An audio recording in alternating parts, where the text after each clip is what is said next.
putting into verse or prose sentences represented by signs or symbols. There are many other such exercises. 50. Composing poems. 51. Knowledge of dictionaries and vocabularies. 52. Knowledge of ways of changing and disguising the appearance of persons. 53. Knowledge of the art of changing the appearance of things, such as making cotton to appear as silk, coarse and common things to appear as fine and good. 54. Various ways of gambling. 55. Art of obtaining possession of the property of others by means of mantras or incantations. 56. Skill in youthful sports. 57. Knowledge of the rules of society and of how to pay respects and compliments to others. 58. Knowledge of the art of war, of arms, of armies and sea. 59. Knowledge of gymnastics. 60. Art of knowing the character of a man from his features. 61. Knowledge of scanning or constructing verses. 62. Arithmetical recreations. 63. Making artificial flowers. 64. Making figures and images in clay. A public woman endowed with a good disposition, beauty, and other winning qualities, and also versed in the above arts, obtains the name of a Ganika, or public woman of high quality, and receives a seat of honor in an assemblage of men. She is, moreover, always respected by the king and praised by learned men, and her favor being sought for by all, she becomes an object of universal regard. The daughter of a king, too, as well as the daughter of a minister, being learned in the above arts, can make their husbands favorable to them, even though these may have thousands of other wives besides themselves. And in the same manner, if a wife becomes separated from her husband and falls into distress, she can support herself easily, even in a foreign country, by means of her knowledge of these arts. Even the bare knowledge of them gives attractiveness to a woman, though the practice of them may be only possible or otherwise according to the circumstances of each case. A man who is versed in these arts, who is loquacious and acquainted with the arts of gallantry, gains very soon the hearts of women, even though he is only acquainted with them for a short time. Part OI, Chapter 4. The Life of a Citizen.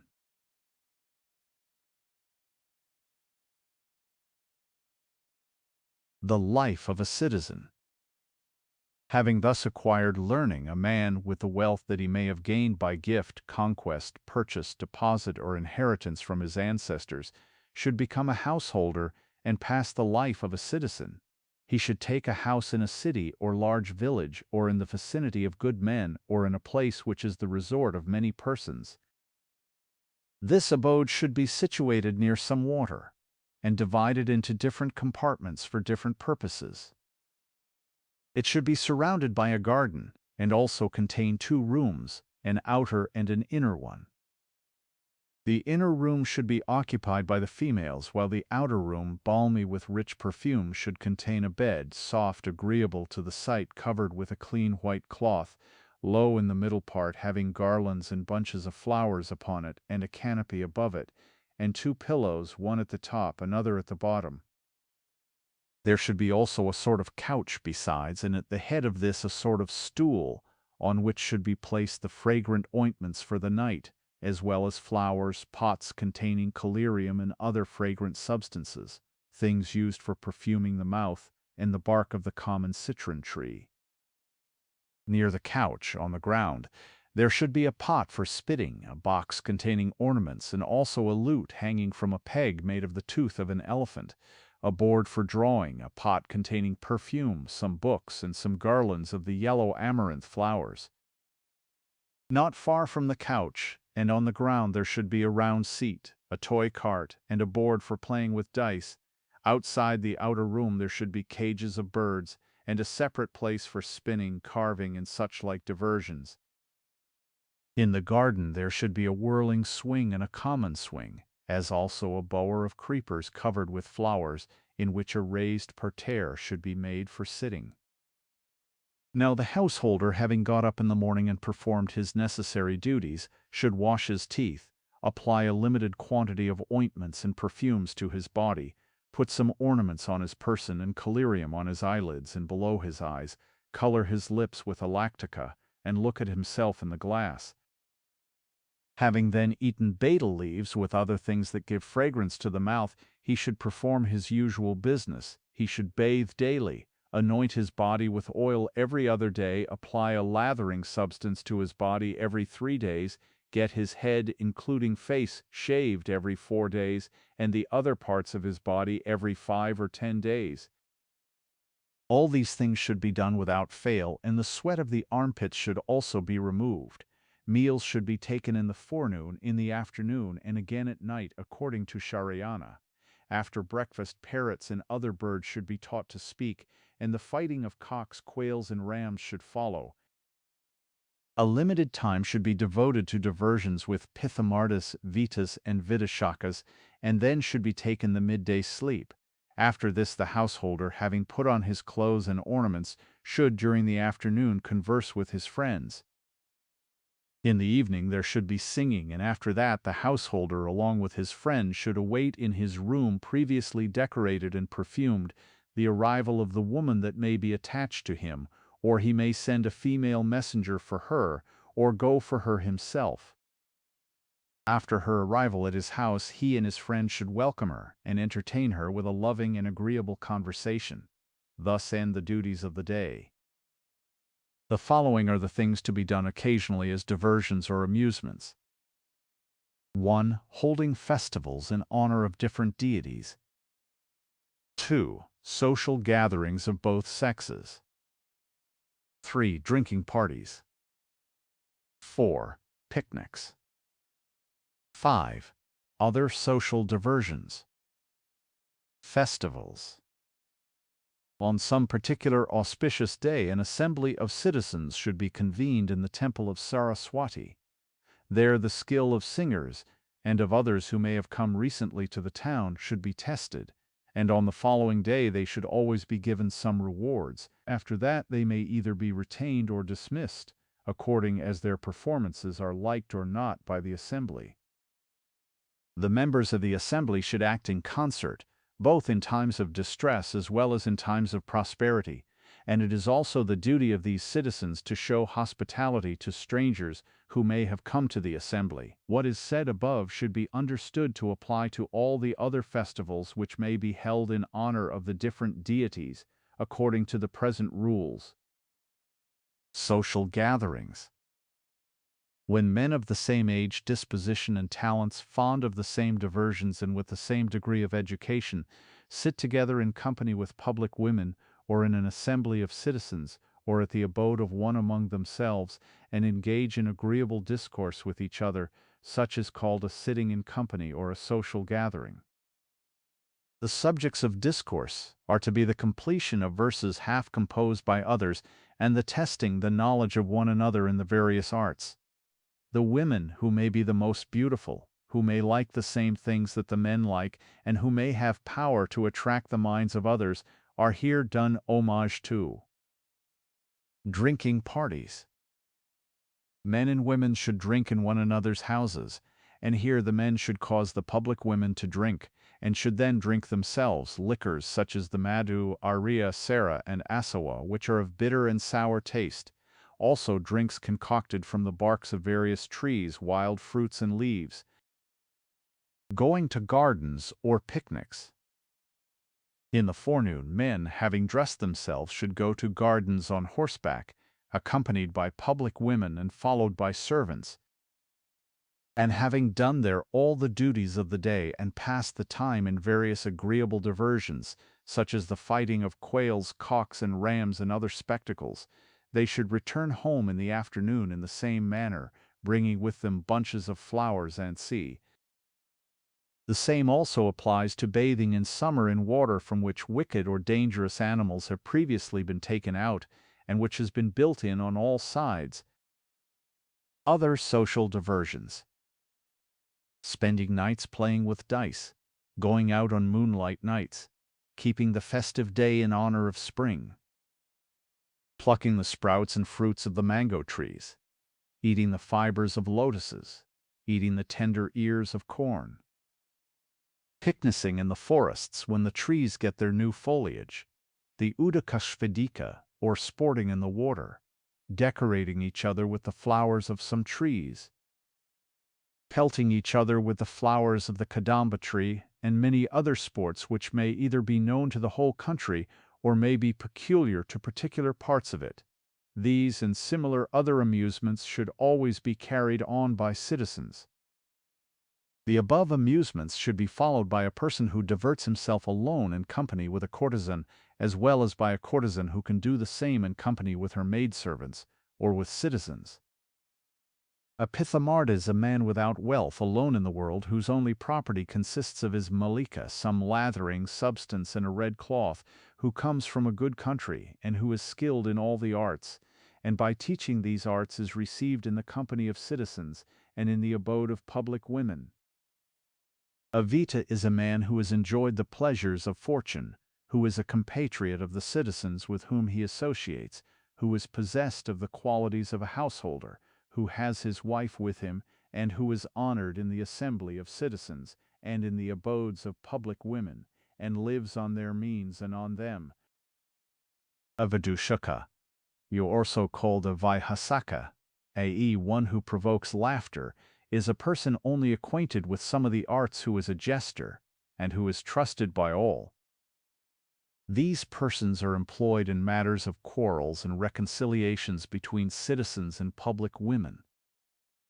This remark applies also to female beggars, to women with their heads shaved, to adulterous women, and to old public women skilled in all the various arts. Thus, a citizen living in his town or village, respected by all, should call on the persons of his own caste who may be worth knowing. He should converse in company and gratify his friends by his society, and obliging others by his assistance in various matters, he should cause them to assist one another in the same way. There are some verses on this subject as follows. Verse inarguable paisi. A citizen discoursing, not entirely in the Sanskrit language, nor wholly in the dialects of the country, on various topics in society, obtains great respect. The wise should not resort to a society disliked by the public, governed by no rules, and intent on the destruction of others. But a learned man living in a society which acts according to the wishes of the people, and which has pleasure for its only object, is highly respected in this world. Part Y, Chapter 5, about the kinds of women resorted to by the citizens and of friends, and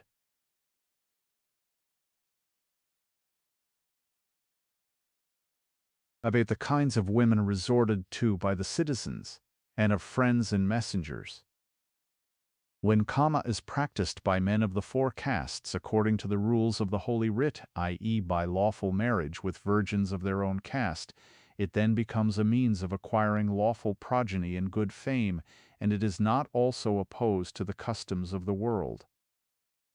On the contrary, the practice of Kama with women of the higher castes, and with those previously enjoyed by others, even though they be of the same caste, is prohibited. But the practice of Kama with women of the lower castes, with women excommunicated from their own caste, with public women, and with women twice married, is neither enjoined nor prohibited. The object of practicing Kama with such women is pleasure only. Naikas, therefore, are of three kinds, viz., maids, women twice married, and public women. Gonikaputra has expressed an opinion that there is a fourth kind of naika, viz., a woman who is resorted to on some special occasion even though she be previously married to another. These special occasions are when a man thinks thus: A. This woman is self-willed, and has been previously enjoyed by many others besides myself. I may therefore safely resort to her as to a public woman, though she belongs to a higher caste than mine, and in so doing I shall not be violating the ordinances of Dharma. Or thus: but thus. B. This is a twice-married woman and has been enjoyed by others before me. There is therefore no objection to my resorting to her. Or thus, but thus, see, this woman has gained the heart of her great and powerful husband, and exercises a mastery over him, who is a friend of my enemy. If therefore she becomes united with me, she will cause her husband to abandon my enemy. Or thus, but thus, d. This woman will turn the mind of her husband, who is very powerful, in my favor, he being at present disaffected towards me, and intent on doing me some harm. Or thus, but thus, e. By making this woman my friend, I shall gain the object of some friend of mine, or shall be able to effect the ruin of some enemy, or shall accomplish some other difficult purpose. Or thus, but thus, by being united with this woman, I shall kill her husband, and so obtain his vast riches which I covet. Or thus, but thus, the union of this woman with me is not attended with any danger, and will bring me wealth, of which, on account of my poverty and inability to support myself, I am very much in need. I shall therefore obtain her vast riches in this way without any difficulty. Or thus, but thus, this woman loves me ardently and knows all my weak points. If therefore I am unwilling to be united with her, she will make my faults public and thus tarnish my character and reputation. Or she will bring some gross accusation against me, of which it may be hard to clear myself, and I shall be ruined. Or worse is, we will detach from me her husband, who is powerful, and yet under her control, and will unite him to my enemy, or will herself join the latter. Or thus, but thus, the husband of this woman has violated the chastity of my wives. I shall therefore return that injury by seducing his wives. Or thus, but thus, by the help of this woman I shall kill an enemy of the king who has taken shelter with her, and whom I am ordered by the king to destroy. Or thus, the woman whom I love is under the control of this woman. I shall, through the influence of the latter, be able to get at the former. Or thus, but thus, this woman will bring to me a maid who possesses wealth and beauty, but who is hard to get at and under the control of another. Or, lastly, thus, enemy is a friend of this woman's husband. I shall therefore cause her to join him, and will thus create an enmity between her husband and him. For these and similar other reasons, the wives of other men may be resorted to, but it must be distinctly understood that is only allowed for special reasons, and not for mere carnal desire. Shariana thinks that under these circumstances there is also a fifth kind of naika, viz., a woman who is kept by a minister, and who repairs to him occasionally, or a widow who accomplishes the purpose of a man with the person to whom she resorts. Suvarnanabha adds that a woman who passes the life of an ascetic in the condition of a widow may be considered as a sixth kind of naika. Gotakamuka says that the daughter of a public woman and a female servant, who are still virgins, form a seventh kind of naika. Gonardia puts forth his doctrine that any woman born of good family after she has come of age is an eighth kind of naika. But these four latter kinds of naikas do not differ much from the first four kinds of them, as there is no separate object in resorting to them. Therefore, Vatsyayana is of opinion that there are only four kinds of naikas, i.e. the maid, the twice-married woman, the public woman, and the woman resorted to for a special purpose. The following women are not to be enjoyed. Now shall a leper, a lunatic, a woman turned out of caste, a woman who reveals secrets, a woman who publicly expresses desire for sexual intercourse, A woman who is extremely white. A woman who is extremely black. A bad-smelling woman.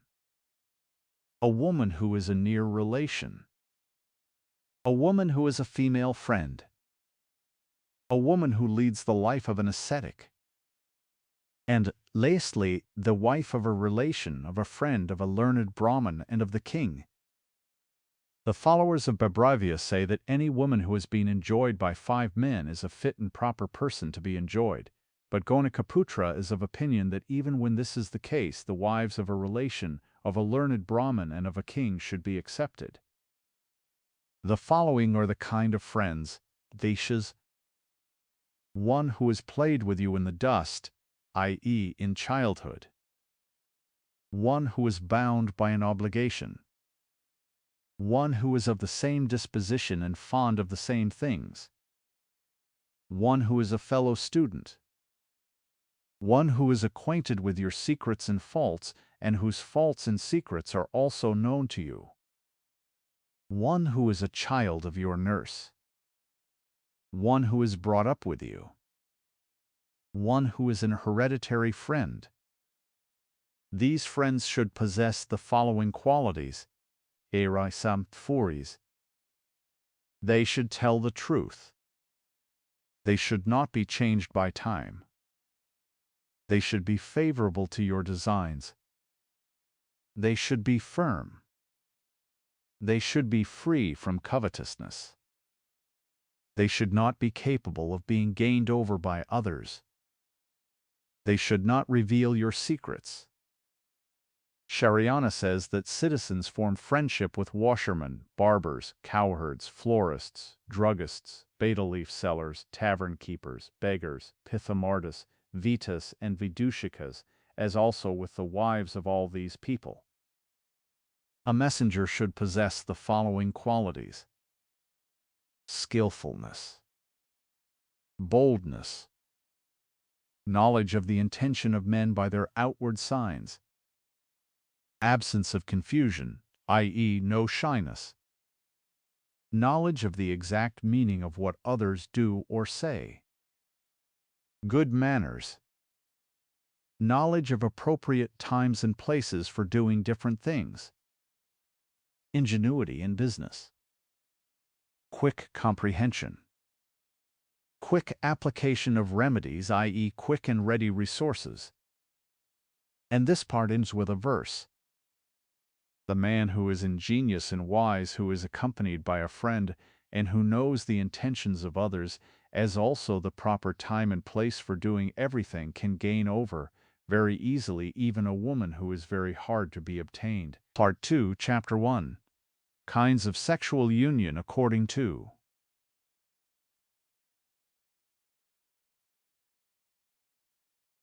Kinds of Sexual Union according to A. Dimensions. B. Force of desire or passion. C. Time. Kinds of union. Man is divided into 3 classes, viz., the hare man, the bull man, and the horse man, according to the size of his lingam. Woman also, according to the depth of her yoni, is either a female deer, a mare, or a female elephant. There are thus 3 equal unions between persons of corresponding dimensions, and there are 6 unequal unions when the dimensions do not correspond, or 9 in all, as the following table shows: L'equal, unequal, ones, l'equal, ones, man, woman, woman, wawansas, l'equal, ones, her, deer, her, mare, bull, mare, her, elephant, horse, elephant, bull, deer, wawans, elephant, horse, deer, horse, mare, wawans. In these unequal unions, when the male exceeds the female in point of size, his union with a woman who is immediately next to him in size is called high union, and is of 2 kinds, while his union with a woman most remote from him in size is called the highest union, and is of 1 kind only. On the other hand, when the female exceeds the male in point of size, her union with a man immediately next to her in size is called low union and is of two kinds, while her union with a man most remote from her in size is called the lowest union and is of one kind only. In other words, the horse and mare, the bull and deer form the high union, while the horse and deer form the highest union. On the female side, the elephant and bull, the mare and hare form low unions, while the elephant and the hare make the lowest unions. There are then 9 kinds of union according to dimensions. Amongst all these, equal unions are the best. Those of a superlative degree, i.e., the highest and the lowest, are the worst, and the rest are middling, and with them the high are better than the low. There are also 9 kinds of union according to the force of passion or carnal desire as follows. Mirthless desal 4, men and 2 women, men and 2 woman. Mirthless desal 4, intense. A man is called a man of small passion, whose desire at the time of sexual union is not great, whose semen is scanty, and who cannot bear the warm embraces of the female. Those who differ from this temperament are called men of middling passion, while those of intense passion are full of desire. In the same way, women are supposed to have the 3 degrees of feeling as specified above. Lastly, according to time, there are 3 kinds of men and women, viz., the short-timed, the moderate-timed, and the long-timed, and of these, as in the previous statements, there are 9 kinds of union. But on this last head there is a difference of opinion about the female, which should be stated. Auparishtaka says females do not emit as males do. The males simply remove their desire, while the females, from their consciousness of desire, feel a certain kind of pleasure which gives them satisfaction. But it is impossible for them to tell you what kind of pleasure they feel.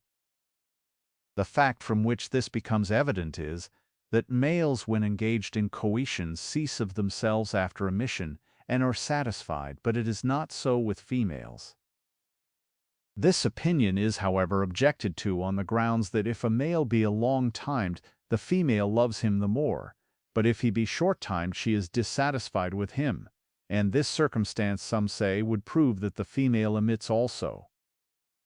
But this opinion does not hold good, for if it takes a long time to allay a woman's desire, and during this time she is enjoying great pleasure, it is quite natural then that she should wish for its continuation, and on this subject there is a verse as follows: By union with men the lust, desire, or passion of women is satisfied, and the pleasure derived from the consciousness of it is called their satisfaction.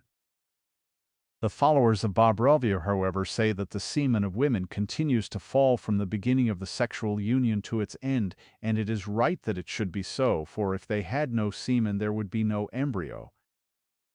To this there is an objection. In the beginning of coition the passion of the woman is middling, and she cannot bear the vigorous thrusts of her lover, but by degrees her passion increases until she ceases to think about her body, and then finally she wishes to stop from further coition.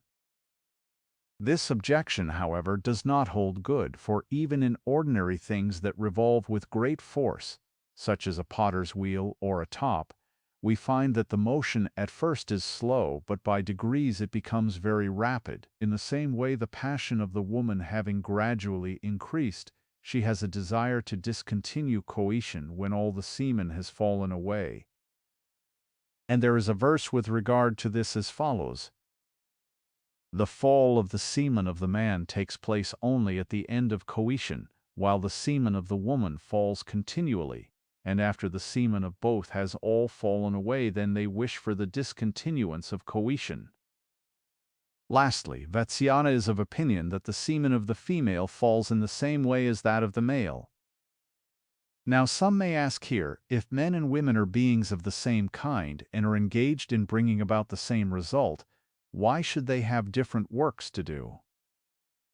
Vatsyayana says that this is so because the ways of working as well as the consciousness of pleasure in men and women are different.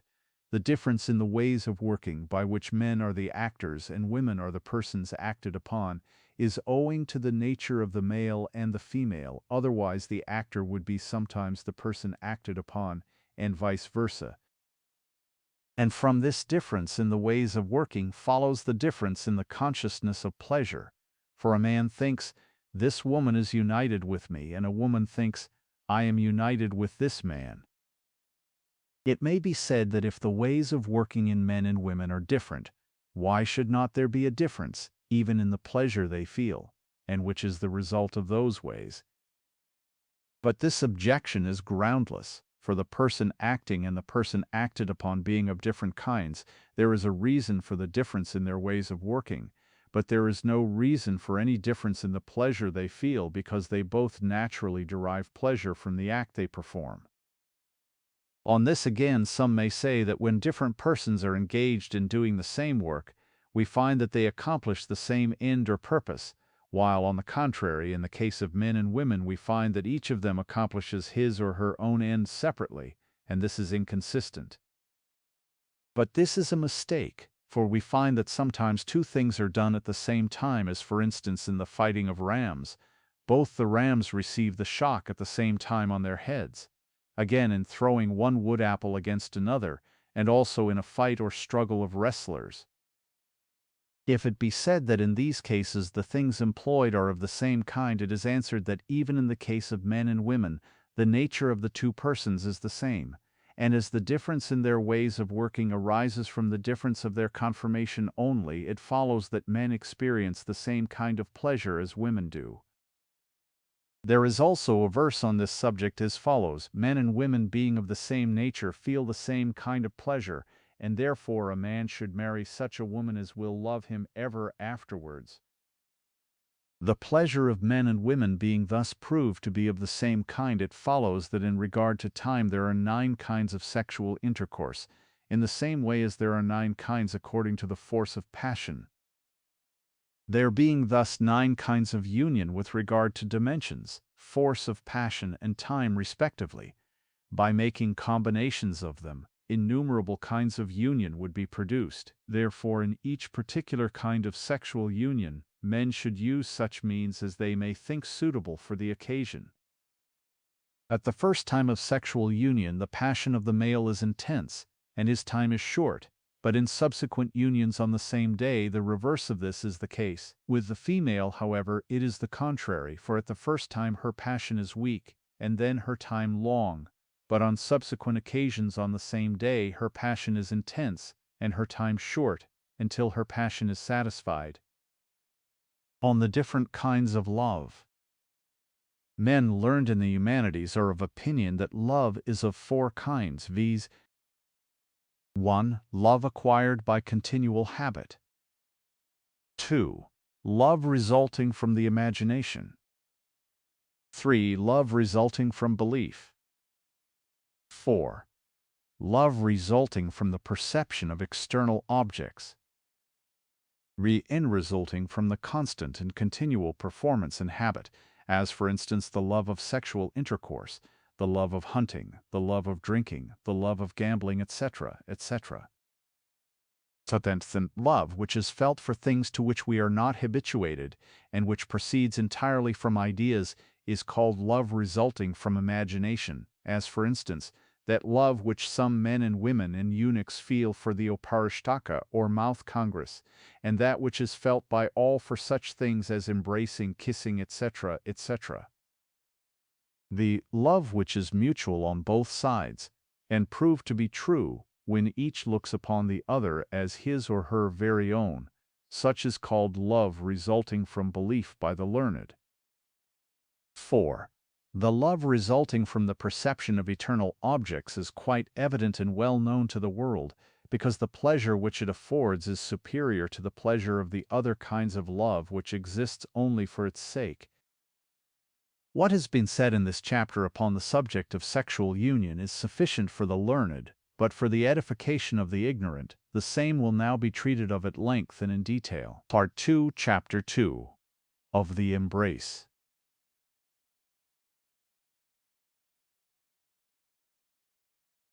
Of the embrace. This part of the Kama Sutra, which treats of sexual union, is also called 64 Shatushashti. Some old authors say that it is called so because it contains 64 chapters. Others are of opinion that the author of this part being a person named Panchala, and the person who recited the part of the Rig Veda called Dashatapa, which contains 64 verses, being also called Panchala, the name 64 has been given to the part of the work in honor of the Rig Vedas. The followers of Bhavravya say, on the other hand, that this part contains 8 subjects, viz. The embrace, kissing, scratching with the nails or fingers, biting, lying down, making various sounds, playing the part of a man, and the Auparishtaka, or mouth congress. Each of these subjects being of 8 kinds, and 8 multiplied by 8 being 64. This part is therefore named 64. But Vatsyayana affirms that as this part contains also the following subjects, viz. Striking, crying, the acts of a man during congress, the various kinds of congress, and other subjects, the name 64 is given to it only accidentally. As for instance, we say this tree is saptaparna, or 7-leaved. This offering of rice is panchavarna, or 5-colored. But the tree has not 7 leaves, neither has the rice 5 colors. However, the part 64 is now treated of, and the embrace being the first subject will now be considered. Now the embrace which indicates the mutual love of a man and woman who have come together is of 4 kinds, viz. touching, piercing, rubbing, pressing. The action in each case is denoted by the meaning of the word which stands for it. When a man, under some pretext or other, goes in front or alongside of a woman and touches her body with his own, it is called the touching embrace. When a woman in a lonely place bends down as if to pick up something and pierces, as it were a man sitting or standing, with her breasts, and the man in return takes hold of them, it is called a piercing embrace. The above 2 kinds of embrace takes place only between persons who do not as yet speak freely with each other. Re 4. When 2 lovers are walking slowly together, either in the dark, or in a place of public resort, or in a lonely place, and rub their bodies against each other, it is called a rubbing embrace. 4. When on the above occasion one of them presses the other's body forcibly against a wall or pillar, it is called a pressing embrace. These 2 last embraces are peculiar to those who know the intentions of each other. At the time of the meeting, the 4 following kinds of embrace are used, viz. Jataveshtitaka, or the twining of a creeper; Vrikshadhi-rudaka, or climbing a tree; Tilatandulaka, or the mixture of sesamum seed with rice; Kiraniraka, or milk and water embrace. When a woman, clinging to a man as a creeper, twines round a tree, bends his head down to hers with the desire of kissing him, and slightly makes the sound of sut-sut, embraces him and looks lovingly towards him, it is called an embrace like the twining of a creeper. When a woman, having placed one of her feet on the foot of her lover and the other on one of his thighs, passes one of her arms round his back and the other on his shoulders, makes slightly the sounds of singing and cooing, and wishes, as it were, to climb up him in order to have a kiss, it is called an embrace like the climbing of a tree. These 2 kinds of embrace take place when the lover is standing. Reform the Enquistia Soparis embrace each other so closely that the arms and thighs of the one are encircled by the arms and thighs of the other, and are, as it were, rubbing up against them. This is called an embrace like the mixture of sesamum seed with rice. 4. When a man and a woman are very much in love with each other, and not thinking of any pain or hurt, embrace each other as if they were entering into each other's bodies, either while the woman is sitting on the lap of the man, or in front of him, or on a bed, then it is called an embrace like a mixture of milk and water. These 2 kinds of embrace take place at the time of sexual union. Bhavravya has thus related to us the above 8 kinds of embraces. Suvarnanabha, moreover, gives us 4 ways of embracing simple members of the body, which are The embrace of the thighs. The embrace of the jagana, i.e., the part of the body from the navel downwards to the thighs. The embrace of the breasts. The embrace of the forehead. When one of two lovers presses forcibly one or both of the thighs of the other between his or her own, it is called the embrace of thighs. When a man presses the jagana or middle part of the woman's body against his own and mounts upon her to practice, either scratching with the nail or finger, or biting or striking or kissing, the hair of the woman being loose and flowing, it is called the embrace of the jagana. Risamle. When a man places his breast between the breasts of a woman and presses her with it, it is called the embrace of the breasts. 4. When either of the lovers touches the mouth, the eyes, and the forehead of the other with his or her own, it is called the embrace of the forehead. Some say that even shampooing is a kind of embrace because there is a touching of bodies in it. But Vatsyayana thinks that shampooing is performed at a different time and for a different purpose, and it is also of a different character. It cannot be said to be included in the embrace. There are also some verses on the subject as follows: the whole subject of embracing is of such a nature that men who ask questions about it, or who hear about it, or who talk about it, acquire thereby a desire for enjoyment. Even those embraces that are not mentioned in the Kama Sutra should be practiced at the time of sexual enjoyment, if they are in any way conducive to the increase of love or passion. The rules of the Shastra apply so long as the passion of man is middling, but when the wheel of love is once set in motion, there is then no Shastra and no order. Part 2, Chapter 3, on Kissing.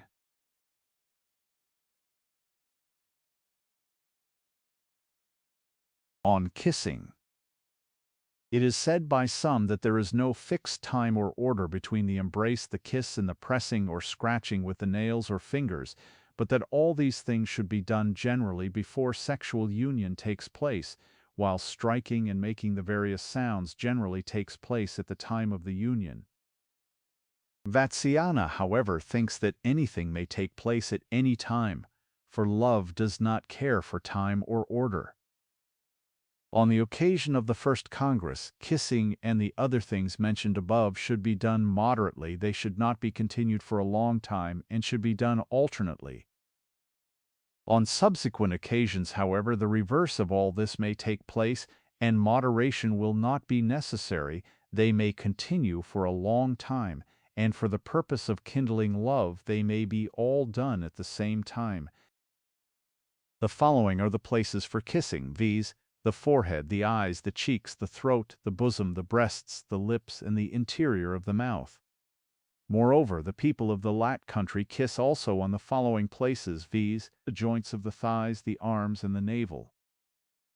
But Vatsyayana thinks that though kissing is practiced by these people in the above places on account of the intensity of their love and the customs of their country, it is not fit to be practiced by all. Now, in a case of a young girl, there are three sort of kisses, viz., the nominal kiss, the throbbing kiss, the touching kiss. When a girl only touches the mouth of her lover with her own but does not herself do anything, it is called the nominal kiss. C. When a girl, setting aside her bashfulness a little, wishes to touch the lip that is pressed into her mouth, and with that object moves her lower lip, but not the upper one, it is called the throbbing kiss. Preface. When a girl touches her lover's lip with her tongue, and having shut her eyes, places her hands on those of her lover, it is called the touching kiss. Other authors describe 4 other kinds of kisses, viz., the straight kiss, the bent kiss, the turned kiss, the pressed kiss. When the lips of two lovers are brought into direct contact with each other, it is called a straight kiss. Tati sang mutang tiwal washir bent towards each other, and when so bent kissing takes place, it is called a bent kiss. 4. When one of them turns up the face of the other by holding the head and chin and then kissing, it is called a turned kiss. 4. Lastly, when the lower lip is pressed with much force, it is called a pressed kiss. There is also a fifth kind of kiss called the greatly pressed kiss, which is effected by taking hold of the lower lip between two fingers, and then after touching it with the tongue pressing it with great force with the lip. As regards kissing, a wager may be laid as to which will get hold of the lips of the other first. If the woman loses, she should pretend to cry, should keep her lover off by shaking her hands, and turn away from him and dispute with him, saying, "Let another wager be laid." If she loses this a second time, she should appear doubly distressed, and when her lover is off his guard or asleep, she should get hold of his lower lip and hold it in her teeth so that it should not slip away, and then she should laugh, make a loud noise, deride him, dance about, and say whatever she likes in a joking way, moving her eyebrows and rolling her eyes. Such are the wagers and quarrels as far as kissing is concerned, but the same may be applied with regard to the pressing or scratching with the nails and fingers, biting and striking. All these, however, are only peculiar to men and women of intense passion. When a man kisses the upper lip of a woman while she in return kisses his lower lip, it is called the kiss of the upper lip. When one of them takes both the lips of the other between his or her own, it is called a clasping kiss. A woman, however, only takes this kind of kiss from a man who has no mustache, and on the occasion of this kiss, if one of them touches the teeth, the tongue, and the palate of the other with his or her tongue, it is called the fighting of the tongue. In the same way, the pressing of the teeth of the one against the mouth of the other is to be practiced. Kissing is of 4 kinds, viz., moderate, contracted, pressed, and soft, according to the different parts of the body which are kissed, for different kinds of kisses are appropriate for different parts of the body. When a woman looks at the face of her lover while he is asleep and kisses it to show her intention or desire, it is called a kiss that kindles love. When a woman kisses her lover while he is engaged in business, or while he is quarreling with her, or while he is looking at something else, so that his mind may be turned away, it is called a kiss that turns away. When a lover coming home late at night kisses his beloved who is asleep or in bed, in order to show her his desire, it is called a kiss that awakens. On such an occasion, the woman may pretend to be asleep at the time of her lover's arrival so that she may know his intention and obtain respect from him. When a person kisses the reflection of the person he loves in a mirror, in water, or on a wall, it is called a kiss showing the intention. When a person kisses a child sitting on his lap, or a picture, or an image, or figure, in the presence of the person beloved by him, it is called a transferred kiss. When at night at a theater, or in an assembly of caste men, a man coming up to a woman kisses a finger of her hand if she be standing, or a toe of her foot if she be sitting, or when a woman is shampooing her lover's body, places her face on his thigh as if she was sleepy, so as to inflame his passion, and kisses his thigh or great toe, it is called a demonstrative kiss. There is also a verse on the subject as follows: Jalmor send. Whatever things may be done by one of the lovers to the other, the same should be returned by the other, i.e., if the woman kisses him, he should kiss her in return. If she strikes him, he should also strike her in return. Part 2, Chapter 4.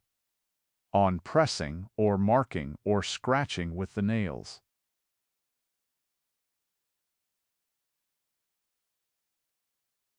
On pressing, or marking, or scratching with the nails.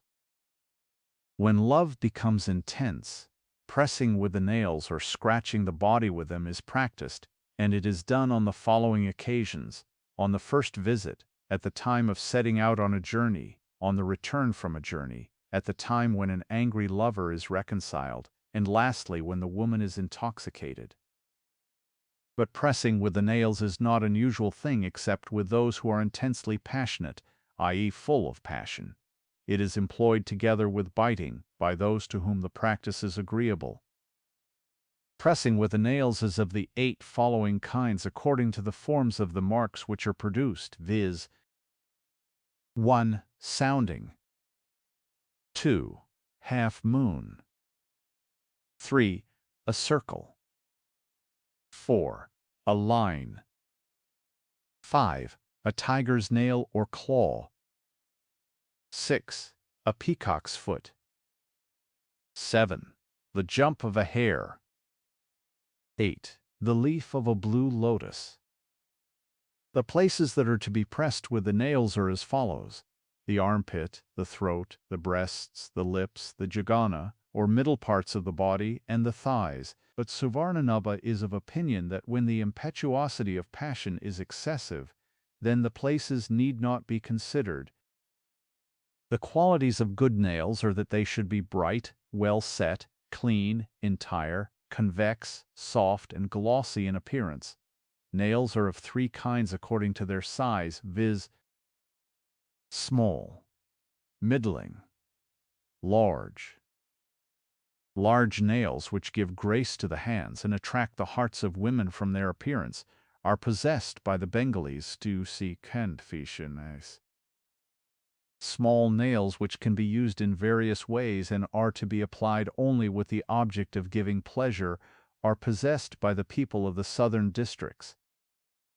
Middling nails, which contain the properties of both the above kinds, belong to the people of the Maharashtra. When a person presses the chin, the breasts, the lower lip, or the jagana of another so softly that no scratch or mark is left, but only the hair on the body becomes erect from the touch of the nails, and the nails themselves make a sound, it is called a sounding or pressing with the nails. This pressing is used in the case of a young girl when her lover shampoos her, scratches her head, and wants to trouble or frighten her. But the curved mark with the nails, which is impressed on the neck and the breasts, is called the half moon.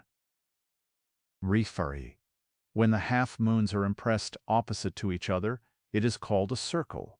This mark with the nails is generally made on the navel, the small cavities about the buttocks, and on the joints of the thigh. 4. A mark in the form of a small line and which can be made on any part of the body is called a line. Favour. Now this same line, when it is curved and made on the breast, is called a tiger's nail. 6. When a curved mark is made on the breast by means of the 5 nails, it is called a peacock's foot. This mark is made with the object of being praised, for it requires a great deal of skill to make it properly. Solefarnsavushi, with the nails are made close to one another near the nipple of the breast. It is called the jump of a hare. 8. A mark made on the breast or on the hips in the form of a leaf of the blue lotus is called the leaf of a blue lotus. When a person is going on a journey and makes a mark on the thighs or on the breast, it is called a token of remembrance. On such an occasion, 3 or 4 lines are impressed close to one another with the nails. Here ends the marking with the nails. Marks of other kinds than the above may also be made with the nails, for the ancient authors say that as there are innumerable degrees of skill among men, the practice of this art being known to all, so there are innumerable ways of making these marks. And as pressing or marking with the nails is independent of love, no one can say with certainty how many different kinds of marks with the nails do actually exist. The reason of this is, Vatsyayana says, that as variety is necessary in love, so love is to be produced by means of variety. It is on this account that courtesans who are well acquainted with various ways and means become so desirable, for if variety is sought in all the arts and amusements, such as archery and others, how much more should it be sought after in the present case? The marks of the nails should not be made on married women, but particular kinds of marks may be made on their private parts for the remembrance and increase of love. There are also some verses on the subject as follows. The love of a woman who sees the marks of nails on the private parts of her body, even though they are old and almost worn out, becomes again fresh and new. If there be no marks of nails to remind a person of the passages of love, then love is lessened in the same way as when no union takes place for a long time. Even when a stranger sees at a distance a young woman with the marks of nails on her breast, he is filled with love and respect for her. A man also who carries the marks of nails and teeth on some parts of his body influences the mind of a woman even though it be ever so firm. In short, nothing tends to increase love so much as the effects of marking with the nails and biting. Part 2, Chapter 5, on biting and the means to be employed with regard to women of.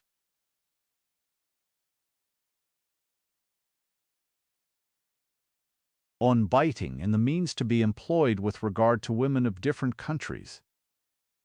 All the places that can be kissed are also the places that can be bitten, except the upper lip, the interior of the mouth, and the eyes. The qualities of good teeth are as follows. They should be equal, possessed of a pleasing brightness, capable of being colored, of proper proportions, unbroken, and with sharp ends. The defects of teeth, on the other hand, are that they are blunt, protruding from the gums, rough, soft, large, and loosely set. The followings are the different kinds of biting, viz. the hidden bite, the swollen bite, the point, the line of points, the coral and the jewel, the line of jewels, the broken cloud, the biting of the boar. Then the biting which is shown only by the excessive redness of the skin that is bitten is called the hidden bite. When the skin is pressed down on both sides, it is called the swollen bite. 4. When a small portion of the skin is bitten with 2 teeth only, it is called the point. 4. When such small portions of the skin are bitten with all the teeth, it is called the line of points. 5. The biting which is done by bringing together the teeth and the lips is called the coral and the jewel. The lip is the coral, and the teeth the jewel. 6. When biting is done with all the teeth, it is called the line of jewels. The biting which consists of unequal risings in a circle, and which comes from the space between the teeth, is called the broken cloud. This is impressed on the breasts. 8. The biting which consists of many broad rows of marks near to one another, and with red intervals, is called the biting of a boar. This is impressed on the breasts and the shoulders, and these 2 last modes of biting are peculiar to persons of intense passion. The lower lip is the place on which the hidden bite, the swollen bite, and the point are made. Again, the swollen bite and the coral and the jewel bite are done on the cheek. Kissing, pressing with the nails, and biting are the ornaments of the left cheek, and when the word cheek is used, it is to be understood as the left cheek.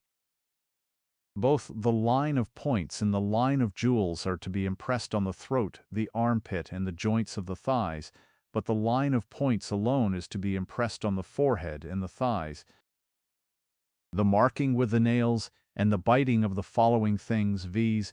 An ornament of the forehead, an ear ornament, a bunch of flowers, a betel leaf or a tamala leaf, which are worn by or belong to the woman that is beloved, are signs of the desire of enjoyment.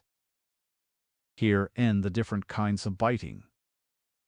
In the affairs of love, a man should do such things as are agreeable to the women of different countries. The women of the central countries, i.e., between the Ganges and the Jumna, are noble in their character, not accustomed to disgraceful practices, and dislike pressing the nails and biting. The women of the Bolhika country are gained over by striking. The women of Avantika are fond of foul pleasures and have not good manners. The women of the Maharashtra are fond of practicing the 64 arts. They utter low and harsh words, and like to be spoken to in the same way, and have an impetuous desire of enjoyment. The women of Pataliputra, i.e., the modern Patna, are of the same nature as the women of the Maharashtra, but show their likings only in secret. The women of the Dravida country, though they are rubbed and pressed about at the time of sexual enjoyment, have a slow fall of semen, that is, they are very slow in the act of coition. The women of Vanavasi are moderately passionate. They go through every kind of enjoyment, cover their bodies, and abuse those who utter low, mean, and harsh words. The women of Avanti hate kissing, marking with the nails, and biting, but they have a fondness for various kinds of sexual union. The women of Malwa like embracing and kissing, but not wounding, and they are gained over by striking. The women of Abira, and those of the country about the Indus and 5 rivers, i.e. the Punjab, are gained over by the Auparishtaka or mouth congress. The women of Parataka are full of passion, and make slowly the sound sit. The women of the Lat country have even more impetuous desire, and also make the sound sit. The women of the Strai Rajya and of Kashola Udi are full of impetuous desire, their semen falls in large quantities, and they are fond of taking medicine to make it do so. The women of the Odra country have tender bodies, they are fond of enjoyment, and have a liking for voluptuous pleasures. The women of Ganda have tender bodies, and speak sweetly. Now Suvarnanabha is of opinion that which is agreeable to the nature of a particular person is of more consequence than that which is agreeable to a whole nation, and that therefore the peculiarities of the country should not be observed in such cases. The various pleasures, the dress, and the sports of one country are in time borrowed by another, and in such a case these things must be considered as belonging originally to that country. Among the things mentioned above, viz., embracing, kissing, etc., those which increase passion should be done first, and those which are only for amusement or variety should be done afterwards. There are also some verses on this subject as follows. When a man bites a woman forcibly, she should angrily do the same to him with double force. Thus a point should be returned with a line of points, and a line of points with a broken cloud, and if she be excessively chafed, she should at once begin a love quarrel with him. At such a time she should take hold of her lover by the hair, and bend his head down and kiss his lower lip, and then, being intoxicated with love, she should shut her eyes and bite him in various places. Even by day and in a place of public resort, when her lover shows her any mark that she may have inflicted on his body, she should smile at the sight of it, and turning her face as if she were going to chide him, she should show him with an angry look the marks on her own body that have been made by him. Thus, if men and women act according to each other's liking, their love for each other will not be lessened even in 100 years. Part 2, Chapter 6. Of the different ways of lying down and various kinds of congress.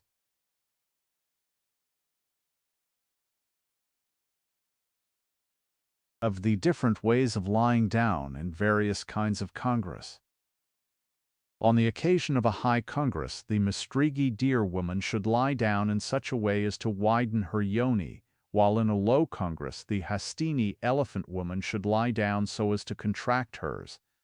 But in an equal congress they should lie down in the natural position. What is said above concerning the Mistrigi and the Hastini applies also to the Vadawa Mari woman.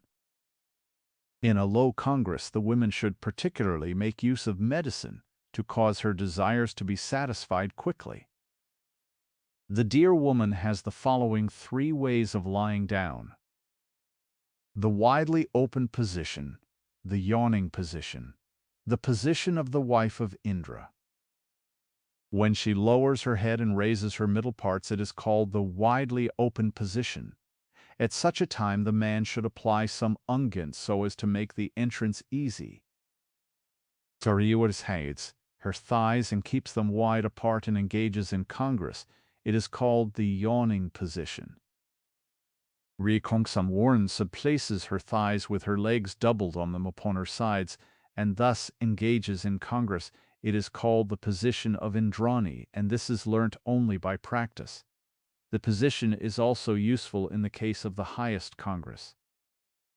The clasping position is used in low congress, and in the lowest congress, together with the pressing position, the twining position, and the mare's position.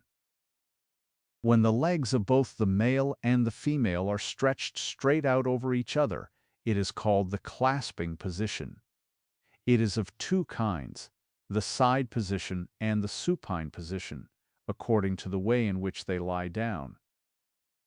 In the side position, the male should invariably lie on his left side and cause the woman to lie on her right side, and this rule is to be observed in lying down with all kinds of women. When, after congress has begun in the clasping position, the woman presses her lover with her thighs, it is called the pressing position. When the woman places one of her thighs across the thigh of her lover, it is called the twining position.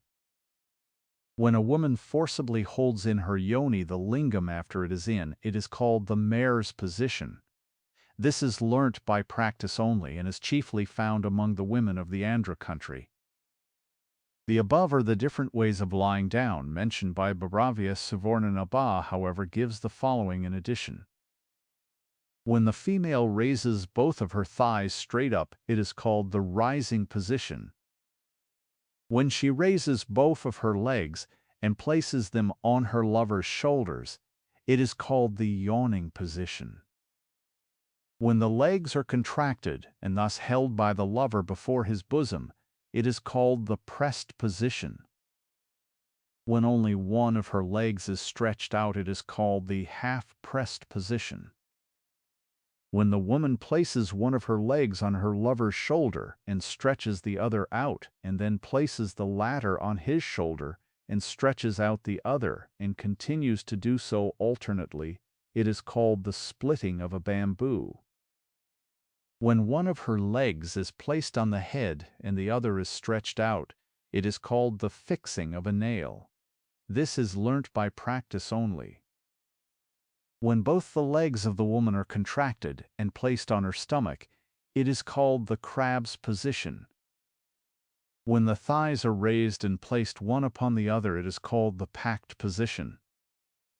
When the shanks are placed one upon the other, it is called the lotus-like position.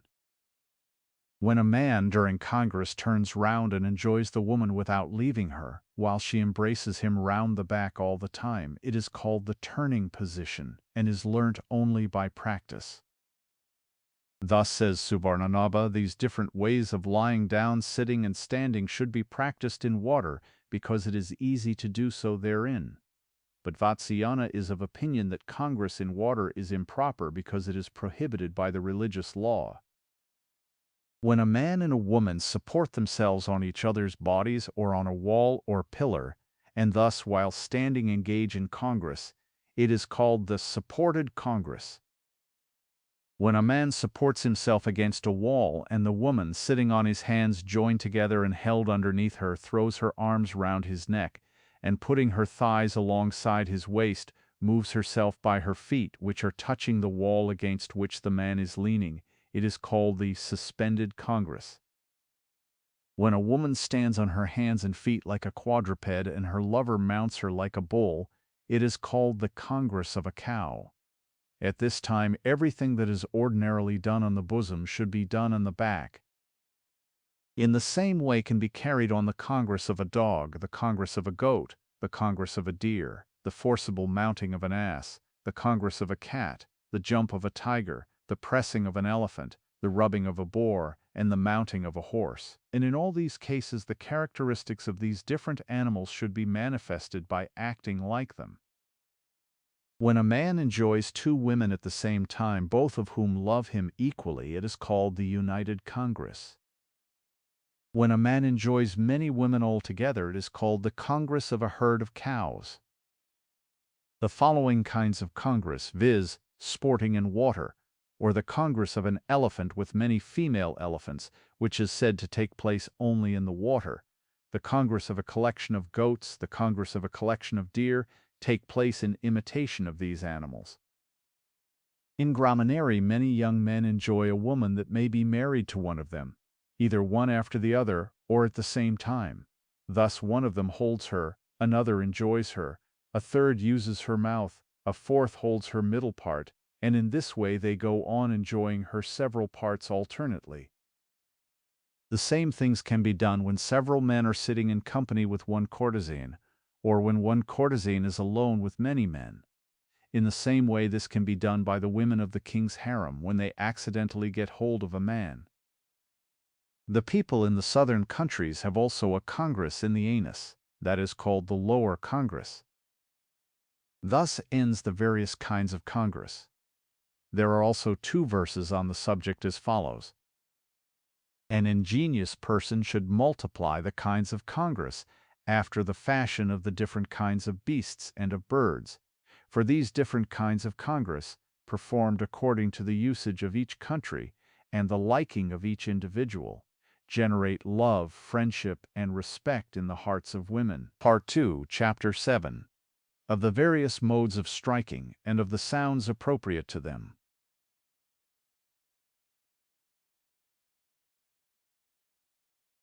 Of the various modes of striking and of the sounds appropriate to them. Sexual intercourse can be compared to a quarrel on account of the contrarieties of love and its tendency to dispute. The place of striking with passion is the body, and on the body the special places are the shoulders, the head, the space between the breasts, the back, the jagana or middle part of the body, the sides. Striking is of 4 kinds, viz. Striking with the back of the hand, striking with the fingers a little contracted, striking with the fist, striking with the open palm of the hand. On account of its causing pain, striking gives rise to the hissing sound, which is of various kinds, and to the 8 kinds of crying, viz. The sound hin, the thundering sound, the cooing sound, the weeping sound, the sound foot, the sound fat, the sound soot, the sound plat. Besides these, there are also words having a meaning such as mother, and those that are expressive of prohibition, sufficiency, desire of liberation, pain, or praise, and to which may be added sounds like those of the dove, the cuckoo, the green pigeon, the parrot, the bee, the sparrow, the flamingo, the duck, and the quail, which are all occasionally made use of. Blows with the fist should be given on the back of the woman while she is sitting on the lap of the man, and she should give blows in return, abusing the man as if she were angry, and making the cooing and the weeping sounds. While the woman is engaged in congress, the space between the breasts should be struck with the back of the hand, slowly at first, and then proportionately to the increasing excitement, until the end. At this time the sounds hin and others may be made alternately or optionally according to habit. When the man, making the sound fat, strikes the woman on the head with the fingers of his hand a little contracted, it is called prasritaka, which means striking with the fingers of the hand a little contracted. In this case the appropriate sounds are the cooing sound, the sound fat, and the sound fut in the interior of the mouth, and at the end of congress the sighing and weeping sounds. The sound fat is an imitation of the sound of a bamboo being split, while the sound foot is like the sound made by something falling into water. At all times when kissing and such like things are begun, the woman should give a reply with a hissing sound. During the excitement, when the woman is not accustomed to striking, she continually utters words expressive of prohibition sufficiently or desire of liberation, as well as the words father, mother, intermingled with the sighing, weeping, and thundering sounds. Towards the conclusion of the congress, the breasts, the jagana, and the sides of the woman should be pressed with the open palms of the hand, with some force, until the end of it, and then sounds like those of the quail or the goose should be made. There are also 2 verses on the subject as follows. The characteristics of manhood are said to consist of roughness and impetuosity, while weakness, tenderness, sensibility, and an inclination to turn away from unpleasant things are the distinguishing marks of womanhood. The excitement of passion and peculiarities of habit may sometimes cause contrary results to appear, but these do not last long, and in the end the natural state is resumed. The wedge on the bosom, the scissors on the head, the piercing instrument on the cheeks, and the pincers on the breasts and sides may also be taken into consideration with the other 4 modes of striking, and thus give 8 ways altogether. But these 4 ways of striking with instruments are peculiar to the people of the southern countries, and the marks caused by them are seen on the breasts of their women. They are local peculiarities, but Vatsyayana is of opinion that the practice of them is painful, barbarous, and base, and quite unworthy of imitation. In the same way, anything that is a local peculiarity should not always be adopted elsewhere, and even in the place where the practice is prevalent, excess of it should always be avoided. Instances of the dangerous use of them may be given as follows. The king of the Panchalas killed the Courtesan Madhavasena by means of the wedge during Congress.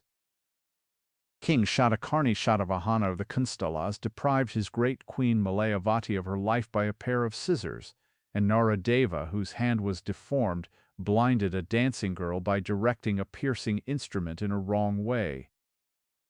There are also 2 verses on the subject as follows. Of these things there cannot be either enumeration or any definite rule.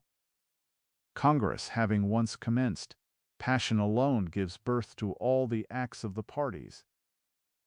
Such passionate actions and amorous gesticulations or movements, which arise on the spur of the moment and during sexual intercourse, cannot be defined and are as irregular as dreams.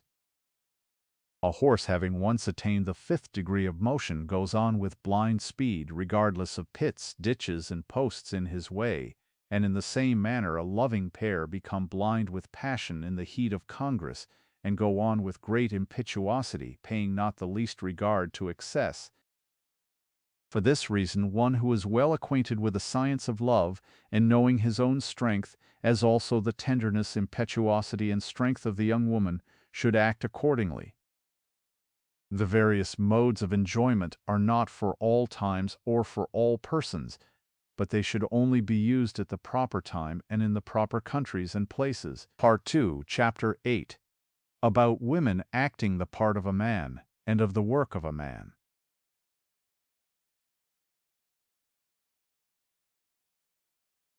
About women acting the part of a man, and of the work of a man.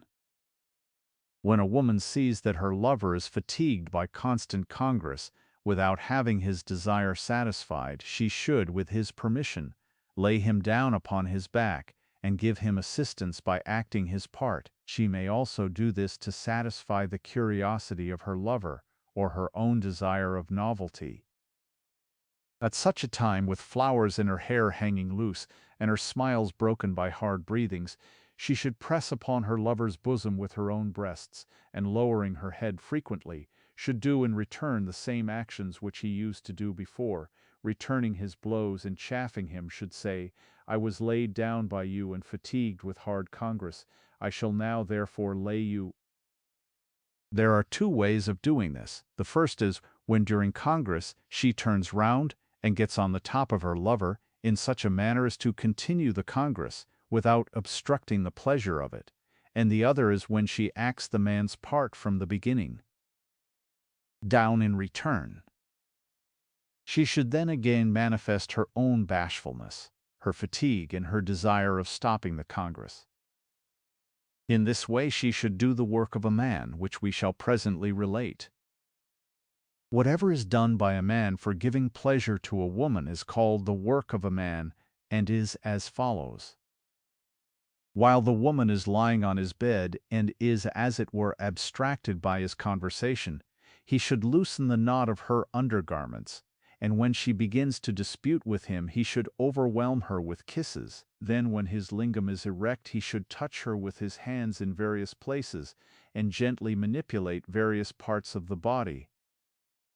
If the woman is bashful, and if it is the first time that they have come together, the man should place his hands between her thighs, which she would probably keep close together, and if she is a very young girl, he should first get his hands upon her breasts, which she would probably cover with her own hands, and under her armpits and on her neck. If, however, she is a seasoned woman, he should do whatever is agreeable either to him or to her, and whatever is fitting for the occasion. After this he should take hold of her hair, and hold her chin in his fingers for the purpose of kissing her. On this, if she is a young girl, she will become bashful and close her eyes. Anyhow, he should gather from the action of the woman what things would be pleasing to her during Congress. Here Suvarnanabha says that while a man is doing to the woman what he likes best during Congress, he should always make a point of pressing those parts of her body on which she turns her eyes. The signs of the enjoyment and satisfaction of the women are as follows. Her body relaxes, she closes her eyes, she puts aside all bashfulness, and shows increased willingness to unite the two organs as closely together as possible. On the other hand, the signs of her want of enjoyment and of failing to be satisfied are as follows. She shakes her hands, she does not let the man get up, feels dejected, bites the man, kicks him, and continues to go on moving after the man has finished. In such cases, the man should rub the yoni of the woman with his hand and fingers, as the elephant rubs anything with his trunk, before engaging in congress, until it is softened, and after that is done he should proceed to put his lingam into her. The acts to be done by the man are moving forward, friction or churning, piercing, rubbing, pressing, giving a blow, the blow of a boar, the blow of a bull, the sporting of a sparrow.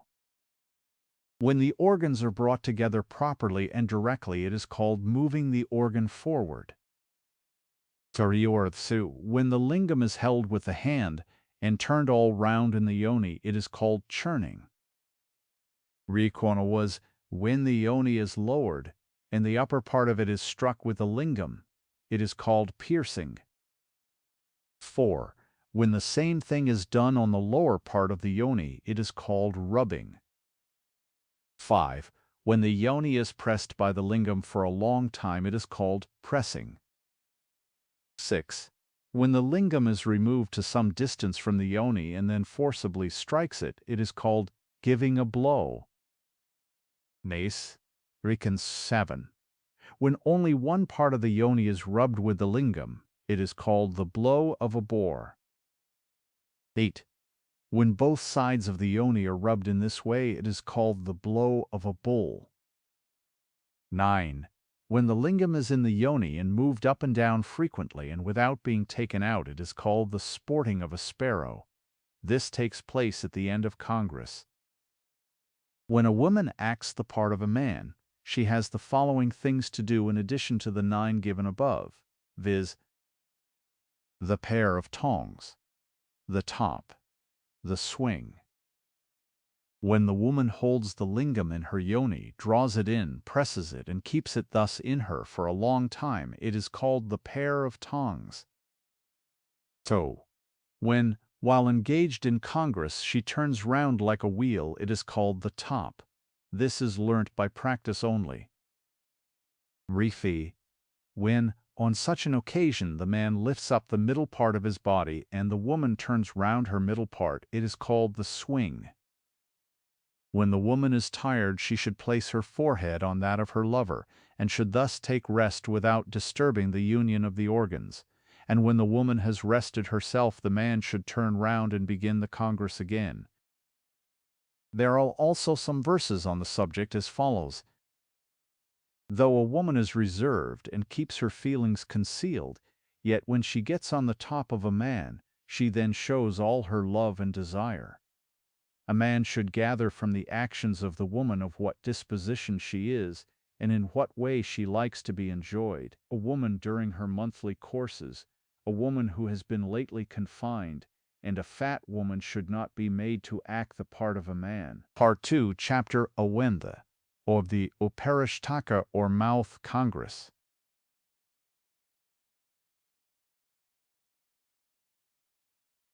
Of the Auparishtaka or Mouth Congress. There are 2 kinds of eunuchs, those that are disguised as males and those that are disguised as females. Eunuchs disguised as females imitate their dress, speech, gestures, tenderness, timidity, simplicity, softness, and bashfulness. The acts that are done on the jagana or middle parts of women are done in the mouths of these eunuchs, and this is called Auparishtaka. These eunuchs derive their imaginable pleasure and their livelihood from this kind of congress, and they lead the life of courtesans. So much concerning eunuchs disguised as females. Eunuchs disguised as males keep their desires secret, and when they wish to do anything they lead the life of shampooers. Under the pretense of shampooing, an eunuch of this kind embraces and draws towards himself the thighs of the man whom he is shampooing, and after this he touches the joints of his thighs and his jagana or central portions of his body. Then, if he finds the lingam of the man erect, he presses it with his hands and chaffs him for getting into that state. If after this, and after knowing his intention, the man does not tell the eunuch to proceed, then the latter does it of his own accord and begins the congress. If, however, he is ordered by the man to do it, then he disputes with him and only consents at last with difficulty. The following 8 things are then done by the eunuch one after the other, viz. The nominal congress, biting the sides, pressing outside, pressing inside, kissing, rubbing, sucking a mango fruit, swallowing up. At the end of each of these, the eunuch expresses his wish to stop, but when one of them is finished, the man desires him to do another, and after that is done, then the one that follows it, and so on. When, holding the man's lingam with his hand and placing it between his lips, the eunuch moves about his mouth, it is called the nominal congress.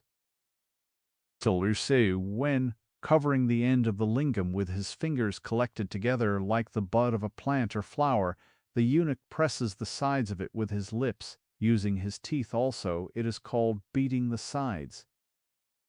Reforce, when being desired to proceed, the eunuch presses the end of the lingam with his lips closed together, and kisses it as if he were drawing it out, it is called the outside pressing. 4. When, being asked to go on, he put the lingam further into his mouth and presses it with his lips and then takes it out, it is called the inside pressing. 5. When, holding the lingam in his hand, the eunuch kisses it as if he were kissing the lower lip, it is called kissing. 6. When, after kissing it, he touches it with his tongue everywhere and passes the tongue over the end of it, it is called rubbing. 7. When the same way he puts the half of it into his mouth and forcibly kisses and sucks it. This is called sucking a mango fruit. 8. And lastly, when, with the consent of the man, the eunuch puts the whole lingam into his mouth and presses it to the very end as if he were going to swallow it up, it is called swallowing up. Striking, scratching, and other things may also be done during this kind of congress. The Auparishtaka is practiced only by unchaste and wanton women, female attendants and serving maids, i.e. those who are not married to anybody but who live by shampooing. The Acharyas, i.e. ancient and venerable authors, are of opinion that this Auparishtaka is the work of a dog and not of a man, because it is a low practice, and opposed to the orders of the Holy Writ, and because the man himself suffers by bringing his lingam into contact with the mouths of eunuchs and women. But Vatsyayana says that the orders of the Holy Writ do not affect those who resort to courtesans, and the law prohibits the practice of the Auparishtaka with married women only. As regards the injury to the male, that can be easily remedied. The people of eastern India do not resort to women who practice the Auparishtaka. The people of Ahikatra resort to such women, but do nothing with them so far as the mouth is concerned. The people of Sakata do with these women every kind of mouth congress, while the people of Nagara do not practice this, but do every other thing. The people of the Shurasena country on the southern bank of the Jumna do everything without any hesitation, for they say that women being naturally unclean, no one can be certain about their character, their purity, their conduct, their practices, their confidences, or their speech.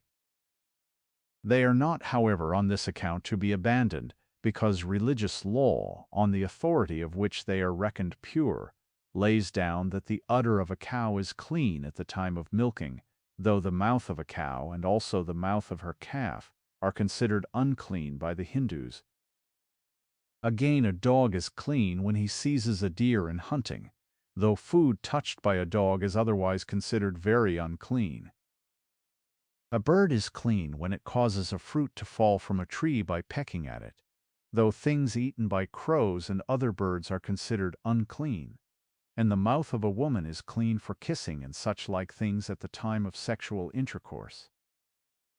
Vatsyayana moreover thinks that in all these things connected with love, everybody should act according to the custom of his country and his own inclination. There are also the following verses on the subject. The male servants of some men carry on the mouth congress with their masters. It is also practiced by some citizens who know each other well among themselves. Some women of the harem, when they are amorous, do the acts of the mouth on the yonis of one another, and some men do the same thing with women. The way of doing this, i.e., of kissing the yoni, should be known from kissing the mouth. When a man and woman lie down in an inverted order, i.e., with the head of the one towards the feet of the other, and carry on this congress, it is called the congress of a crow. For the sake of such things, courtesans abandon men possessed of good qualities, liberal and clever, and become attached to low persons such as slaves and elephant drivers. The Auparishtaka, or mouth congress, should never be done by a learned Brahmin, by a minister that carries on the business of a state, or by a man of good reputation, because though the practice is allowed by the Shastras, there is no reason why it should be carried on, and need only be practiced in particular cases.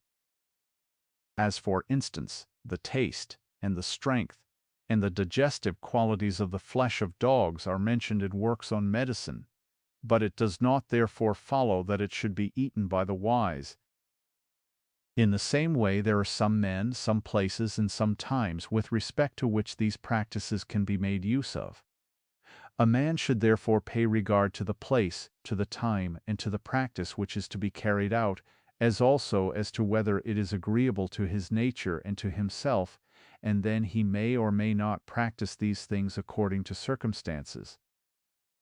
But after all these things being done secretly, and the mind of the man being fickle, how can it be known what any person will do at any particular time and for any particular purpose? Part 2, Chapter 10, of the way how to begin and how to end the Congress.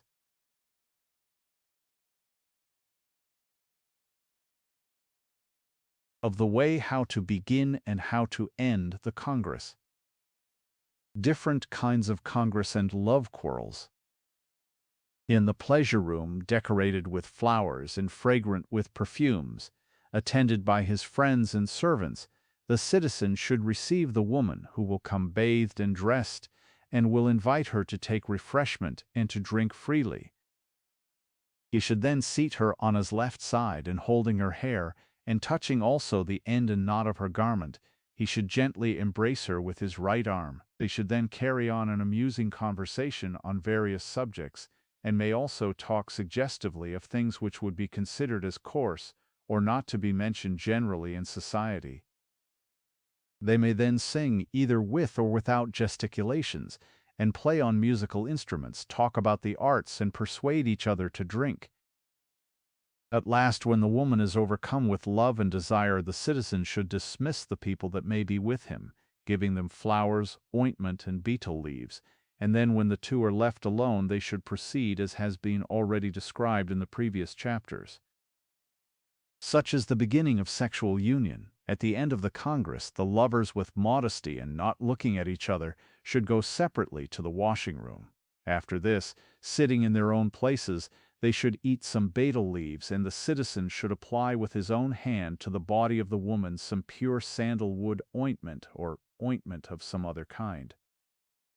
He should then embrace her with his left arm, and with agreeable words should cause her to drink from a cup held in his own hand, or he may give her water to drink. They can then eat sweetmeats, or anything else according to their likings, and may drink fresh juice, soup, gruel, extracts of meat, sherbet, the juice of mango fruits, the extract of the juice of the citron tree mixed with sugar, or anything that may be liked in different countries and known to be sweet, soft, and pure. The lovers may also sit on the terrace of the palace or house and enjoy the moonlight and carry on an agreeable conversation. At this time, too, while the woman lies in his lap with her face towards the moon, the citizen should show her the different planets, the morning star, the polar star, and the 7 rishis or great bear. This is the end of sexual union. Congresses of the following kinds, viz. Loving Congress, Congress of subsequent love, Congress of artificial love, Congress of transferred love, Congress like that of eunuchs, deceitful Congress, Congress of spontaneous love. When a man and a woman who have been in love with each other for some time come together with great difficulty, or when one of the two returns from a journey or is reconciled after having been separated on account of a quarrel, then Congress is called the loving Congress. It is carried on according to the liking of the lovers and as long as they choose. So, when two persons come together, while their love for each other is still in its infancy, their congress is called the Congress of subsequent love. When a man carries on the congress by exciting himself by means of the 64 ways, such as kissing, etc., etc., or when a man and a woman come together, though in reality they are both attached to different persons, their congress is then called Congress of artificial love. At this time all the ways and means mentioned in the Kama Sutra should be used. 4. When a man from the beginning to the end of the congress, though having connection with the women, thinks all the time that he is enjoying another one whom he loves, it is called the Congress of transferred love. 5. Congress between a man and a female water carrier, or a female servant of a caste lower than his own, lasting only until the desire is satisfied, is called congress like that of eunuchs. Here external touches, kisses, and manipulations are not to be employed. 6. The congress between a courtesan and a rustic, and that between citizens and the women of villages and bordering countries, is called deceitful congress. The congress that takes place between two persons who are attached to one another, and which is done according to their own liking, is called spontaneous congress. Thus ends the kinds of congress. We shall now speak of love quarrels. A woman who is very much in love with a man cannot bear to hear the name of her rival mentioned, or to have any conversation regarding her, or to be addressed by her name through mistake. If such takes place, a great quarrel arises, and the woman cries, becomes angry, tosses her hair about, strikes her lover, falls from her bed or seat, and casting aside her garlands and ornaments, throws herself down on the ground. At this time the lover should attempt to reconcile her with conciliatory words, and should take her up carefully and place her on her bed, but she, not replying to his questions, and with increased anger, should bend down his head by pulling his hair, and having kicked him once, twice, or thrice on his arms, head, bosom, or back, should then proceed to the door of the room. Dattaka says that she should then sit angrily near the door and shed tears, but should not go out, because she would be found fault with for going away. After a time, when she thinks that the conciliatory words and actions of her lover have reached their utmost, she should then embrace him, talking to him with harsh and reproachful words, but at the same time showing a loving desire for congress. When the woman is in her own house and has quarreled with her lover, she should go to him and show how angry she is, and leave him. Afterwards, the citizen having sent the Vita, the Vidushaka, or the Pithamurta to pacify her, she should accompany them back to the house and spend the night with her lover. Thus end the love quarrels. In conclusion, a man employing the 64 means mentioned by Behaviour obtains his object and enjoys the woman of the first quality. Though he may speak well on other subjects, if he does not know the 64 divisions, no great respect is paid to him in the assembly of the learned. A man devoid of other knowledge but well acquainted with the 64 divisions becomes a leader in any society of men and women. What man will not respect the 64 parts, considering they are respected by the learned, by the cunning, and by the courtesans? As the 64 parts are respected, are charming, and add to the talent of women, they are called by the Ecureas dear to women. A man skilled in the 64 parts is looked upon with love by his own wife, by the wives of others, and by courtesans. Part 3, Chapter 1. On Marriage.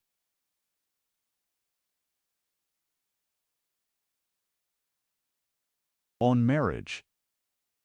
When a girl of the same caste and a virgin is married in accordance with the precepts of Holy Writ, the results of such an union are the acquisition of Dharma and Artha, offspring, affinity, increase of friends, and untarnished love. For this reason a man should fix his affections upon a girl who is of good family, whose parents are alive, and who is 3 years or more younger than himself. She should be born of a highly respectable family, possessed of wealth, well connected, and with many relations and friends.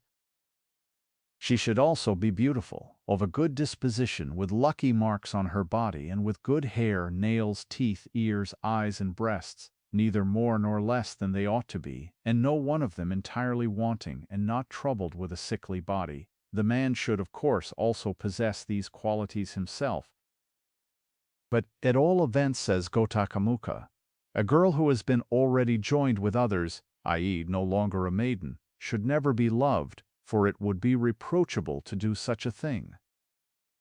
Now, in order to bring about a marriage with such a girl as described above, the parents and relations of the man should exert themselves, as also such friends on both sides as may be desired to assist in the matter. These friends should bring to the notice of the girl's parents the faults, both present and future, of all the other men that may wish to marry her, and should at the same time extol even to exaggeration all the excellencies, ancestral and paternal, of their friend, so as to endear him to them, and particularly to those that may be liked by the girl's mother. One of the friends should also disguise himself as an astrologer and declare the future good fortune and wealth of his friend by showing the existence of all the lucky omens and signs, the good influence of planets, the auspicious entrance of the sun into a sign of the zodiac, propitious stars and fortunate marks on his body. Others again should rouse the jealousy of the girl's mother by telling her that their friend has a chance of getting from some other quarter even a better girl than hers. A girl should be taken as a wife, is also given in marriage when fortune, signs, omens, and the words of others are favorable, for, says Gotakamuka, a man should not marry at any time he likes. A girl who is asleep, crying, or gone out of the house when sought in marriage, or who is betrothed to another, should not be married. The following also should be avoided: one who is kept concealed, one who has an ill-sounding name, one who has her nose depressed, one who has her nostril turned up, one who is formed like a male, one who is bent down, one who has crooked thighs, one who has a projecting forehead, one who has a bald head, one who does not like purity, one who has been polluted by another, one who is afflicted with the gulma, one who is disfigured in any way, one who has fully arrived at puberty, one who is a friend, one who is a younger sister, one who is a Vrshakari. In the same way, a girl who is called by the name of one of the 27 stars, or by the name of a tree or of a river, is considered worthless, as also a girl whose name ends in or l. But some authors say that prosperity is gained only by marrying that girl to whom one becomes attached, and that therefore no other girl but the one who is loved should be married by anyone. When a girl becomes marriageable, her parents should dress her smartly, and should place her where she can be easily seen by all. Every afternoon, having dressed her and decorated her in a becoming manner, they should send her with her female companions to sports, sacrifices, and marriage ceremonies, and thus show her to advantage in society, because she is a kind of merchandise. They should also receive with kind words and signs of friendliness those of an auspicious appearance, who may come accompanied by their friends and relations for the purpose of marrying their daughter, and under some pretext or other, having first dressed her becomingly, should then present her to them. After this they should await the pleasure of fortune, and with this object should appoint a future day on which a determination could be come to with regard to their daughter's marriage. On this occasion, when the persons have come, the parents of the girl should ask them to bathe and dine, and should say everything will take place at the proper time, and should not then comply with the request, but should settle the matter later. When a girl is thus acquired, either according to the custom of the country or according to his own desire, the man should marry her in accordance with the precepts of the Holy Writ, according to one of the 4 kinds of marriage. Thus ends marriage. There are also some verses on the subject as follows, and which are verbatim. Amusement in society, such as completing verses begun by others, marriages, and auspicious ceremonies, should be carried on neither with superiors nor inferiors, but with our equals. That should be known as a high connection when a man, after marrying a girl, has to serve her and her relations afterwards like a servant, and such a connection is censured by the good. On the other hand, that reproachable connection, where a man together with his relations lords it over his wife, is called a low connection by the wise. But when both the man and the woman afford mutual pleasure to each other, and when the relatives on both sides pay respect to one another, such is called a connection in the proper sense of the word. Therefore a man should contract neither a high connection by which he is obliged to bow down afterwards to his kinsman, nor a low connection, which is universally reprehended by all. Part 3, Chapter 2, of Creating Confidence in the Girl.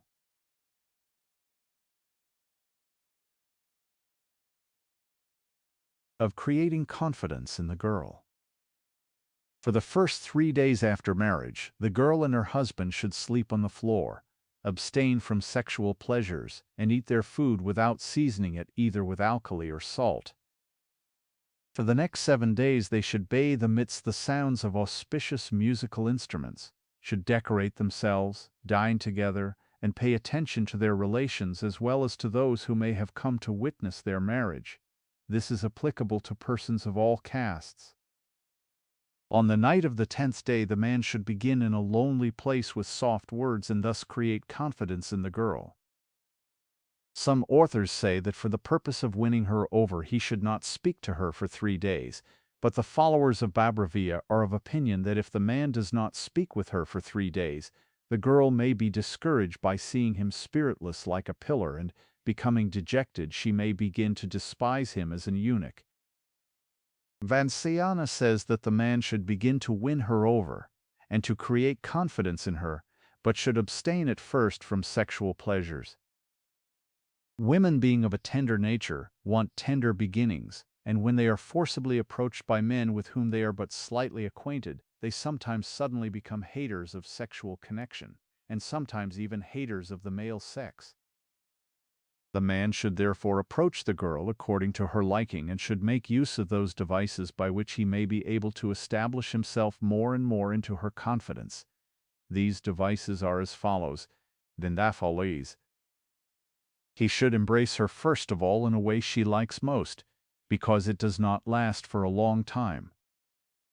He should embrace her with the upper part of his body, because that is easier and simpler. If the girl is grown up, or if the man has known her for some time, he may embrace her by the light of a lamp, but if he is not well acquainted with her, or if she is a young girl, he should then embrace her in darkness. When the girl accepts the embrace, the man should put a tambula or screw of betel nut and betel leaves in her mouth, and if she will not take it, he should induce her to do so by conciliatory words, entreaties, oaths, and kneeling at her feet, for it is an universal rule that however bashful or angry a woman may be, she never disregards a man kneeling at her feet. At the time of giving this tambula he should kiss her mouth softly and gracefully without making any sound. When she is gained over in this respect, he should then make her talk, and so that she may be induced to talk, he should ask her questions about things of which he knows or pretends to know nothing, and which can be answered in a few words. If she does not speak to him, he should not frighten her, but should ask her the same thing again and again in a conciliatory manner. If she does not then speak, he should urge her to give a reply, because as Gotakamuka says, all girls hear everything said to them by men, but do not themselves sometimes say a single word. When she is thus importuned, the girl should give replies by shakes of the head, but if she quarreled with the man, she should not even do that. When she is asked by the man whether she wishes for him and whether she likes him, she should remain silent for a long time, and when at last importuned to reply, should give him a favorable answer by a nod of the head.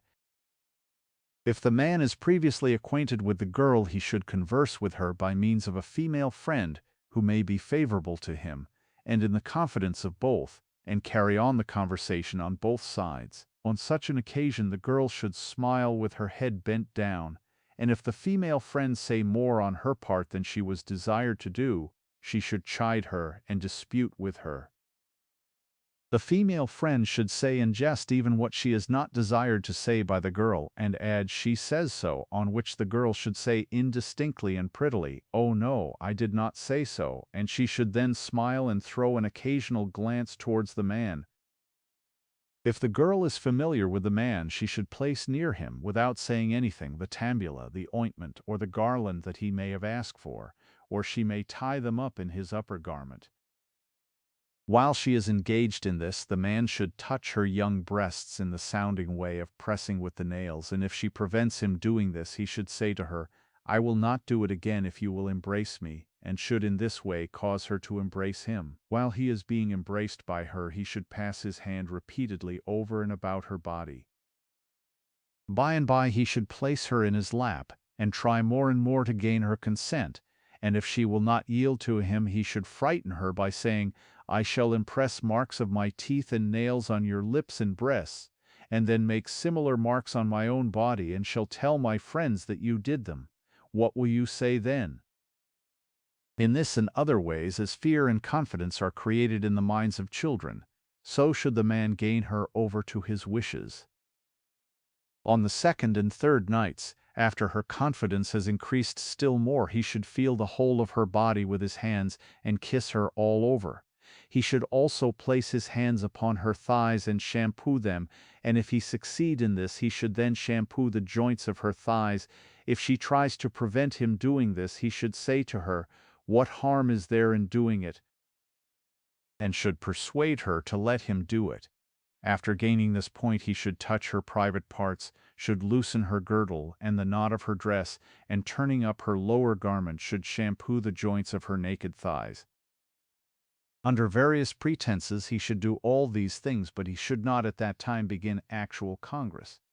After this he should teach her the 64 arts, should tell her how much he loves her, and describe to her the hopes which he formerly entertained regarding her. He should also promise to be faithful to her in future, and should dispel all her fears with respect to rival women, and at last, after having overcome her bashfulness, he should begin to enjoy her in a way so as not to frighten her. So much about creating confidence in the girl. And there are moreover some verses on the subject as follows, Dharma verses. A man acting according to the inclinations of a girl should try and gain her over so that she may love him and place her confidence in him. A man does not succeed either by implicitly following the inclination of a girl or by wholly opposing her, and he should therefore adopt a middle course. He who knows how to make himself beloved by women, as well as to increase their honor and create confidence in them, this man becomes an object of their love. But he who neglects a girl thinking she is too bashful is despised by her as a beast ignorant of the working of the female mind. Moreover, a girl forcibly enjoyed by one who does not understand the hearts of girls becomes nervous, uneasy, and dejected, and suddenly begins to hate the man who has taken advantage of her, and then, when her love is not understood or returned, she sinks into despondency and becomes either a hater of mankind altogether, or, hating her own man, she has recourse to other men. Part 3, Chapter 3.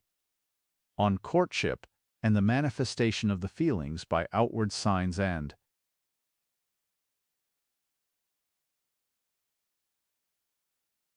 On Courtship and the Manifestation of the Feelings by Outward Signs and Deeds. A poor man possessed of good qualities, a man born of a low family possessed of mediocre qualities, a neighbor possessed of wealth, and one under the control of his father, mother, or brothers, should not marry without endeavoring to gain over the girl from her childhood to love and esteem them. Thus, a boy separated from his parents, and living in the house of his uncle, should try to gain over the daughter of his uncle or some other girl, even though she be previously betrothed to another. And this way of gaining over a girl, says Gotakamuka, is unexceptional, because Dharma can be accomplished by means of it as well as by any other way of marriage. When a boy has thus begun to woo the girl he loves, he should spend his time with her and amuse her with various games and diversions fitted for their age and acquaintanceship, such as picking and collecting flowers, making garlands of flowers, playing the parts of members of a fictitious family, cooking food, playing with dice, playing with cards, the game of odd and even, the game of finding out the middle finger, the game of 6 pebbles, and such other games as may be prevalent in the country and agreeable to the disposition of the girl. The man should also show great kindness to any woman whom the girl thinks fit to be trusted, and should also make new acquaintances. But above all, he should attach to himself by kindness and little services the daughter of the girl's nurse. For if she be gained over, even though she comes to know of his design, she does not cause any obstruction, but is sometimes even able to effect an union, we assure you. In addition to this, he should carry on various amusing games played by several persons together, such as hide and seek, playing with seeds, hiding things in several small heaps of wheat, and looking for them, blind man's buff, gymnastic exercises, and other games of the same sort, in company with the girl, her friends, and female attendants. Between him and the girl.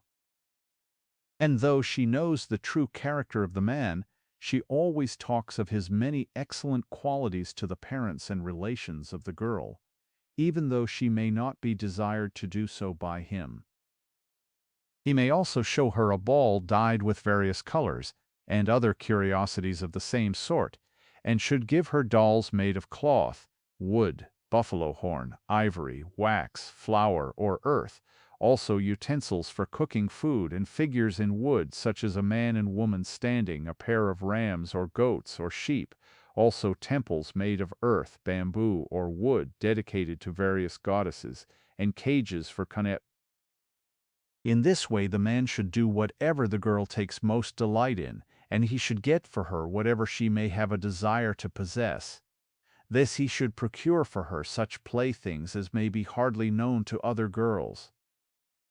Parrots, cuckoos, starlings, quails, cocks, and partridges, water vessels of different sorts and of elegant forms, machines for throwing water about, guitars, stands for putting images upon, stools, lac, red arsenic, yellow ointment, vermilion, and collyrium, as well as sandalwood, saffron, betel nut, and betel leaves.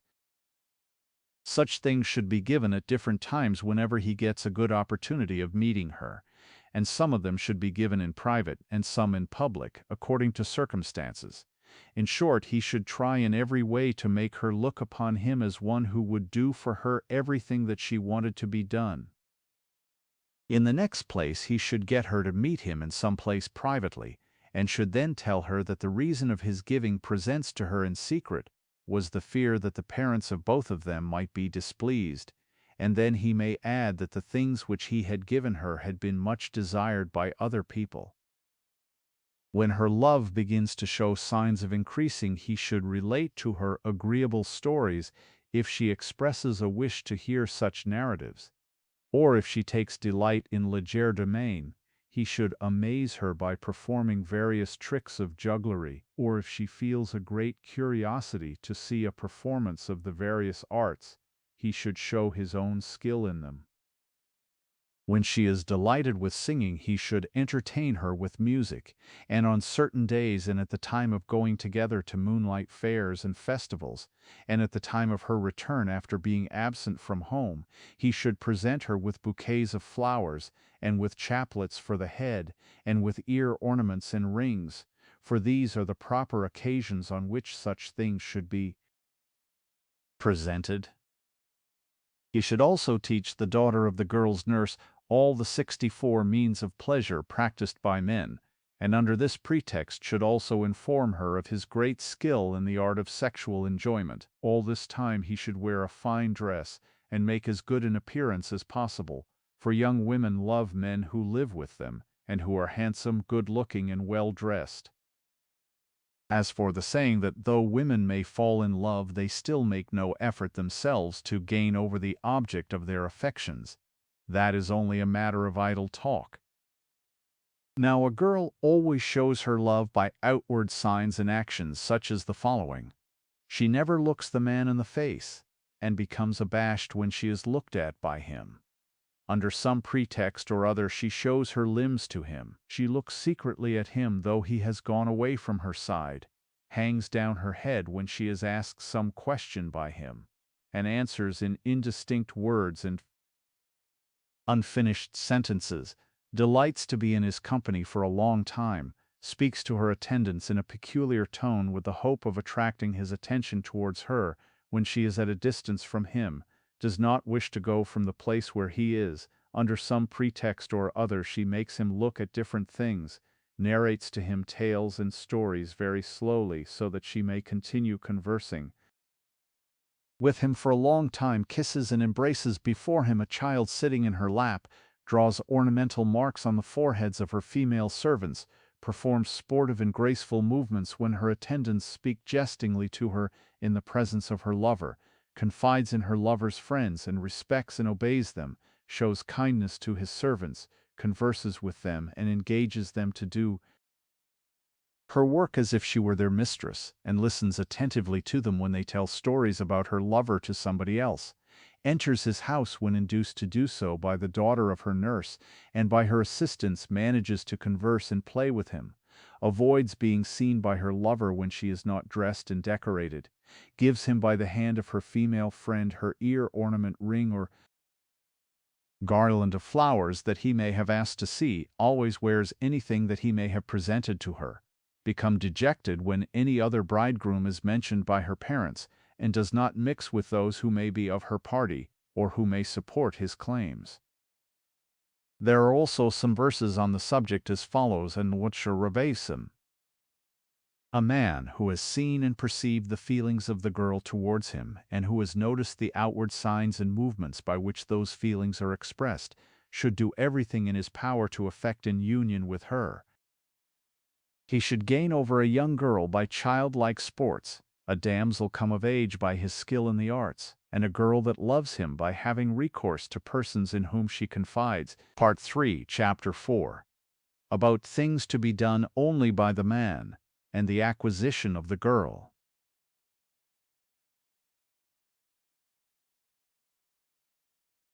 About things to be done only by the man, and the acquisition of the girl thereby. Also what is to be done by a girl to gain over a man, and subject him to her. Now when the girl begins to show her love by outward signs and motions, as described in the last chapter, the lover should try to gain her over entirely by various ways and means, such as the following. When engaged with her in any game or sport, he should intentionally hold her hand. He should practice upon her the various kinds of embraces, such as the touching embrace, and others already described in a preceding chapter, Part 2, Chapter 2. He should show her a pair of human beings cut out of the leaf of a tree and such like things at intervals. When engaged in water sports, he should dive at a distance from her and come up close to her. He should show an increased liking for the new foliage of trees and such like things. He should describe to her the pangs he suffers on her account. He should relate to her the beautiful dream that he has had with reference to other women. At parties and assemblies of his caste he should sit near her, and touch her under some pretence or other, and having placed his foot upon hers, he should slowly touch each of her toes, and press the ends of the nails. If successful in this, he should get hold of her foot with his hand, and repeat the same thing. He should also press a finger of her hand between his toes when she happens to be washing his feet, and whenever he gives anything to her, or takes anything from her, he should show her by his manner, and look how much he loves her. He should sprinkle upon her the water brought for rinsing his mouth, and when alone with her in a lonely place or in darkness, he should make love to her, and tell her the true state of his mind without distressing her in any way. Whenever he sits with her on the same seat or bed, he should say to her, "I have something to tell you in private," and then, when she comes to hear it in a quiet place, he should express his love to her more by manner and signs than by words. When he comes to know the state of her feelings towards him, he should pretend to be ill, and should make her come to his house to speak to him. There he should intentionally hold her hand and place it on his eyes and forehead, and under the pretense of preparing some medicine for him, he should ask her to do work for his sake in the following words: "This work must be done by you and by nobody else." When she wants to go away, he should let her go with an earnest request to come and see him again. This device of illness should be continued for 3 days and 3 nights. After this, when she begins coming to see him frequently, he should carry on long conversations with her. For, says Gotakamuka, though a man loves a girl ever so much, he never succeeds in winning her without a great deal of talking. At last, when the man finds the girl completely gained over, he may then begin to enjoy her. As for the saying that women grow less timid than usual during the evening and in darkness, and are desirous of congress at those times, and do not oppose men then, and should only be enjoyed at these hours, it is a matter of talk only. When it is impossible for the man to carry on his endeavors alone, he should, by means of the daughter of her nurse, or of a female friend in whom she confides, cause the girl to be brought to him without making known to her his design, and he should then proceed with her in the manner above described. Or he should in the beginning send his own female servant to live with the girl as her friend, and should then gain her over by her means. At last, when he knows the state of her feelings by her outward manner and conduct towards him at religious ceremonies, marriage ceremonies, fairs, festivals, theatres, public assemblies, and such like occasions, he should begin to enjoy her when she is alone, for Vatsyayana lays it down, that women, when resorted to at proper times and in proper places, do not turn away from their lovers. When a girl, possessed of good qualities and well-bred, though born in a humble family or destitute of wealth and not therefore desired by her equals, or an orphan girl or one deprived of her parents, but observing the rules of her family and caste, should wish to bring about her own marriage when she comes of age, such a girl should endeavor to gain over a strong and good-looking young man, or a person whom she thinks would marry her on account of the weakness of his mind, and even without the consent of his parents. She should do this by such means as would endear her to the said person, as well as by frequently seeing and meeting him. Her mother also should constantly cause them to meet by means of her female friends and the daughter of her nurse. The girl herself should try to get alone with her beloved in some quiet place, and at odd times should give him flowers, betel nut, betel leaves, and perfumes. She should also show her skill in the practice of the arts, in shampooing, in scratching, and in pressing with the nails.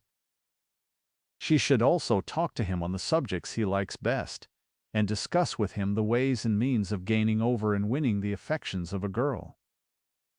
But old authors say that although the girl loves the man ever so much, she should not offer herself or make the first overtures, for a girl who does this loses her dignity and is liable to be scorned and rejected. But when the man shows his wish to enjoy her, she should be favorable to him and should show no change in her demeanor when he embraces her, and should receive all the manifestations of his love as if she were ignorant of the state of his mind.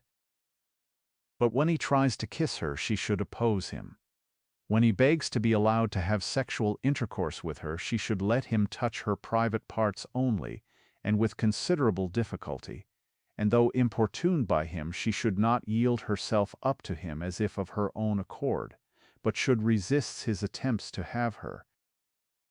It is only, moreover, when she is certain that she is truly loved and that her lover is indeed devoted to her and will not change his mind, that she should then give herself up to him and persuade him to marry her quickly. After losing her virginity, she should tell her confidential friends about it. Here ends the efforts of a girl to gain over a man. There are also some verses on the subject as follows. A girl who is much sought after should marry the man that she likes and whom she thinks would be obedient to her and capable of giving her pleasure. But when from the desire of wealth a girl is married by her parents to a rich man without taking into consideration the character or looks of the bridegroom, or when given to a man who has several wives, she never becomes attached to the man, even though he be endowed with good qualities, obedient to her will, active, strong, and healthy, and anxious to please her in every way. A husband who is obedient but yet master of himself, though he be poor and not good-looking, is better than one who is common to many women, even though he be handsome and attractive. The wives of rich men, where there are many wives, are not generally attached to their husbands, and are not confidential with them, and even though they possess all the external enjoyments of life, still have recourse to other men. A man who is of a low mind, who has fallen from his social position, and who is much given to traveling, does not deserve to be married.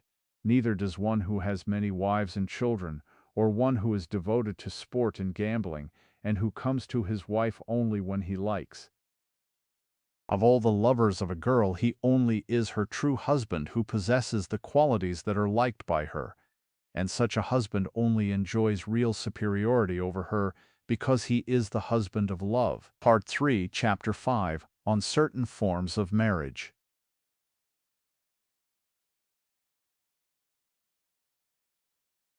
On certain forms of marriage.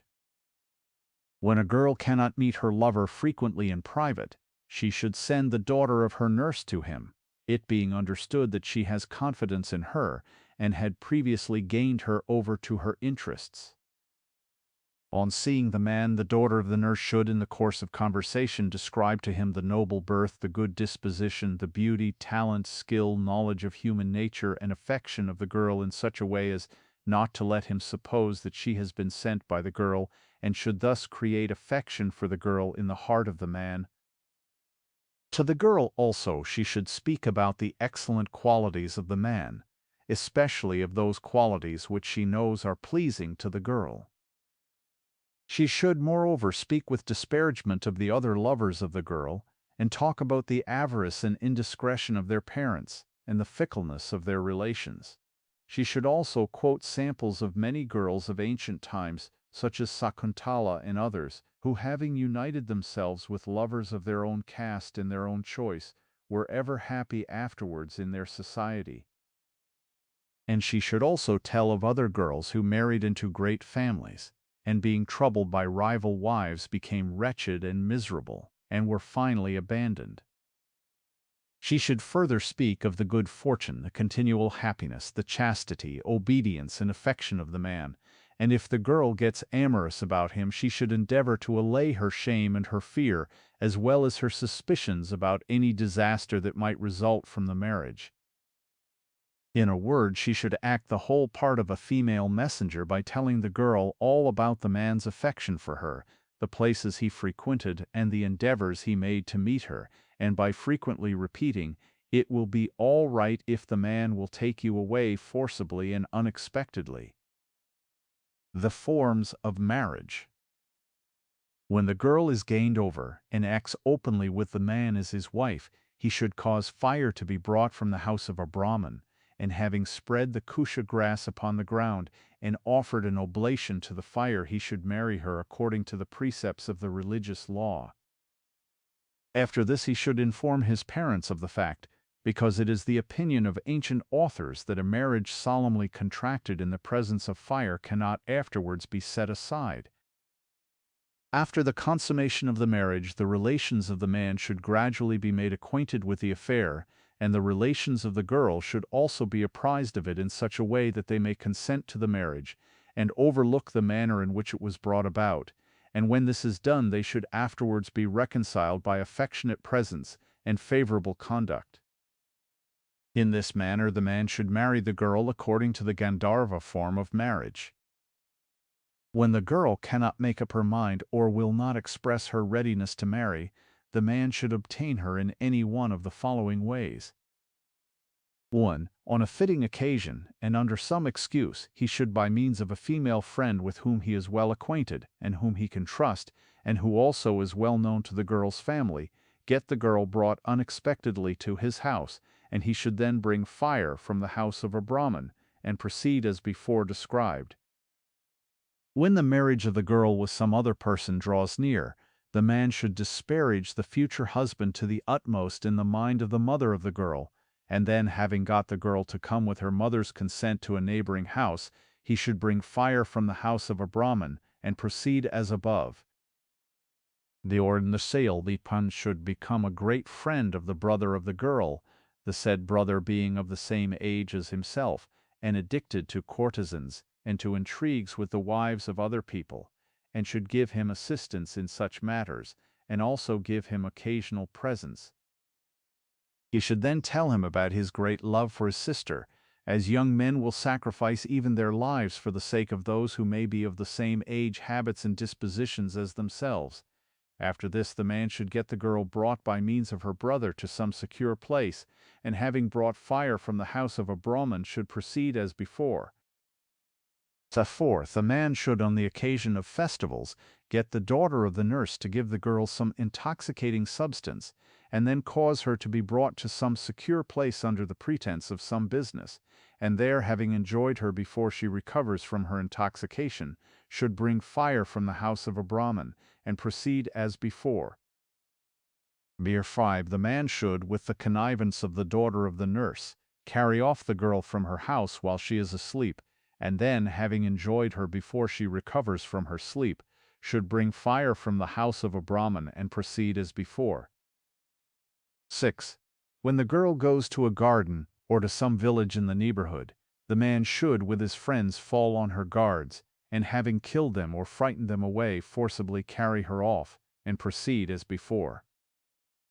There are verses on the subject as follows.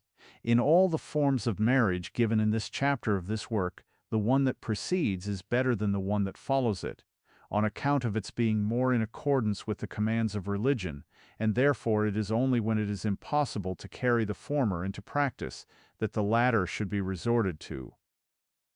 As the fruit of all good marriages is love, the Gandharva form of marriage is respected, even though it is formed under unfavorable circumstances, because it fulfills the object sought for. Another cause of the respect accorded to the Gandharva form of marriage is that it brings forth happiness, causes less trouble in its performance than any other forms of marriage, and is above all the result of previous love. Part 4, Chapter 1.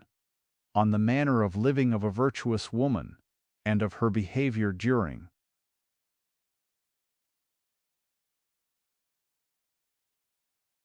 On the manner of living of a virtuous woman, and of her behavior during the absence of her husband.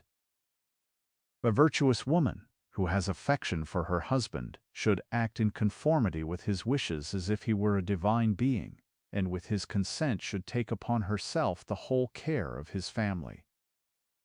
She should keep the whole house well cleaned and arrange flowers of various kinds in different parts of it, and make the floor smooth and polished so as to give the whole a neat and becoming appearance. She should surround the house with a garden, and place ready in it all the materials required for the morning, noon, and even sacrifices.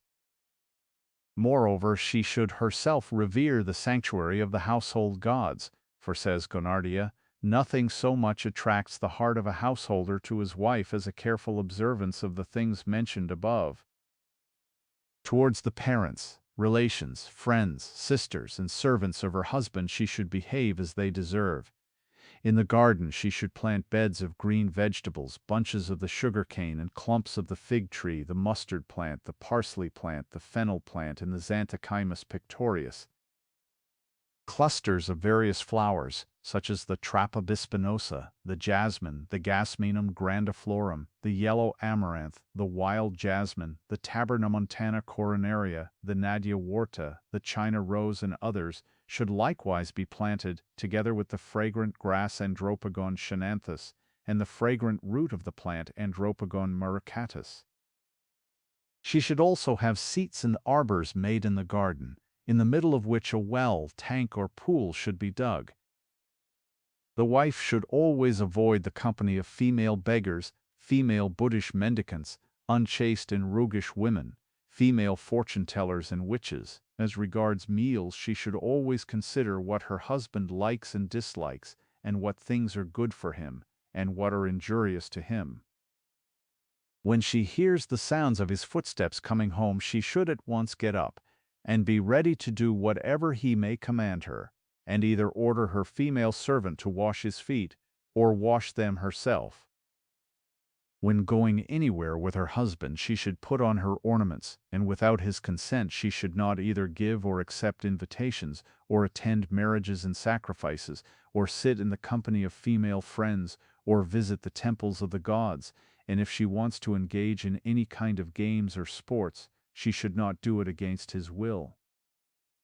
In the same way, she should always sit down after him and get up before him, and should never awaken him when he is asleep.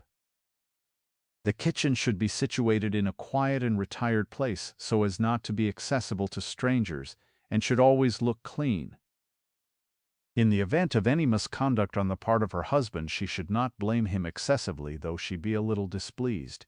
She should not use abusive language towards him, but rebuke him with conciliatory words, whether he be in the company of friends or alone. Moreover, she should not be a scold, for, says Gonardia, there is no cause of dislike on the part of a husband so great as this characteristic in a wife. Lastly, she should avoid bad expressions, sulky looks, speaking aside, standing in the doorway and looking at passers-by, conversing in the pleasure groves, and remaining in a lonely place for a long time. And finally, she should always keep her body, her teeth, her hair, and everything belonging to her tidy, sweet, and clean.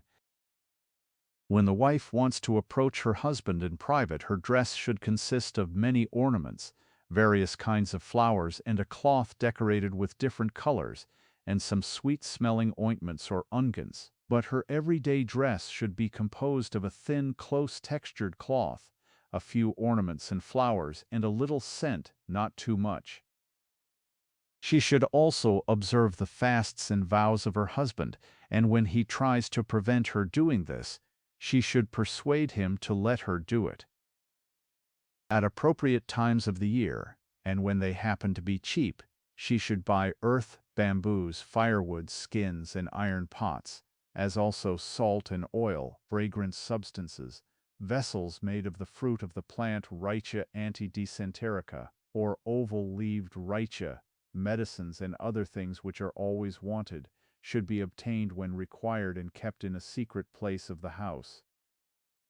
The seeds of the radish, the potato, the common beet, the Indian wormwood, the mango, the cucumber, the eggplant, the kushmanda, the pumpkin gourd, the surana, the bignonia indica, the sandalwood, the primna spinosa, the garlic plant, the onion, and other vegetables should be bought and sown at the proper seasons. The wife, moreover, should not tell to strangers the amount of her wealth, nor the secrets which her husband has confided to her. She should surpass all the women of her own rank in life in her cleverness, her appearance, her knowledge of cookery, her pride, and her manner of serving her husband. The expenditure of the year should be regulated by the profits. The milk that remains after the meals should be turned into ghee or clarified butter. Oil and sugar should be prepared at home.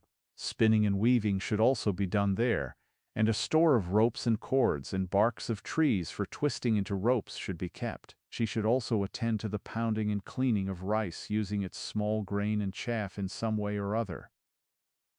She should pay the salaries of the servants, look after the tilling of the fields and keeping of the flocks and herds, superintend the making of vehicles, and take care of the rams, cocks, quails, parrots, starlings, cuckoos, peacocks, monkeys, and deer, and finally adjust the income and expenditure of the day.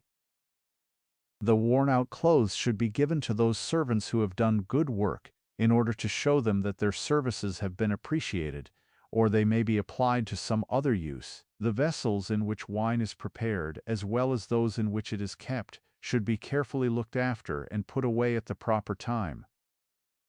All sales and purchases should also be well attended to.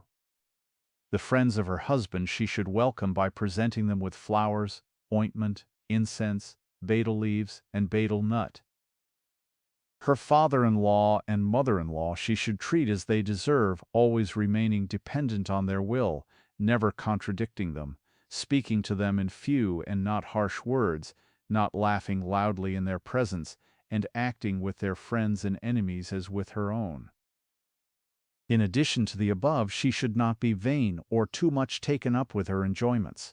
She should be liberal towards her servants, and reward them on holidays and festivals, and not give away anything without first making it known to her husband. Thus ends the manner of living of a virtuous woman. During the absence of her husband on a journey, the virtuous woman should wear only her auspicious ornaments, and observe the fasts in honor of the gods. While anxious to hear the news of her husband, she should still look after her household affairs. She should sleep near the elder women of the house, and make herself agreeable to them. She should look after and keep in repair the things that are liked by her husband, and continue the works that have been begun by him.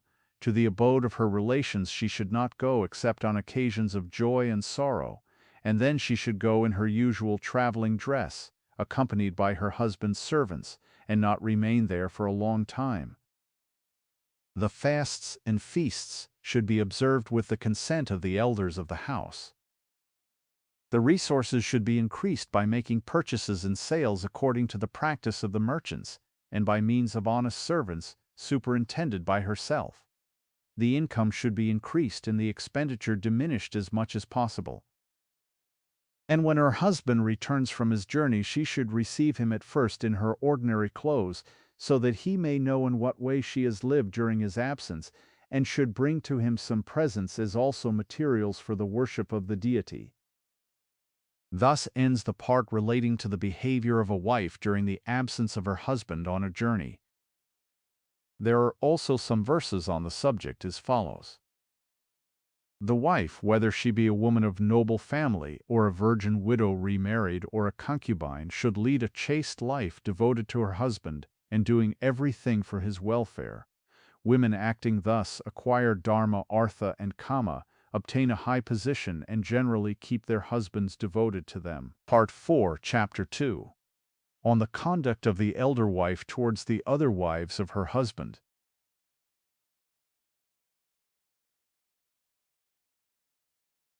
On the conduct of the elder wife towards the other wives of her husband, and on that of a younger wife towards the elder ones. Also on the conduct of a virgin widow remarried, of a wife disliked by her husband, of the women in the king's harem, and lastly on the conduct of a husband towards many wives. The causes of remarrying during the lifetime of the wife are as follows. The folly or ill temper of the wife. Her husband's dislike to her. The want of offspring. 4. The continual birth of daughters. 5. The incontinence of the husband. From the very beginning, the wife should endeavor to attract the heart of her husband by showing to him continually her devotion, her good temper, and her wisdom. If, however, she bears him no children, she should herself tell her husband to marry another woman. And when the second wife is married and brought to the house, the first wife should give her a position superior to her own, and look upon her as a sister. In the morning, the elder wife should forcibly make the younger one decorate herself in the presence of their husband, and should not mind all the husband's favor being given to her. If the younger wife does anything to displease her husband, the elder one should not neglect her, but should always be ready to give her most careful advice, and should teach her to do various things in the presence of her husband. Her children she should treat as her own. Her attendants she should look upon with more regard even than on her own servants. Her friends she should cherish with love and kindness, and her relations with great honor. When there are many other wives besides herself, the elder wife should associate with the one who is immediately next to her in rank and age, and should instigate the wife who has recently enjoyed her husband's favor to quarrel with the present favorite.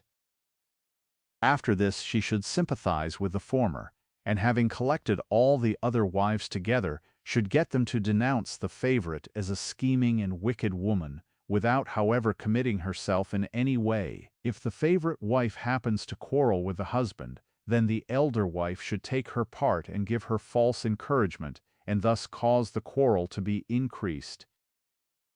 If there be only a little quarrel between the two, the elder wife should do all she can to work it up into a large quarrel.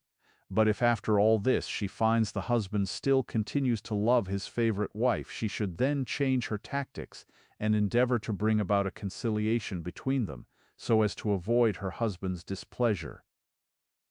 Thus ends the conduct of the elder wife. The younger wife should regard the elder wife of her husband as her mother, and should not give anything away even to her own relations without her knowledge. She should tell her everything about herself, and not approach her husband without her permission.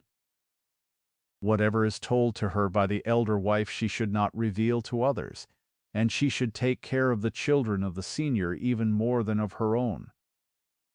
When alone with her husband, she should serve him well, but should not tell him of the pain she suffers from the existence of a rival wife. She may also obtain secretly from her husband some marks of his particular regard for her, and may tell him that she lives only for him, and for the regard that he has for her. She should never reveal her love for her husband, nor her husband's love for her to any person, either in pride or in anger, for a wife that reveals the secrets of her husband is despised by him. As for seeking to obtain the regard of her husband, Ganardia says that it should always be done in private, for fear of the elder wife.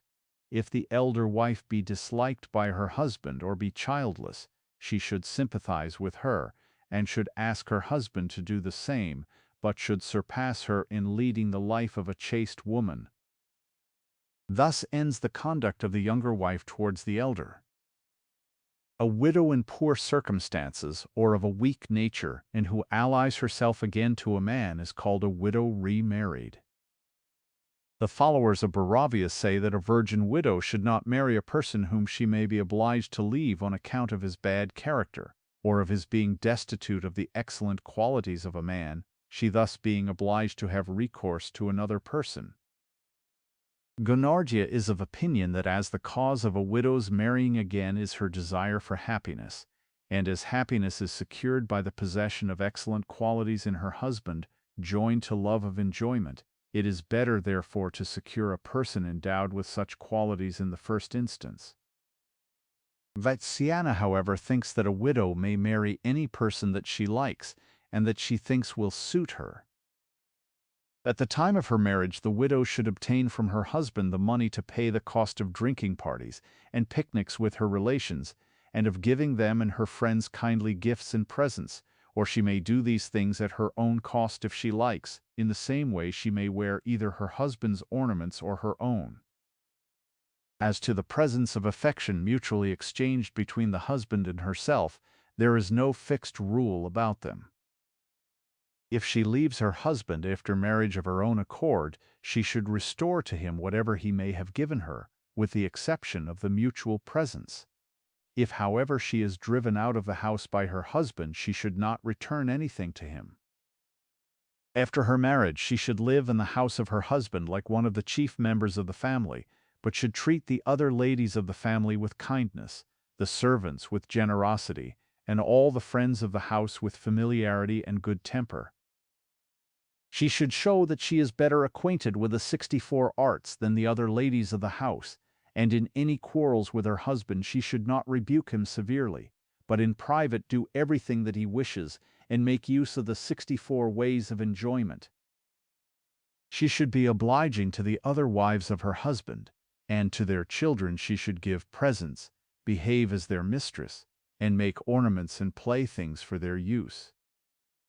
In the friends and servants of her husband she should confide more than in his other wives, and finally she should have a liking for drinking parties, going to picnics, attending fairs and festivals, and for carrying out all kinds of games and amusements.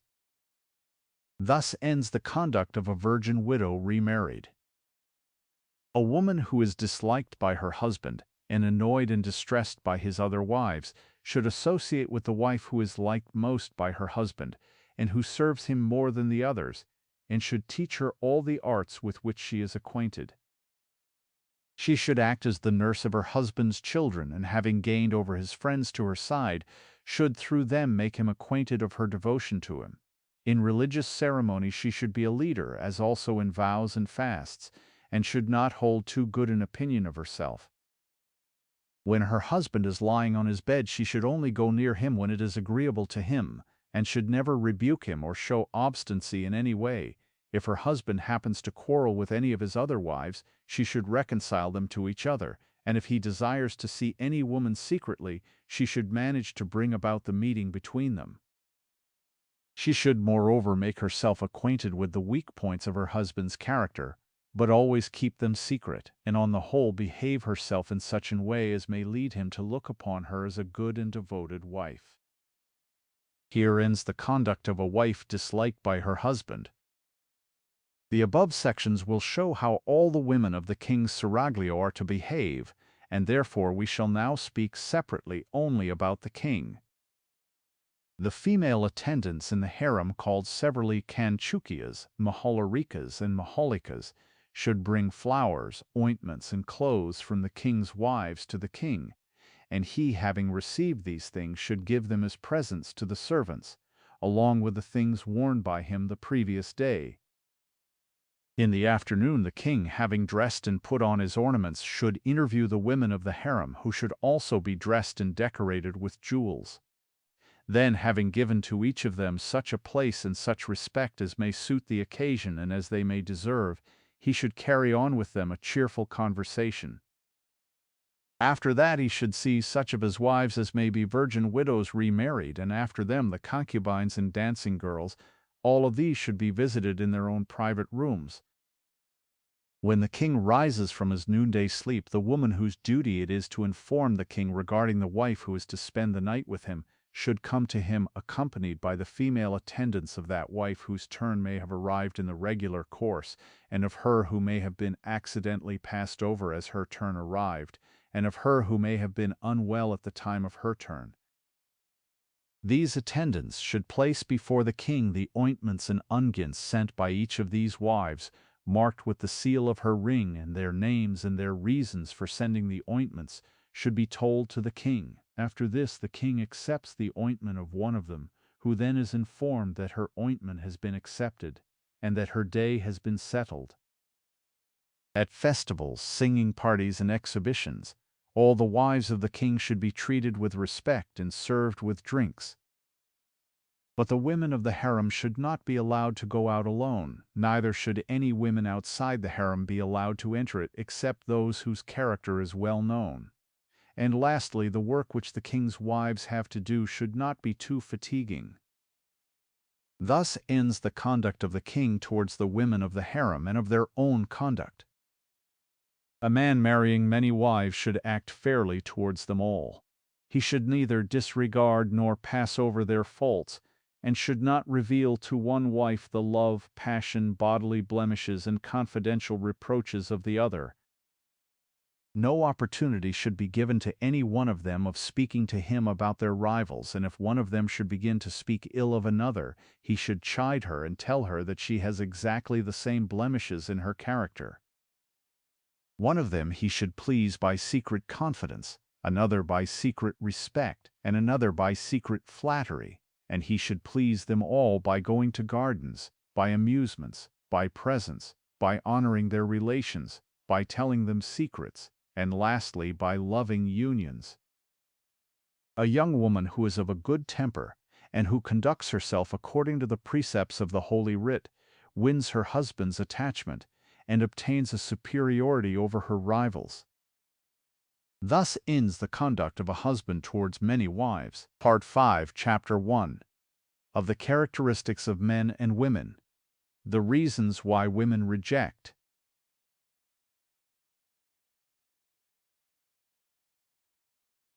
Of the characteristics of men and women. Whether it was to far the reasons why women reject the addresses of men, about men who have success with women, and about women who are easily gained over. The wives of other people may be resorted to on the occasions already described in Part 1, Chapter 5 of this work, but the possibility of their acquisition, their fitness for cohabitation, the danger to one's self in uniting with them, and the future effect of these unions should first of all be examined. A man may resort to the wife of another for the purpose of saving his own life when he perceives that his love for her proceeds from one degree of intensity to another. These degrees are 10 in number and are distinguished by the following marks. 1. Love of the eye. 2. Attachment of the mind. 3. Constant reflection. 4. Destruction of sleep. 5. Emaciation of the body. 6. Turning away from objects of enjoyment. 7. Removal of shame. 8. Madness. 9. Fainting. 10. Death. Ancient authors say that a man should know the disposition, truthfulness, purity, and will of a young woman, as also the intensity or weakness of her passions, from the form of her body and from her characteristic marks and signs. But Vatsyayana is of opinion that the forms of bodies and the characteristic marks or signs are but erring tests of character, and that women should be judged by their conduct, by the outward expression of their thoughts, and by the movements of their bodies.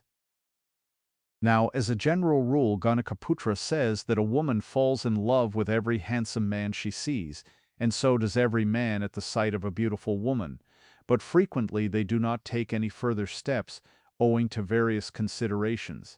In love, the following circumstances are peculiar to the woman. She loves without regard to right or wrong and does not try to gain over a man simply for the attainment of some particular purpose. Moreover, when a man first makes up to her, she naturally shrinks from him, even though she may be willing to unite herself with him. But when the attempts to gain her are repeated and renewed, she at last consents. But with a man, even though he may have begun to love, he conquers his feelings from a regard for morality and wisdom, and although his thoughts are often on the woman, he does not yield even though an attempt be made to gain him over. He sometimes makes an attempt or effort to win the object of his affections, and having failed, he leaves her alone for the future.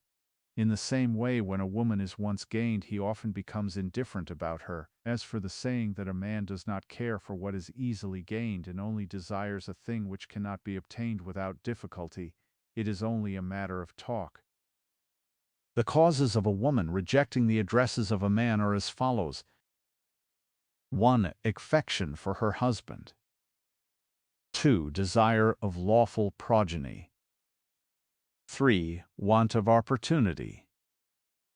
4. Anger at being addressed by the man too familiarly.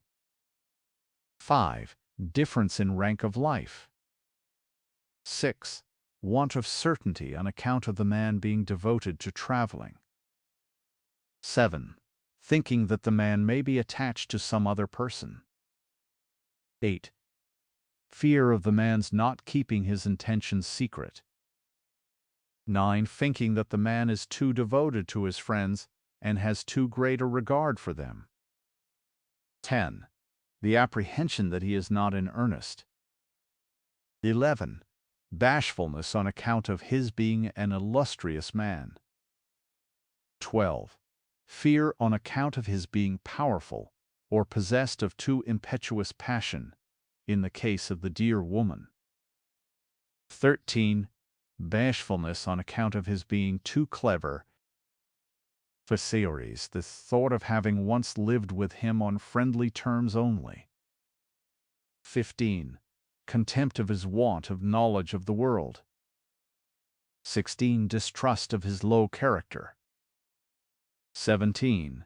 Disgust at his want of perception of her love for him. 18.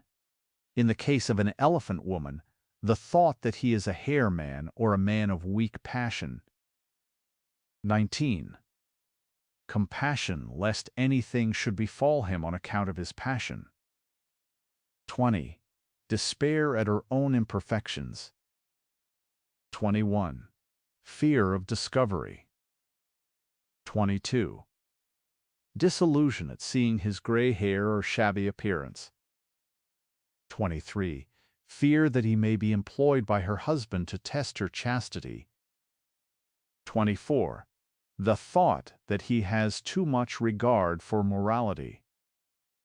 Whichever of the above causes a man may detect, he should endeavor to remove it from the very beginning. Thus, the bashfulness that may arise from his greatness or his ability, he should remove by showing his great love and affection for her. The difficulty of the want of opportunity, or of his inaccessibility, he should remove by showing her some easy way of access. The excessive respect entertained by the woman for him should be removed by making himself very familiar.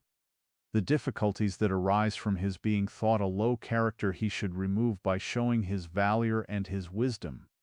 Those that come from neglect by extra attention, and those that arise from fear by giving her proper encouragement. The following are the men who generally obtain success with women. 1. Men well versed in the science of love. 2. Men skilled in telling stories. 3. Men acquainted with women from their childhood. 4. Men who have secured their confidence. 5. Men who send presents to them. 6. Men who talk well.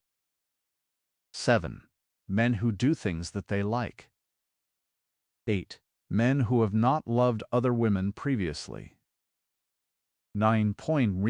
Men who act as messengers. 10. Men who knew their weak points. 11. Men who are desired by good women. 12. Men who are united with their female friends.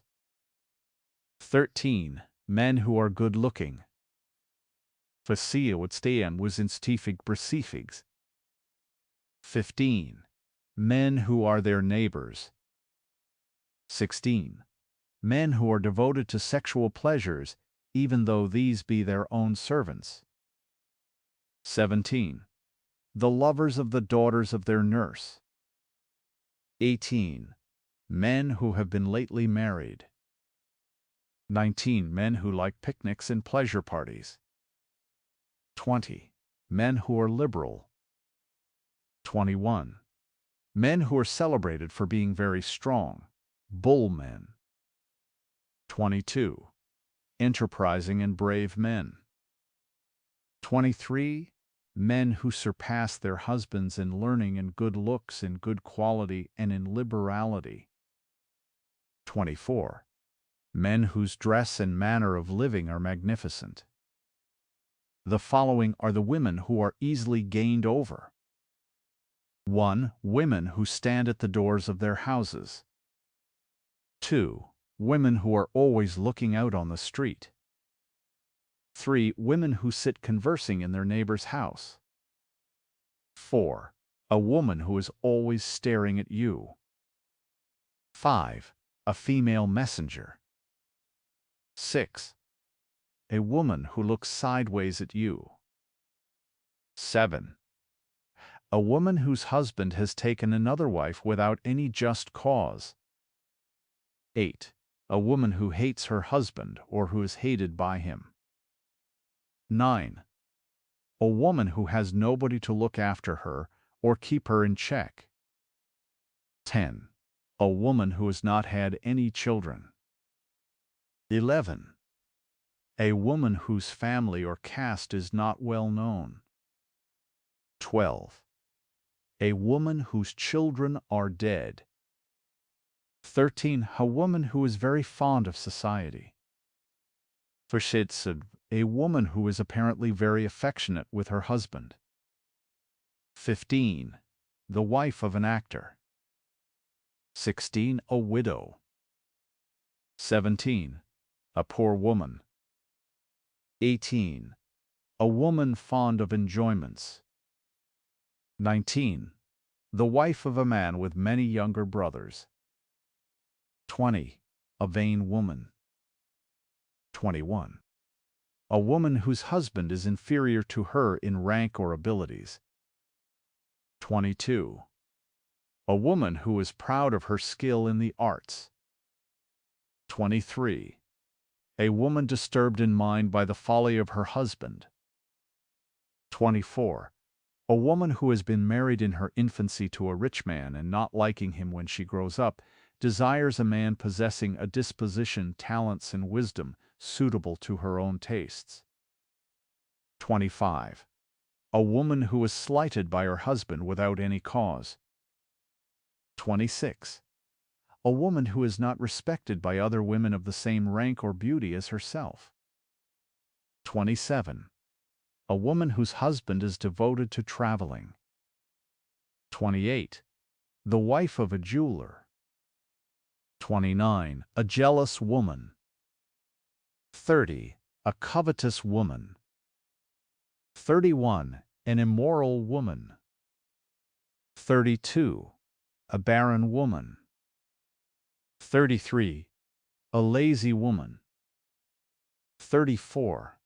A cowardly woman. 35. A humpbacked woman. 36. A dwarfish woman. 37. A deformed woman. 38. A vulgar woman. 39. An ill-smelling woman.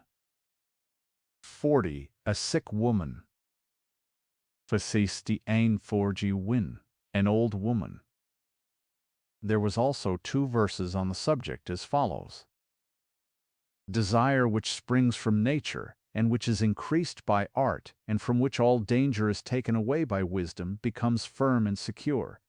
A clever man, depending on his own ability, and observing carefully the ideas and thoughts of women, and removing the causes of their turning away from men, is generally successful with them. Part 5, Chapter 2.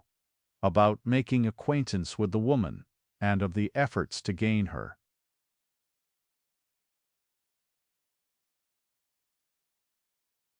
About making acquaintance with a woman, and of the efforts to gain her over. Ancient authors are of opinion that girls are not so easily seduced by employing female messengers as by the efforts of the man himself, but that the wives of others are more easily got at by the aid of female messengers than by the personal efforts of a man. But Vatsyayana lays it down that whenever it is possible, a man should always act himself in these matters, and it is only when such is impracticable or impossible that female messengers should be employed. As for the saying that women who act and talk boldly and freely are to be won by the personal efforts of the man, and that women who do not possess those qualities are to be got at by female messengers, it is only a matter of talk. Now, when a man acts himself in the matter, he should first of all make the acquaintance of the woman he loves in the following manner. First, he should arrange to be seen by the woman either on a natural or special opportunity. A natural opportunity is when one of them goes to the house of the other, and a special opportunity is when they meet either at the house of a friend, or a caste fellow, or a minister, or a physician, as also on the occasion of marriage ceremonies, sacrifices, festivals, funerals, and garden parties. Second, when they do meet, the man should be careful to look at her in such a way as to cause the state of his mind to be made known to her. He should pull about his mustache, make a sound with his nails, cause his own ornaments to tinkle, bite his lower lip, and make various other signs of that description. When she is looking at him, he should speak to his friends about her and other women, and should show to her his liberality and his appreciation of enjoyments. When sitting by the side of a female friend, he should yawn and twist his body, contract his eyebrows, speak very slowly as if he were weary, and listen to her indifferently. A conversation having two meanings should also be carried on with a child or some other person, apparently having regard to a third person, but really having reference to the woman he loves, and in this way his love should be made manifest under the pretext of referring to others rather than to herself. He should make marks that have reference to her, on the earth with his nails or with a stick, and should embrace and kiss a child in her presence, and give it the mixture of betel nut and betel leaves with his tongue, and press its chin with his fingers in a caressing way. All these things should be done at the proper time and in proper places. Third, the man should fondle a child that may be sitting on her lap, and give it something to play with, and also take the same back again. Conversation with respect to the child may also be held with her, and in this manner he should gradually become well acquainted with her, and he should also make himself agreeable to her relations. Afterwards, this acquaintance should be made a pretext for visiting her house frequently, and on such occasions he should converse on the subject of love in her absence, but within her hearing. As his intimacy with her increases, he should place in her charge some kind of deposit or trust, and take away from it a small portion at a time, or he may give her some fragrant substances, or betel nuts to be kept for him by her. After this he should endeavor to make her well acquainted with his own wife, and get them to carry on confidential conversations, and to sit together in lonely places. In order to see her frequently, he should arrange that the same goldsmith, the same jeweler, the same basket maker, the same dyer, and the same washerman should be employed by the two families, and he should also pay her long visits openly under the pretense of being engaged with her on business, and one business should lead to another so as to keep up the intercourse between them. Whenever she wants anything or is in need of money or wishes to acquire skill in one of the arts, he should cause her to understand that he is willing and able to do anything that she wants, to give her money or teach her one of the arts, all these things being quite within his ability and power. In the same way he should hold discussions with her in company with other people, and they should talk of the doings and sayings of other persons, and examine different things like jewelry, precious stones, etc.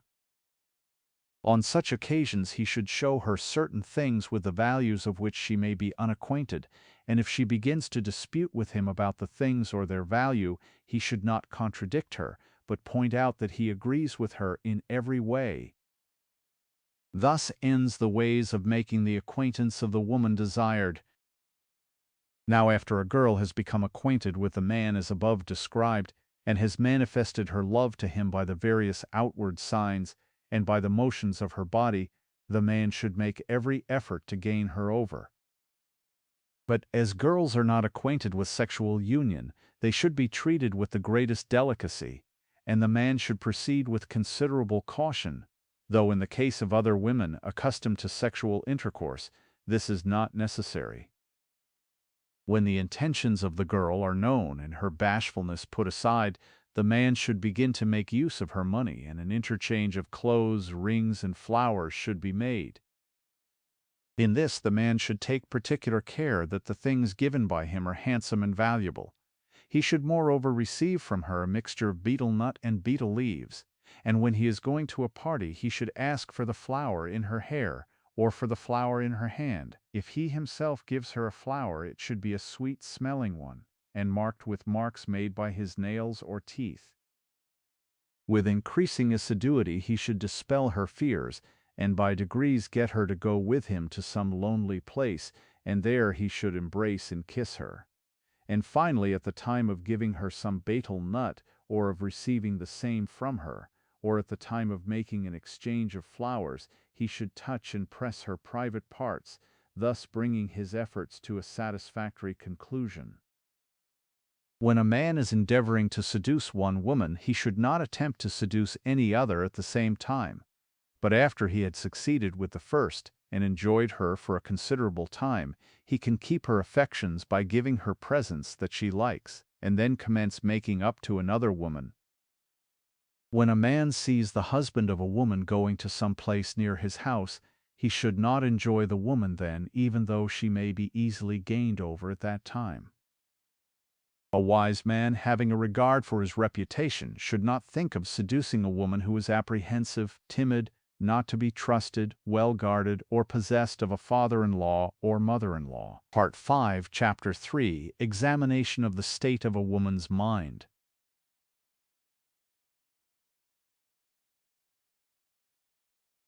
Examination of the state of a woman's mind. When a man is trying to gain over a woman, he should examine the state of her mind and acts as follows. If she listens to him but does not manifest to him in any way her own intentions, he should then try to gain her over by means of a go-between. If she meets him once, and again comes to meet him better dressed than before, or comes to him in some lonely place, he should be certain that she is capable of being enjoyed by the use of a little force. A woman who lets a man make up to her, but does not give herself up even after a long time, should be considered as a trifler in love, but owing to the fickleness of the human mind, even such a woman can be conquered by always keeping up a close acquaintance with her. When a woman avoids the attentions of a man, and on account of respect for him, and pride in herself, will not meet him or approach him, she can be gained over with difficulty, either by endeavoring to keep on familiar terms with her, or else by an exceedingly clever go-between. When a man makes up to a woman, and she reproaches him with harsh words, she should be abandoned at once. When a woman reproaches a man but at the same time acts affectionately towards him, she should be made love to in every way. A woman who meets a man in lonely places and puts up with the touch of his foot, but pretends, on account of the indecision of her mind, not to be aware of it, should be conquered by patience and by continued efforts as follows. If she happens to go to sleep in his vicinity, he should put his left arm round her, and see when she awakes whether she repulses him in reality, or only repulses him in such a way as if she were desirous of the same thing being done to her again, and what is done by the arm can also be done by the foot. If the man succeeds in this point, he should embrace her more closely, and if she will not stand the embrace and gets up but behaves with him as usual the next day, he should consider then that she is not unwilling to be enjoyed by him. If, however, she does not appear again, the man should try to get over her by means of a go-between, and if, after having disappeared for some time, she again appears and behaves with him as usual, the man should then consider that she would not object to be united with him. When a woman gives a man an opportunity and makes her own love manifest to him, he should proceed to enjoy her. And the signs of a woman manifesting her love are these. 1. She calls out to a man without being addressed by him in the first instance. 2. She shows herself to him in secret places. 3. She speaks to him tremblingly and inarticulately. 4. She has the fingers of her hand and the toes of her feet moistened with perspiration, and her face blooming with delight. 5. She occupies herself with shampooing his body and pressing his head. 6. When shampooing him, she works with one hand only, and with the other she touches and embraces parts of his body. 7. She remains with both hands placed on his body, motionless as if she had been surprised by something or was overcome by fatigue. 8. She sometimes bends down her face upon his thighs, and when asked to shampoo them does not manifest any unwillingness to do so.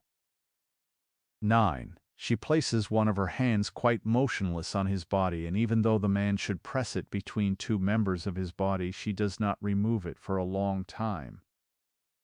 10. Lastly, when she has resisted all the efforts of the man to gain her over, she returns to him next day to shampoo his body as before. When a woman neither gives encouragement to a man nor avoids him, but hides herself and remains in some lonely place, she must be got at by means of the female servant who may be near her. If when called by the man she acts in the same way, then she should be gained over by means of a skillful go-between. But if she will have nothing to say to the man, he should consider well about her before he begins any further attempts to gain her over. Thus ends the examination of the state of a woman's mind. A man should first get himself introduced to a woman and then carry on a conversation with her.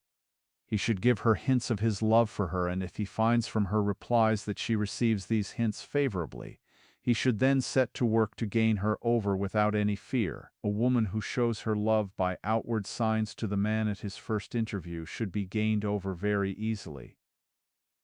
In the same way, a lascivious woman, who when addressed in loving words replies openly in words expressive of her love, should be considered to have been gained over at that very moment. With regard to all women, whether they be wise, simple, or confiding, this rule is laid down that those who make an open manifestation of their love are easily gained over. Part 5, Chapter 4. About the business of a go-between.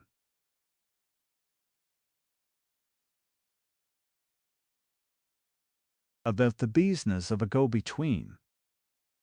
If a woman has manifested her love or desire, either by signs or by motions of her body, and is afterwards rarely or never seen anywhere, or if a woman is met for the first time, the man should get a go-between to approach her.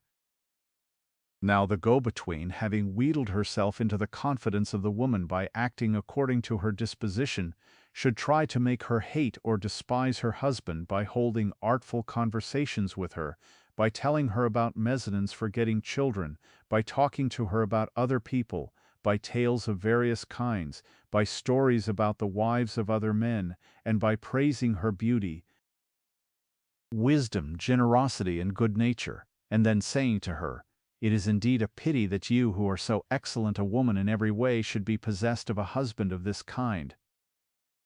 Beautiful lady, he is not fit even to serve you." The go-between should further talk to the woman about the weakness of the passion of her husband, his jealousy, his roguery, his ingratitude, his aversion to enjoyments, his dullness, his meanness, and all the other faults that he may have, and with which she may be acquainted. She should particularly harp upon that fault or that failing by which the wife may appear to be the most affected. If the wife be a deer woman and the husband a hare man, then there would be no fault in that direction, but in the event of his being a hare man and she a mare woman or elephant woman, then this fault should be pointed out to her.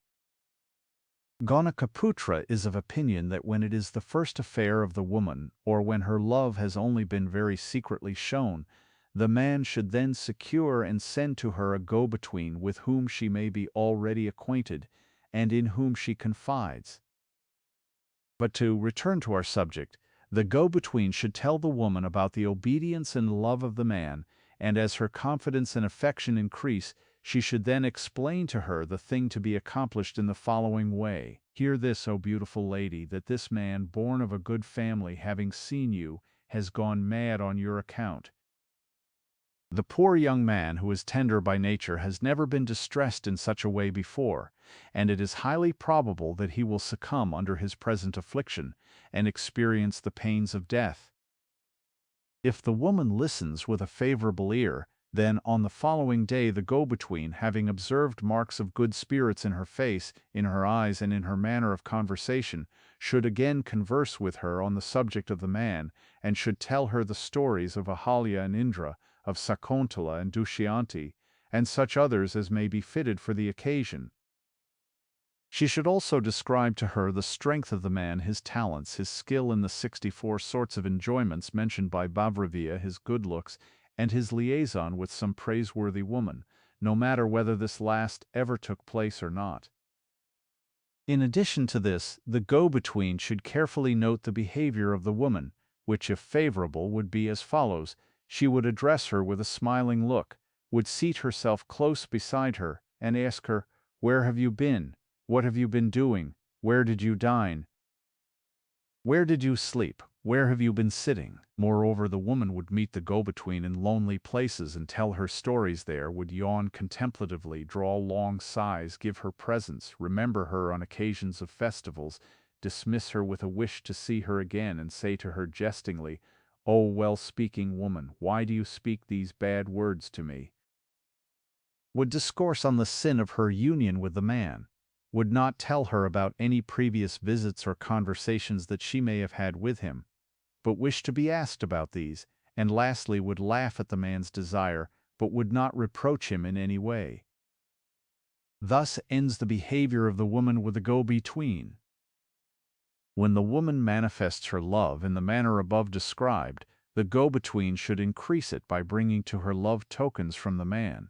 But if the woman be not acquainted with the man personally, the go-between should win her over by extolling and praising his good qualities, and by telling stories about his love for her.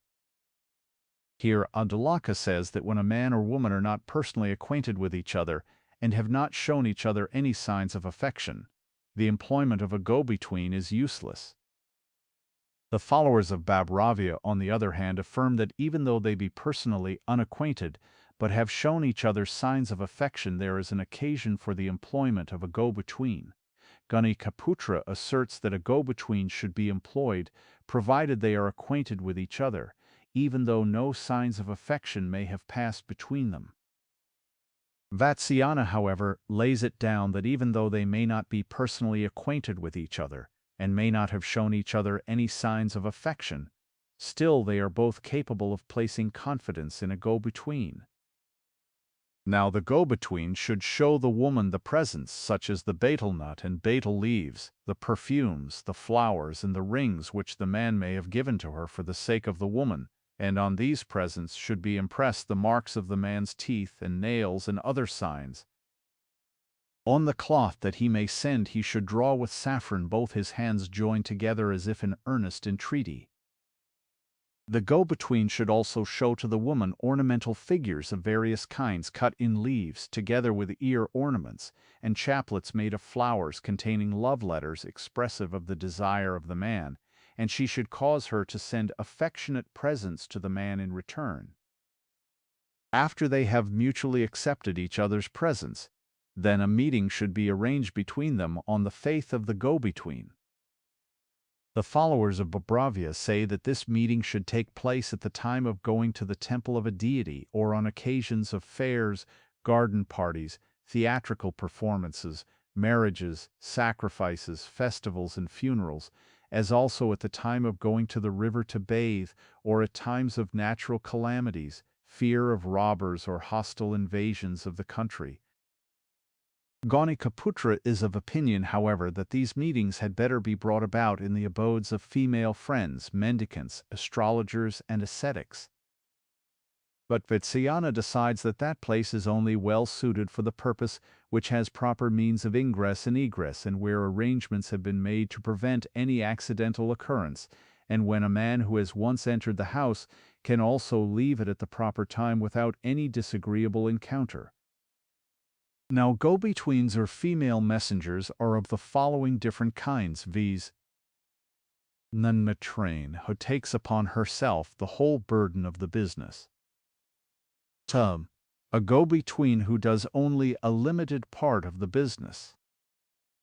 4. A go-between who is the bearer of a letter only. 4.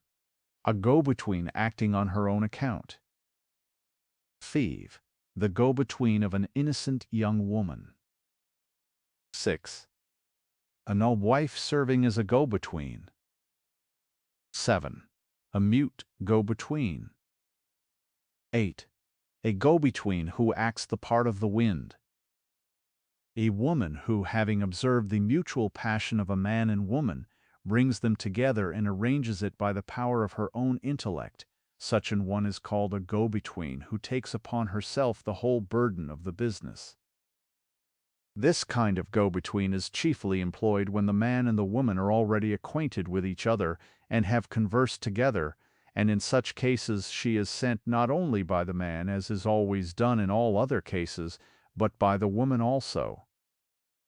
The above name is also given to a go-between who, perceiving that the man and the woman are suited to each other, tries to bring about a union between them, even though they be not acquainted with each other. Tathu, a go-between who, perceiving that some part of the affair is already done, or that the advances on the part of the man are already made, completes the rest of the business, is called a go-between who performs only a limited part of the business. A go-between who simply carries messages between a man and a woman, who love each other but who cannot frequently meet, is called the bearer of a letter or message. This name is also given to one who is sent by either of the lovers to acquaint either the one or the other with the time and place of their meeting. A woman who goes herself to a man and tells him of her having enjoyed sexual union with him in a dream, and expresses her anger at his wife having rebuked him for calling her by the name of her rival instead of by her own name, and gives him something bearing the marks of her teeth and nails, and informs him that she knew she was formerly desired by him, and asks him privately whether she or his Favour semesanti adisis wife is the best looking. Such a person is called a woman who is a go-between for herself. Now such a woman should be met and interviewed by the man in private and secretly. The above name is also given to a woman who, having made an agreement with some other woman to act as her go-between, gains over the man to herself by the means of making him personally acquainted with herself, and thus causes the other woman to fail. The same applies to a man who, acting as a go-between for another and having no previous connection with a woman, gains her over for himself and thus causes the failure of the other man. A woman who has gained the confidence of the innocent young wife of any man, and who has learned her secrets without exercising any pressure on her mind, and found out from her how her husband behaves to her, if this woman then teaches her the art of securing his favor, and decorates her so as to show her love, and instructs her how and when to be angry, or to pretend to be so, and then, having 5.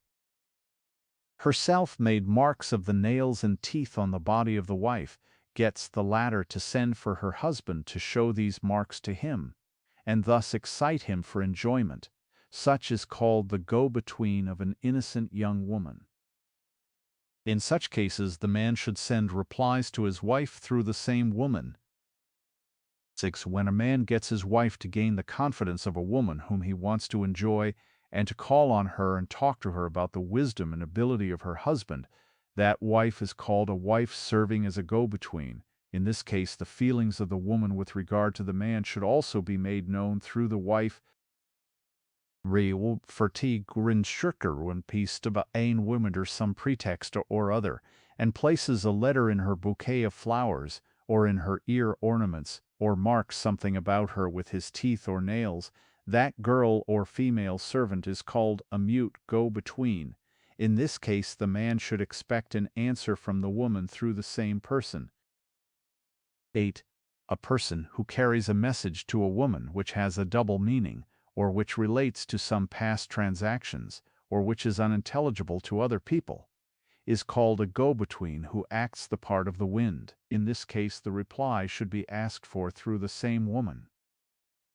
Thus end the different kinds of go-betweens. A female astrologer, a female servant, a female beggar, or a female artist are well acquainted with the business of a go-between, and very soon gain the confidence of other women. Any one of them can raise enmity between any two persons if she wishes to do so, or extol the loveliness of any woman that she wishes to praise, or describe the arts practiced by other women in sexual union. They can also speak highly of the love of a man, of his skill in sexual enjoyment, and of the desire of other women, more beautiful even than the woman they are addressing, for him, and explain the restraint under which he may be at home. Lastly, a go-between can, by the artfulness of her conversation, unite a woman with a man, even though he may not have been thought of by her, or may have been considered beyond his aspirations. She can also bring back a man to a woman, who, owing to some cause or other, has separated himself from her. Part 5, Chapter 5, about the love of persons in authority for the wives of other men.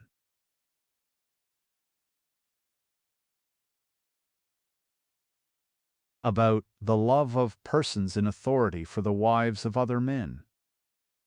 Kings and their ministers have no access to the abodes of others, and moreover their mode of living is constantly watched and observed and imitated by the people at large, just as the animal world, seeing the sun rise, get up after him, and when he sits in the evening lie down again in the same way. Persons in authority should not therefore do any improper act in public, as such are impossible from their position, and would be deserving of censure. But if they find that such an act is necessary to be done, they should make use of the proper means as described in the following paragraphs. The head man of the village, the king's officer employed there, and the man whose business it is to glean corn, can gain over female villagers simply by asking them. It is on this account that this class of women are called unchaste women by voluptuaries. The union of the above-mentioned men with this class of woman takes place on the occasions of unpaid labor, of filling the granaries in their houses, of taking things in and out of the house, of cleaning the houses, of working in the fields, and of purchasing cotton, wool, flax, hemp, and thread, and at the season of the purchase, sale, and exchange of various other articles, as well as at the time of doing various other works. In the same way, the superintendents of cow-pens enjoy the women in the cow-pens, and the officers who have the superintendence of widows, of the women who are without supporters, and of women who have left their husbands, have sexual intercourse with these women. The intelligent accomplish their object by wandering at night in the village, and while villagers also unite with the wives of their sons, being much alone with them. Lastly, the superintendents of markets have a great deal to do with the female villagers at the time of their making purchases in the market. During the festival of the 8th moon, i.e., during the bright half of the month of Nargashirsha, as also during the moonlight festival of the month of Kartika, and the spring festival of Chaitra, the women of cities and towns generally visit the women of the king's harem in the royal palace. These visitors go to the several apartments of the women of the harem, as they are acquainted with them, and pass the night in conversation and in proper sports and amusement, and go away in the morning. On such occasions a female attendant of the king, previously acquainted with a woman whom the king desires, should loiter about and accost this woman when she sets out to go home, and induce her to come and see the amusing things in the palace. Previous to these festivals even, she should have caused it to be intimated to this woman that on the occasion of this festival she would show her all the interesting things in the royal palace. Accordingly, she should show her the bower of the coral creeper, the garden house with its floor inlaid with precious stones, the bower of grapes, the building on the water, the secret passages in the walls of the palace, the pictures, the sporting animals, the machines, the birds, and the cages of the lions and the tigers. After this, when alone with her, she should tell her about the love of the king for her, and should describe to her the good fortune which would attend upon her union with the king, giving her at the time a strict promise of secrecy. If the woman does not accept the offer, she should conciliate and please her with handsome presents befitting the position of the king, and having accompanied her for some distance, should dismiss her with great affection. Or having made the acquaintance of the husband of the woman whom the king desires, the wives of the king should get the wife to pay them a visit in the harem, and on this occasion a female attendant of the king, having been sent thither, should act as above described. Or one of the king's wives should get acquainted with the woman that the king desires, by sending one of the female attendants to her, who should, on their becoming more intimate, induce her to come and see the royal abode. Afterwards, when she has visited the harem and acquired confidence, a female confidant of the king sent thither should act as before described. The king's wife should invite the woman whom the king desires to come to the royal palace, so that she might see the practice of the art in which the king's wife may be skilled, and after she has come to the harem, a female attendant of the king sent thither should act as before described. Or, a female beggar, in league with the king's wife, should say to the woman desired by the king, and whose husband may have lost his wealth, or may have some cause of fear from the king, "This wife of the king has influence over him, and she is, moreover, naturally kind-hearted. We must therefore go to her in this matter. I shall arrange for your entrance into the harem, and she will do away with all cause of danger and fear from the king." Bordy or Hewish. If the woman accepts this offer, the female beggar should take her 2 or 3 times to the harem, and the king's wife there should give her a promise of protection. After this, when the woman, delighted with her reception and promise of protection, again goes to the harem, then a female attendant of the king sent thither should act as directed. What has been said above regarding the wife of one who has some cause of fear from the king applies also to the wives of those who seek service under the king, or who are oppressed by the king's ministers, or who are poor, or who are not satisfied with their position, or who are desirous of gaining the king's favor, or who wish to become famous among the people, or who are oppressed by the king. 6. Members of their own caste, or who want to injure their caste fellows, or who are spies of the king, or who have any other object to attain. 7. Lastly, if the woman desired by the king be living with some person who is not her husband, then the king should cause her to be arrested, and having made her a slave on account of her crime should place her in the harem. Or the king should cause his ambassador to quarrel with the husband of the woman desired by him, and should then imprison her as the wife of an enemy of the king, and by this means should place her in the harem. Thus end the means of gaining over the wives of others secretly. The above-mentioned ways of gaining over the wives of other men are chiefly practiced in the palaces of kings, but a king should never enter the abode of another person, for Abira, the king of the Kotas, was killed by a washerman while in the house of another, and in the same way Jayasena, the king of the Kashis, was slain by the commandment of his cavalry. But according to the customs of some countries, there are facilities for kings to make love to the wives of other men. Thus, in the country of the Andhras, the newly married daughters of the people thereof enter the king's harem with some presents on the 10th day of their marriage, and having been enjoyed by the king are then dismissed.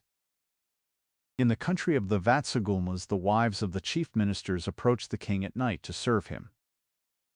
In the country of the Vidarbhas, the beautiful wives of the inhabitants pass a month in the king's harem, under the pretense of affection for the king. In the country of the Auparishtaks, the people gave their beautiful wives as presents to the ministers and the kings. And lastly, in the country of the Saurashtras, the women of the city and the country enter the royal harem for the king's pleasure, either together or separately. There are also 2 verses on the subject as follows. The above and other ways are the means employed in different countries by kings with regard to the wives of other persons, but a king who has the welfare of his people at heart should not on any account put them into practice. A king who has conquered the 6 enemies of mankind becomes the master of the whole earth. Part 5, Chapter 6. About the women of the royal harem, and of the keeping of one's own.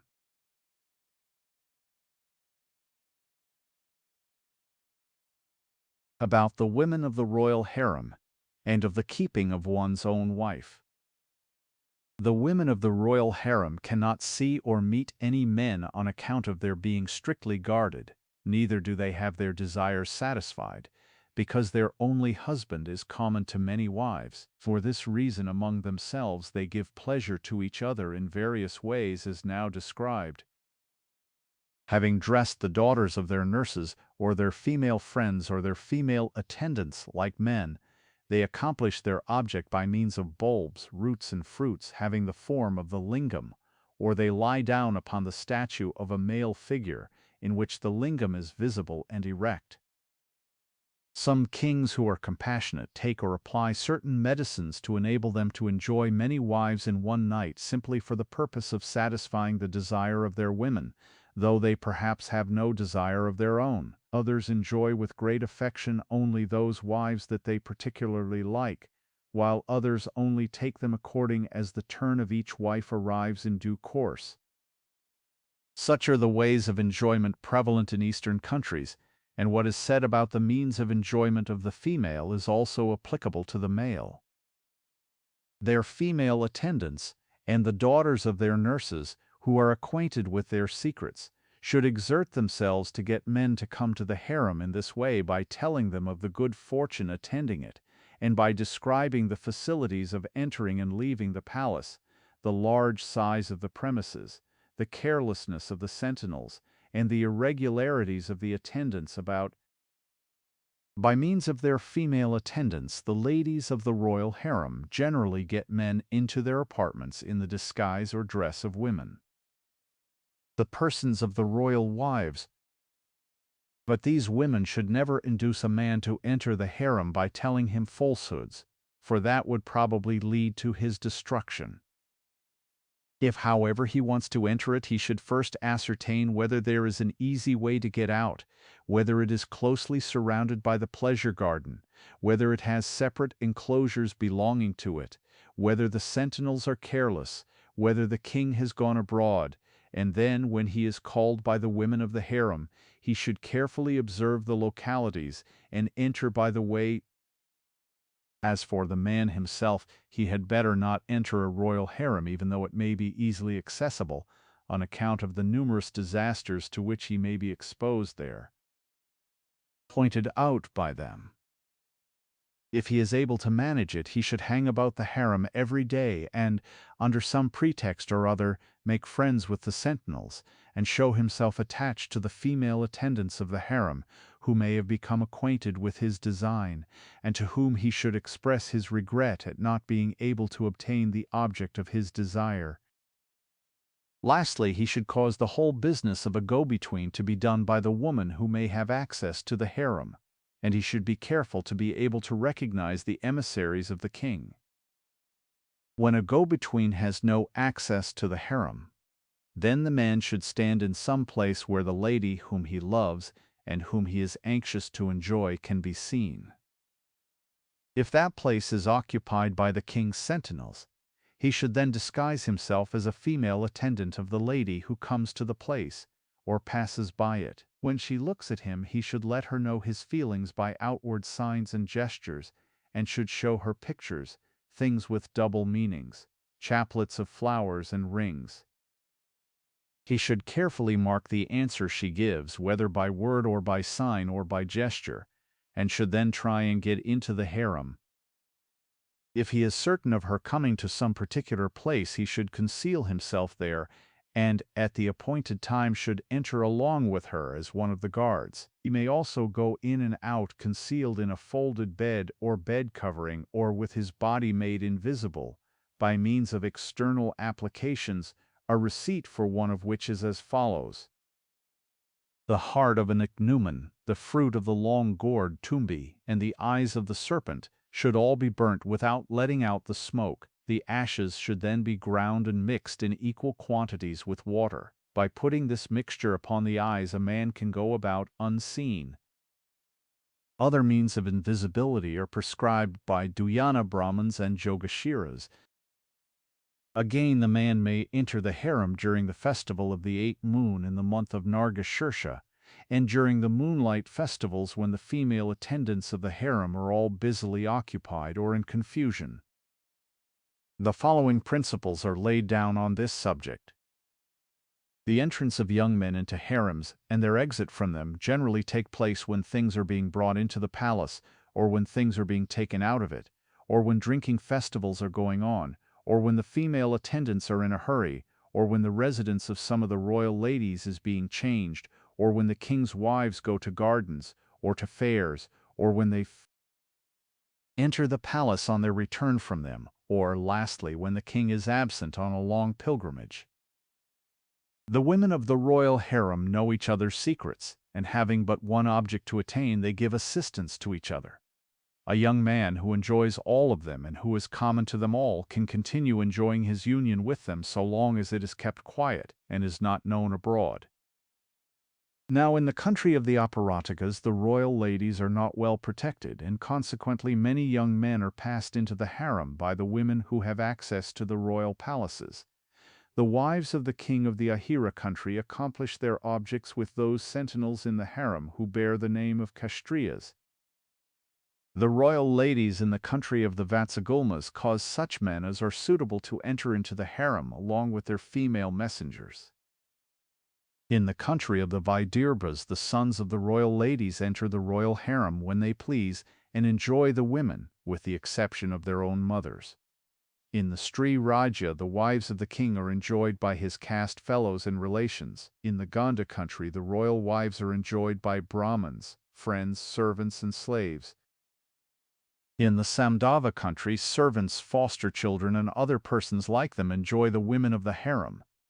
In the country of the Haimavatas, adventurous citizens bribe the sentinels and enter the harem. In the country of the Vanyas and the Kalmyas, Brahmins, with the knowledge of the king, enter the harem under the pretense of giving flowers to the ladies, and speak with them from behind a curtain, and from such conversation union afterwards takes place. Lastly, the women in the harem of the king of the Prachas conceal one young man in the harem for every batch of 9 or 10 of the women. Thus act the wives of others. For these reasons a man should guard his own wife. Old authors say that a king should select for sentinels in his harem such men as have their freedom from carnal desires well tested. But such men, though free themselves from carnal desire, by reason of their fear or avarice, may cause other persons to enter the harem, and therefore Gonikaputra says that kings should place such men in the harem as may have had their freedom from carnal desires, their fears, and their avarice well tested. Lastly, Vatsyayana says that under the influence of Dharma people might be admitted, and therefore men should be selected who are free from carnal desires, fear, avarice, and Dharma. The followers of Bhabrivya say that a man should cause his wife to associate with a young woman who would tell him the secrets of other people, and thus find out from her about his wife's chastity. But Vatsyayana says that as wicked persons are always successful with women, a man should not cause his innocent wife to be corrupted by bringing her into the company of a deceitful woman.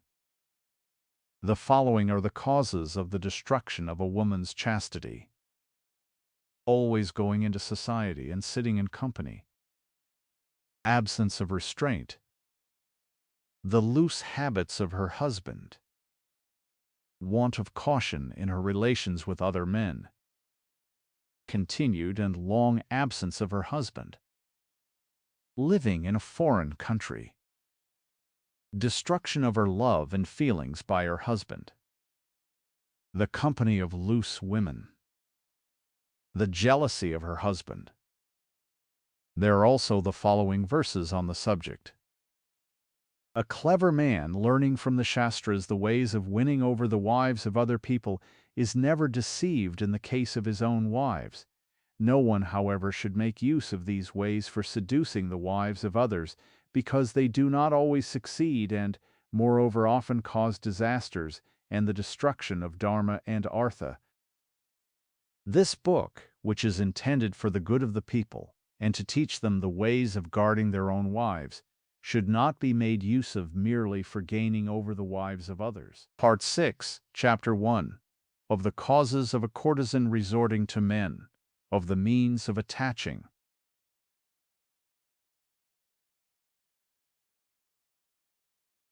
Of the causes of a courtesan resorting to men, of the means of attaching to herself the man desired, and of the kind of man that it is desirable to be acquainted with.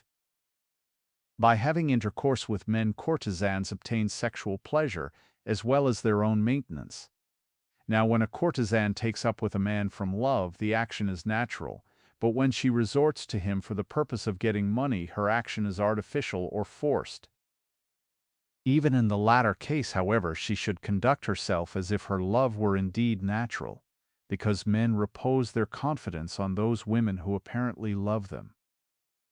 In making known her love to the man, she should show an entire freedom from avarice, and for the sake of her future credit she should abstain from acquiring money from him by unlawful means. A courtesan, well-dressed and wearing her ornaments, should sit or stand at the door of her house, and without exposing herself too much, should look on the public road so as to be seen by the passers-by, she being like an object on view for sale. She should form friendships with such persons as would enable her to separate men from other women, and attach them to herself, and repair her own misfortunes, to acquire wealth, and to protect her from being bullied or set upon by persons with whom she may have dealings of some kind or another. These persons are the guards of the town, or the police, the officers of the courts of justice, astrologers, powerful men or men with interest, learned men, teachers of the 64 arts, pithamardas or confidants, vitas or parasites, vidushakas or jesters, flower sellers, perfumers, vendors of spirits, washermen, barbers, beggars, and such other persons as may be found necessary for the particular object to be acquired. The following kinds of men may be taken up with simply for the purpose of getting their money. Men of independent income, young men, men who are free from any ties, men who hold places of authority under the king, men who have secured their means of livelihood without difficulty, men possessed of unfailing sources of income, men who consider themselves handsome, men who are always praising themselves, one who is an eunuch, but wishes to be thought a man, one who hates his equals, one who is naturally liberal, one who has influence with the king or his ministers, one who is always fortunate, one who is proud of his wealth, one who disobeys the orders of his elders, one upon whom the members of his caste keep an eye, the only son whose father is wealthy, an ascetic who is internally troubled with desire, a brave man, a physician of the king, previous acquaintance. On the other hand, those who are possessed of excellent qualities are to be resorted to for the sake of love and fame. Such men are as follows: men of high birth, learned, with a good knowledge of the world, and doing the proper things at the proper times, poets, good storytellers, eloquent men, energetic men, skilled in various arts, far-seeing into the future, possessed of great minds, full of perseverance, of a firm devotion, free from anger, liberal, affectionate to their parents, and with a liking for all social gatherings, skilled in completing verses begun by others and in various other sports, free from all disease, possessed of a perfect body, strong and not addicted to drinking, powerful in sexual enjoyments, sociable, showing love towards women and attracting their hearts to himself, but not entirely devoted to them, possessed of independent means of livelihood, free from envy, and last of all, free from suspicion. Such are the good qualities of a man. The woman also should have the following characteristics, viz.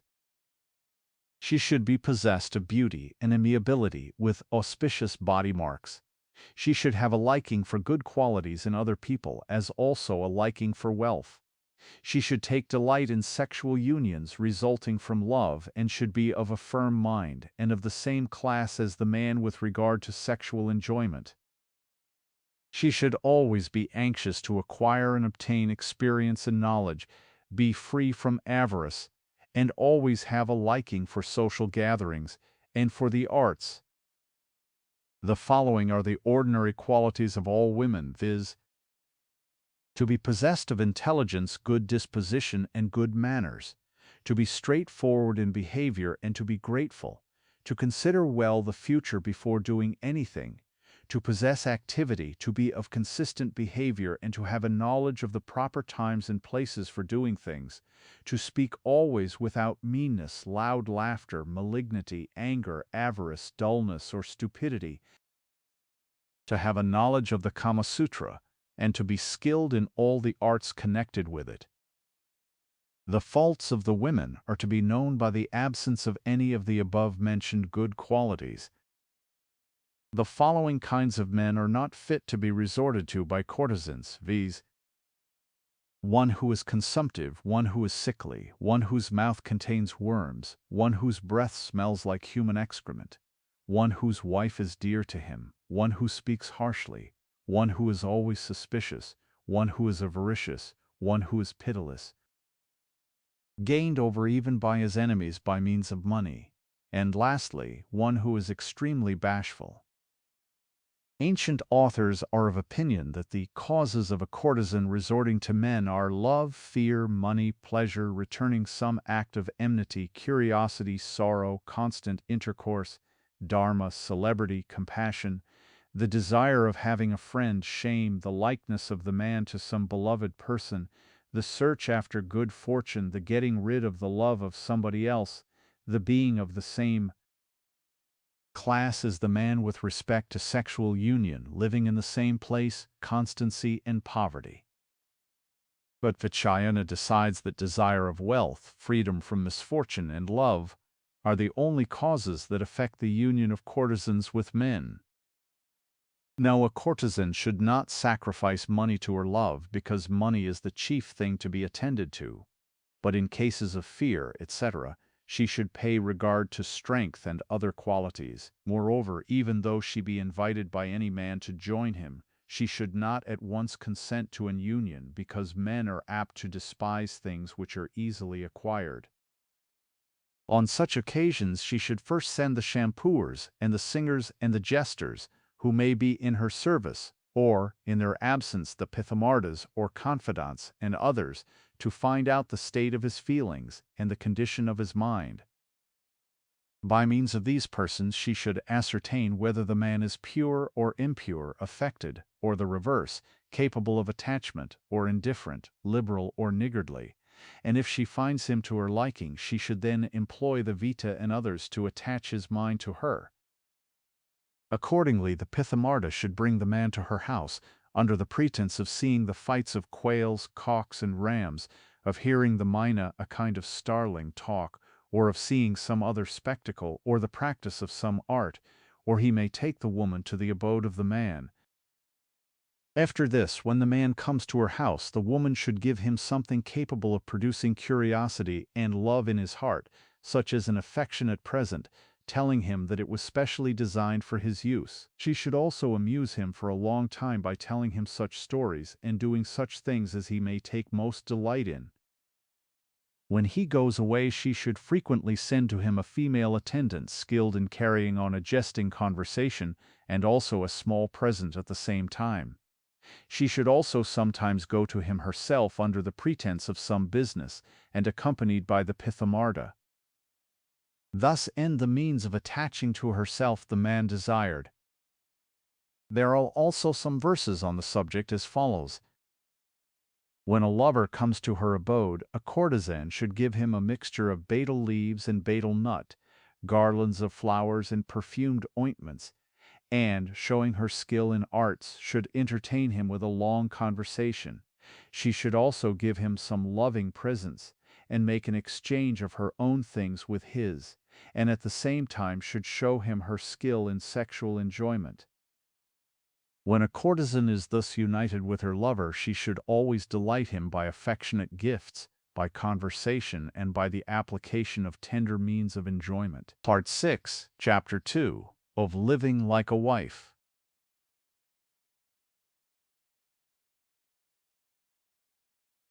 Of living like a wife. When a courtesan is living as a wife with her lover, she should behave like a chaste woman and do everything to his satisfaction. Her duty in this respect, in short, is that she should give him pleasure, but should not become attached to him, though behaving as if she were really attached. Now the following is the manner in which she is to conduct herself so as to accomplish the above-mentioned purpose.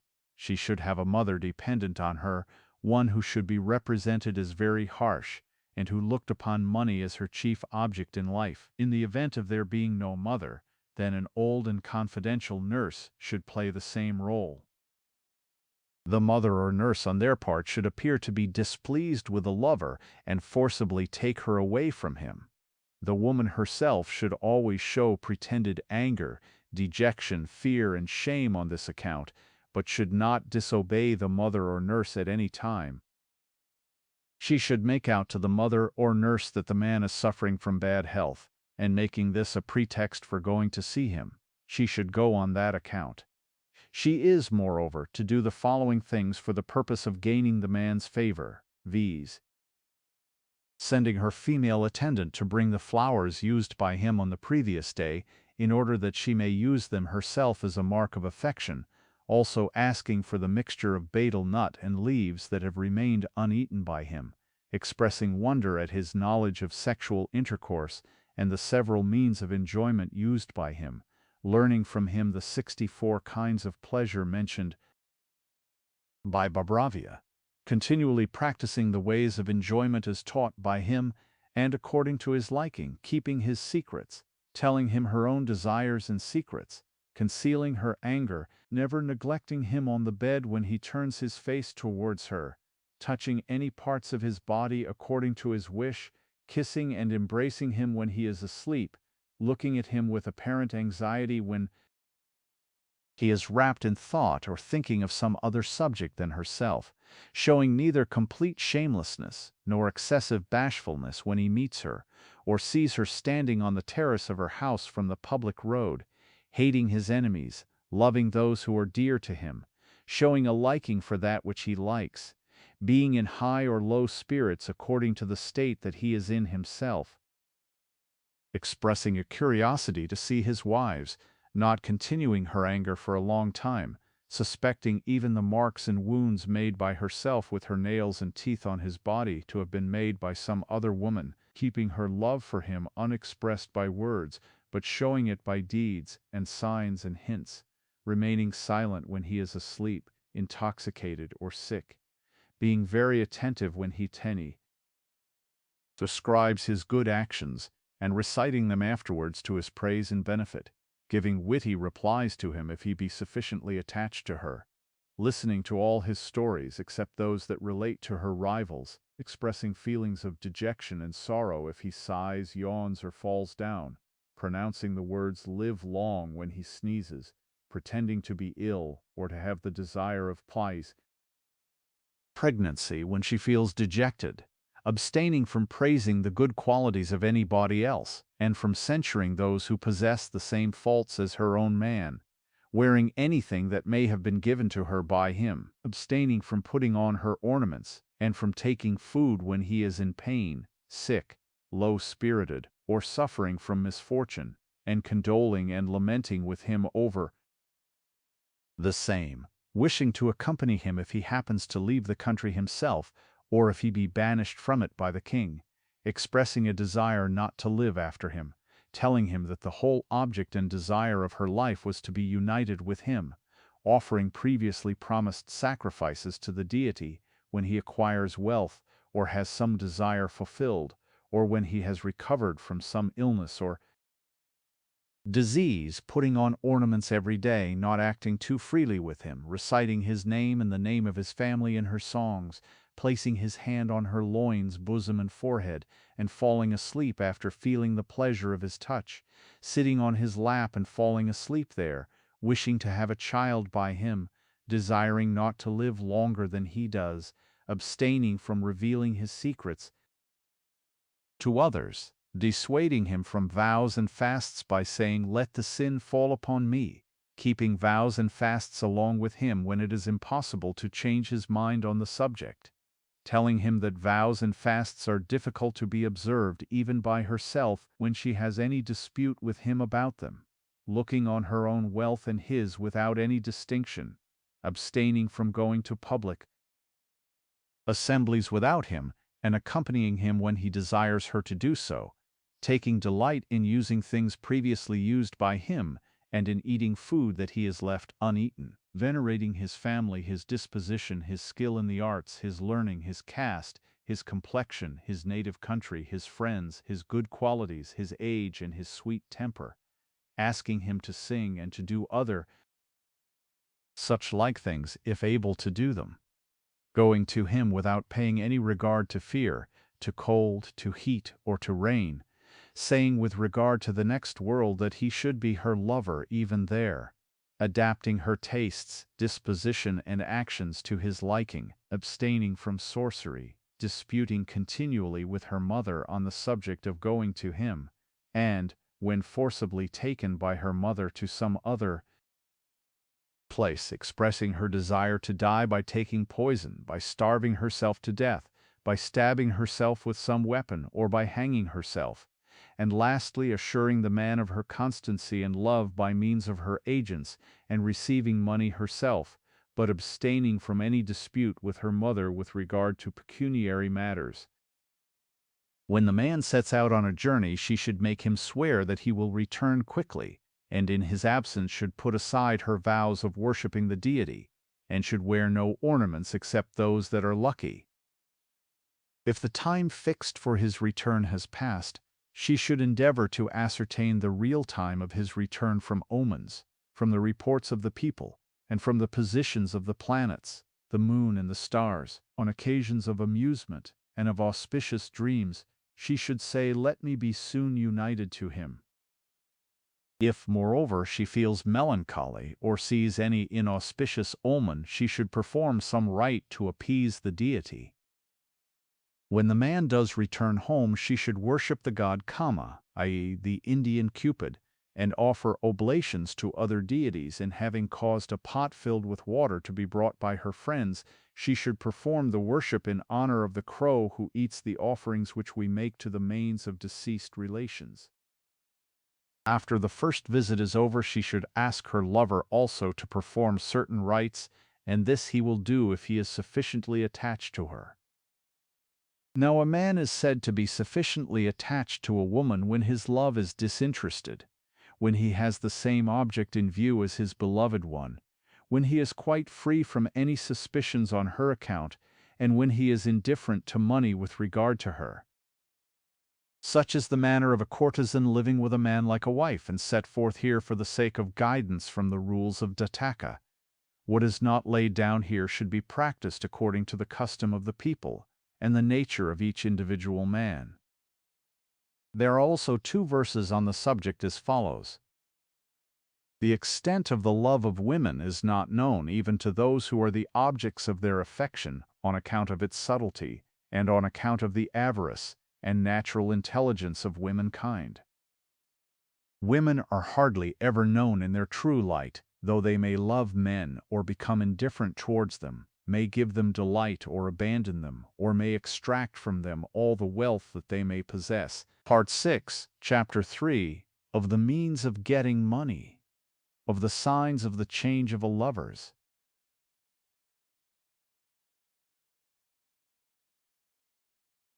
Of the means of getting money, of the signs of the change of a lover's feelings, and of the way to get rid of him.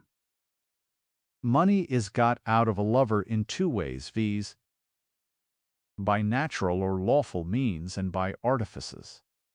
Old authors are of opinion that when a courtesan can get as much money as she wants from her lover, she should not make use of artifice. But Vatsyayana lays down that though she may get some money from him by natural means, yet when she makes use of artifice he gives her doubly more, and therefore artifice should be resorted to for the purpose of extorting money from him at all events. Now the artifices to be used for getting money from her lover are as follows. First, taking money from him on different occasions, for the purpose of purchasing various articles, such as ornaments, food, drink, flowers, perfumes, and cloths, and either not buying them or getting from him more than their cost. Second, praising his intelligence to his face. Third, pretending to be obliged to make gifts on occasion of festivals connected with vows, trees, gardens, temples, or tanks. Fourth, pretending that at the time of going to his house, her jewels have been stolen either by the king's guards or by robbers. Fifth, alleging that her property has been destroyed by fire, by the falling of her house, or by the carelessness of her servants. Sixth, pretending to have lost the ornaments of her lover along with her own. Seventh, causing him to hear through other people of the expenses incurred by her in coming to see him. Eighth, contracting debts for the sake of her lover. Ninth, disputing with her mother on account of some expense incurred by her for her lover, and which was not approved of by her mother. 10th, not going to parties and festivities in the houses of her friends for the want of presents to make to them, she having previously informed her lover of the valuable presents given to her by these very friends. 11th, not performing certain festive rites under the pretense that she has no money to perform them with. 12th, engaging artists to do something for her lover. 13th, entertaining physicians and ministers for the purpose of attaining some object. 14th, assisting friends and benefactors both on festive occasions and in misfortune. 15th, performing household rites. 16th, having to pay the expenses of the ceremony of marriage of the son of a female friend. 17th, having to satisfy curious wishes during her state of pregnancy. 18th, pretending to be ill and charging her cost of treatment. 19th, having to remove the troubles of a friend. 20th, selling some of her ornaments so as to give her lover a present. 21st, pretending to sell some of her ornaments, furniture, or cooking utensils to a trader who has been already tutored how to behave in the matter. 22nd, having to buy cooking utensils of greater value than those of other people, so that they might be more easily distinguished, and not changed for others of an inferior description. 23rd, remembering the former favors of her lover, and causing them always to be spoken of by her friends and followers. 24th, informing her lover of the great gains of other courtesans. 25th, describing before them and in the presence of her lover her own great gains, and making them out to be greater even than theirs, though such may not have been really the case. 26th, openly opposing her mother when she endeavors to persuade her to take up with men with whom she has been formerly acquainted, on account of the great gains to be got from them. 27th, lastly, pointing out to her lover the liberality of his rivals. Thus end the ways and means of getting money.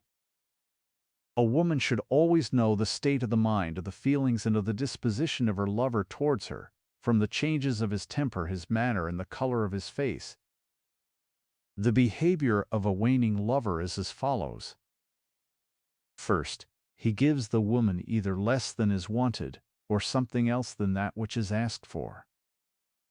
Second, he keeps her in hopes by promises. Third, he pretends to do one thing and does something else. Fourth, he does not fulfill her desires. Fifth, he forgets his promises, or does something else than that which he has promised. Sixth, he speaks with his own servants in a mysterious way. Seventh, he sleeps in some other house under the pretense of having to do something for a friend. Eighth, lastly, he speaks in private with the attendants of a woman with whom he was formerly acquainted. Now, when a courtesan finds that her lover's disposition towards her is changing, she should get possession of all his best things before he becomes aware of her intentions, and allow a supposed creditor to take them away forcibly from her in satisfaction of some pretended debt. After this, if the lover is rich and has always behaved well towards her, she should ever treat him with respect, But if he is poor and destitute, she should get rid of him as if she had never been acquainted with him in any way before. The means of getting rid of a lover are as follows. First, describing the habits and vices of the lover as disagreeable and censurable, with a sneer of the lip and the stamp of the foot.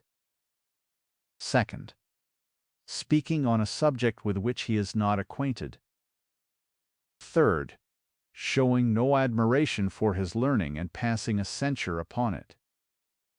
Fourth, putting down his pride. Fifth, seeking the company of men who are superior to him in learning and wisdom. Sixth, showing a disregard for him on all occasions. Seventh, censuring men possessed of the same faults as her lover. Eighth, expressing dissatisfaction at the ways and means of enjoyment used by him. Ninth, not giving him her mouth to kiss. 10th, refusing access to her jagana, i.e. the part of the body between the navel and the thighs. 11th, showing a dislike for the wounds made by his nails and teeth. 12th, not pressing close up against him at the time when he embraces her. 13th, keeping her limbs without movement at the time of congress. 14th, desiring him to employ her when he is fatigued. 15th, laughing at his attachment to her. 16th, not responding to his embraces. 17th, turning away from him when he begins to embrace her. 18th, pretending to be sleepy. 19th, going out visiting or into company, when she perceives his desire to enjoy her during the daytime. 20th, misconstructing his words. 21st, laughing without any joke, or at the time of any joke made by him, laughing under some pretense. 22nd, looking with side glances at her own attendants, and clapping her hands when he says anything. 23rd, interrupting him in the middle of his stories and beginning to tell other stories herself. 24th, reciting his faults and his vices and declaring them to be incurable. 25th, saying words to her female attendants calculated to cut the heart of her lover to the quick. 26th, taking care not to look at him when he comes to her. 27th, asking him what cannot be granted. 28th, and, after all, finally dismissing him. There are also 2 verses on this subject as follows. The duty of a courtesan consists in forming connections with suitable men after due and full consideration, and attaching the person with whom she is united to herself, in obtaining wealth from the person who is attached to her, and then dismissing him after she has taken away all his possessions. A courtesan leading in this manner the life of a wife is not troubled with too many lovers, and yet obtains abundance of wealth. Part 6, Chapter 4, about reunion with a former lover.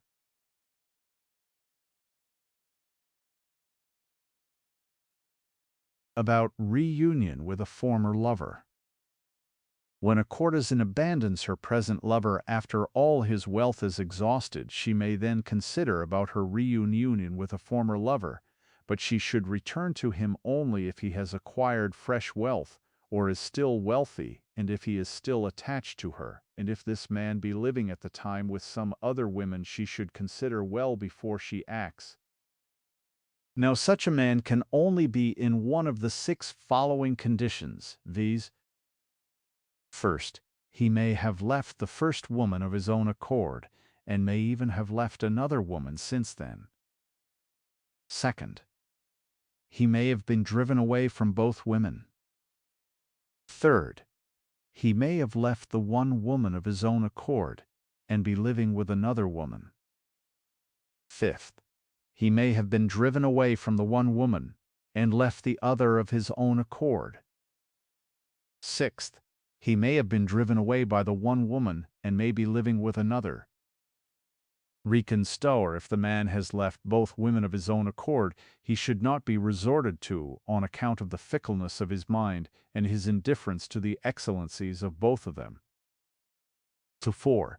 As regards the man who may have been driven away from both women, if he has been driven away from the last one because the woman could get more money from some other man, then he should be resorted to, for if attached to the first woman he would give her more money through vanity and emulation to spite the other woman. But if he has been driven away by the woman on account of his poverty or stinginess, he should not then be resorted to. In the case of the man who may have left the one woman of his own accord and been driven away by the other, if he agrees to return to the former and give her plenty of money beforehand, then he should be resorted to. In the case of the man who may have left the one woman of his own accord and be living with another woman, the former, wishing to take up with him again, should first ascertain if he left her in the first instance in the hope of finding some particular excellence in the other woman, and that not having found any such excellence, he was willing to come back to her and to give her much money on fine mercies. Vatsyayana semesanthi adisis. Account of his conduct, and on account of his affection still existing for her. Or whether, having discovered many faults in the other woman, he would now see even more excellences in herself than actually exist, and would be prepared to give her much money for these qualities. Or, lastly, to consider whether he was a weak man, or a man fond of enjoying many women, or one who liked a poor woman, or one who never did anything for the woman that he was with. After maturely considering all these things, she should resort to him or not according to circumstances. As regards the man who may have been driven away from the one woman and left the other of his own accord, the former woman, wishing to reunite with him, should first ascertain whether he still has any affection for her, and would consequently spend much money upon her, or whether, being attached to her excellent qualities, he did not take delight in any other women, or whether, being driven away from her formerly before completely satisfying his sexual desires, he wished to get back to her so as to be revenged for the injury done to him, or whether he wished to create confidence in her mind and then take back from her the wealth which she formerly took from him, and finally destroy her, or, lastly, whether he wished first to separate her from her present lover and then to break away 5. From her himself. If, after considering all these things, she is of opinion that his intentions are really pure and honest, she can reunite herself with him. But if his mind be at all tainted with evil intentions, he should be avoided. In the case of the man who may have been driven away by one woman and be living with another, if the man makes overtures in return to the first one, the courtesan should consider well before she acts, and while the other woman is engaged in attracting him to herself, she should try in her turn, through keeping herself behind the scenes, to gain him over, on the grounds of any of the following 6 considerations, viz. This. First, that he was driven away unjustly and for no proper reason, and now that he has gone to another woman, every effort must be used to bring him back to myself. Second, that if he were once to converse with me again, he would break away from the other woman. Third, that the pride of my present lover would be put down by means of the former one. Fourth, that he has become wealthy, has secured a higher position, and holds a place of authority under the king. Fifth, that he is separate from his wife. Sixth, that he is now independent. Seventh, that he lives apart from his father or brother. Eighth, that by making peace with him I shall be able to get hold of a very rich man, who is now prevented from coming to me by my present lover. Ninth, that as he is not respected by his wife, I shall now be able to separate him from her. 10th, that the friend of this man loves my rival who hates me cordially, I shall therefore by this means separate the friend from his mistress. 11th. And lastly, I shall bring discredit upon him by bringing him back to me, thus showing the fickleness of his mind.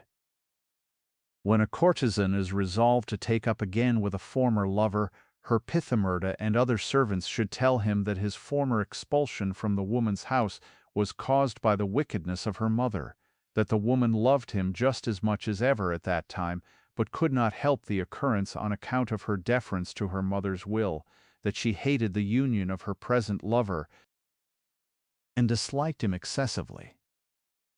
In addition to this, they should create confidence in his mind by speaking to him of her former love for him, and should allude to the mark of that love that she has ever remembered.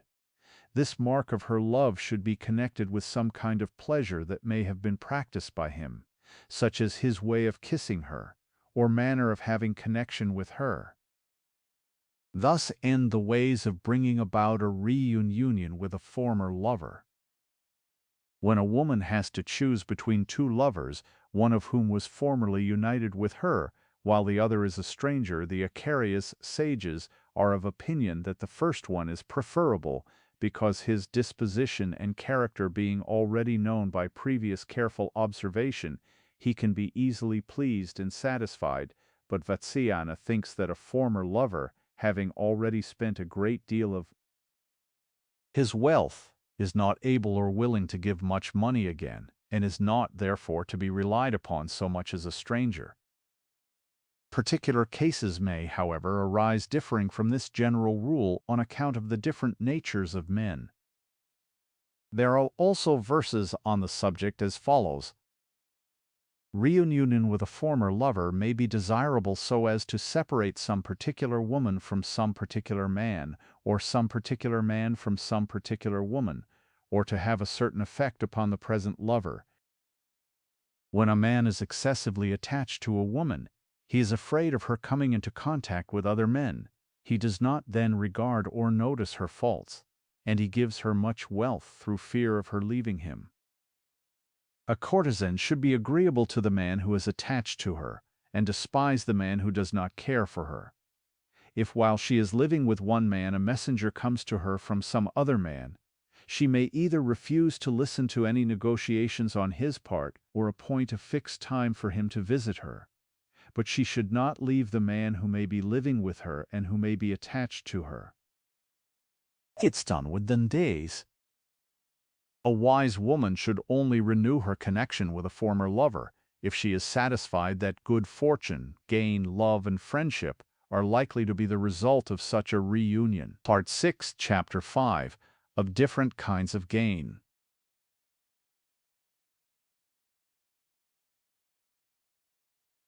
Of different kinds of gain.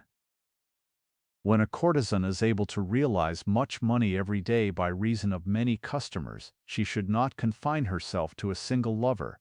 Under such circumstances, she should fix her rate for one night, after considering the place, the season, and the condition of the people, and having regard to her own good qualities and good looks, and after comparing her rates with those of other courtesans. She can inform her lovers and friends and acquaintances about these charges.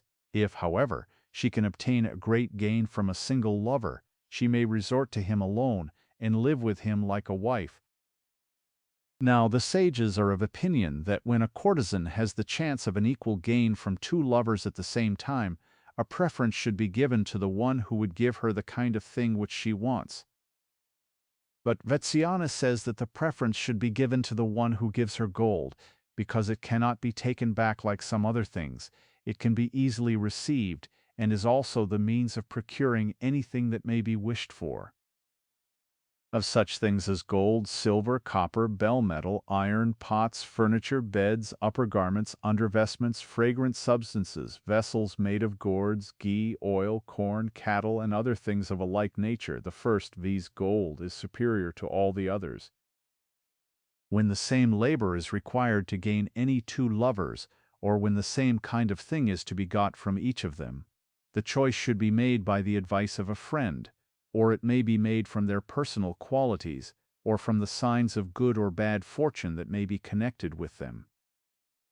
When there are two lovers, one of whom is attached to the courtesan and the other is simply very generous, the sages say that the preference should be given to the generous lover, but Vatsyayana is of opinion that the one who is really attached to the courtesan should be preferred, because he can be made to be generous, even as a miser gives money if he becomes fond of a woman, but a man who is simply generous cannot be made to love with real attachment.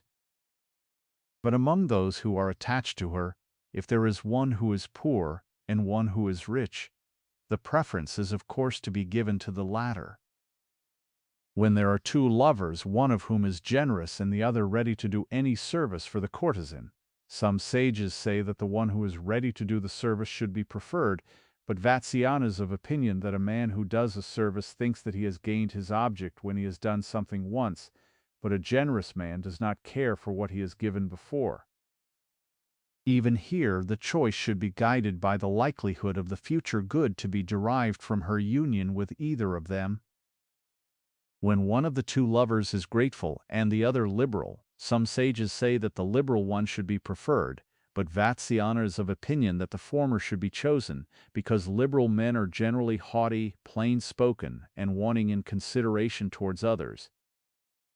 Even though these liberal men have been on friendly terms for a long time, yet if they see any fault in the courtesan, or are told lies about her by some other women, they do not care for past services, but leave abruptly. On the other hand, the grateful man does not at once break off from her, on account of a regard for the pains she may have taken to please him.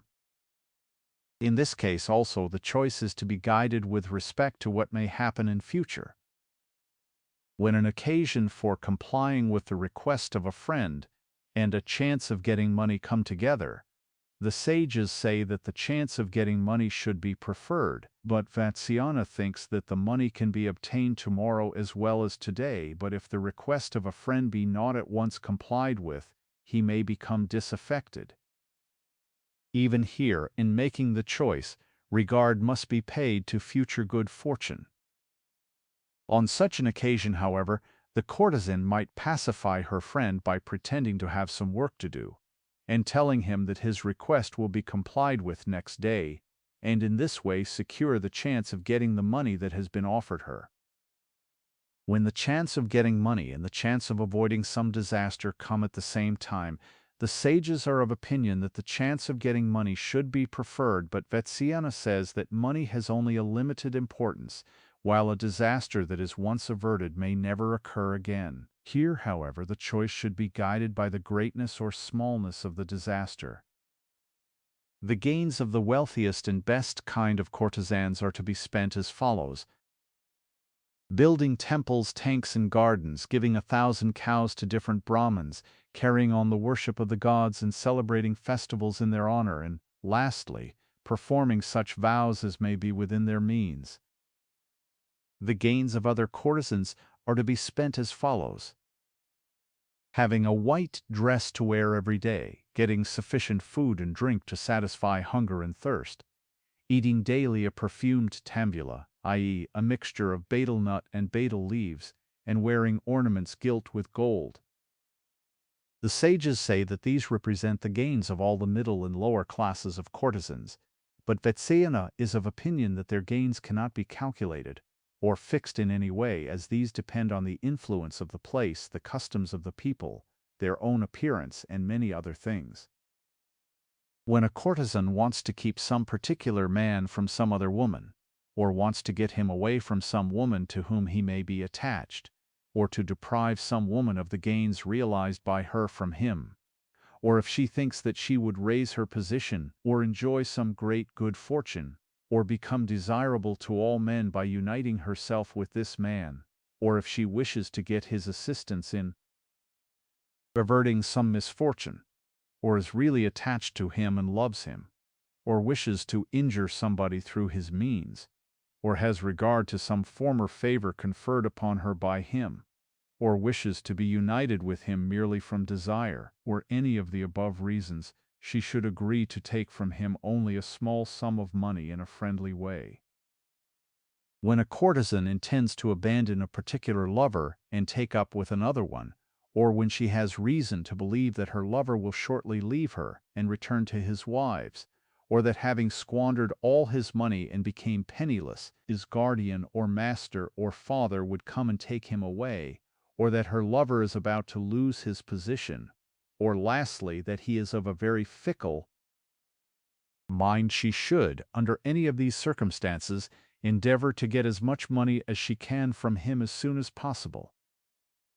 On the other hand, when the courtesan thinks that her lover is about to receive valuable presents, or get a place of authority from the king, or be near the time of inheriting a fortune, or that his ship would soon arrive laden with merchandise, or that he has large stocks of corn and other commodities, or that if anything was done for him it would not be done in vain, or that he is always true to his word, then should she have regard to her future welfare, and live with the man like a wife. There are also verses on the subject as follows. In considering her present gains and her future welfare, a courtesan should avoid such persons as have gained their means of subsistence with very great difficulty, as also those who have become selfish and hard-hearted by becoming the favorites of kings. She should make every endeavor to unite herself with prosperous and well-to-do people, and with those whom it is dangerous to avoid or to slight in any way. Even at some cost to herself, she should become acquainted with energetic and liberal-minded men, who, when pleased, would give her a large sum of money, even for very little service, or for some small thing. Part 6, Chapter 6, of Gains and Losses, Attendant Gains and Losses, and Doubts, as also of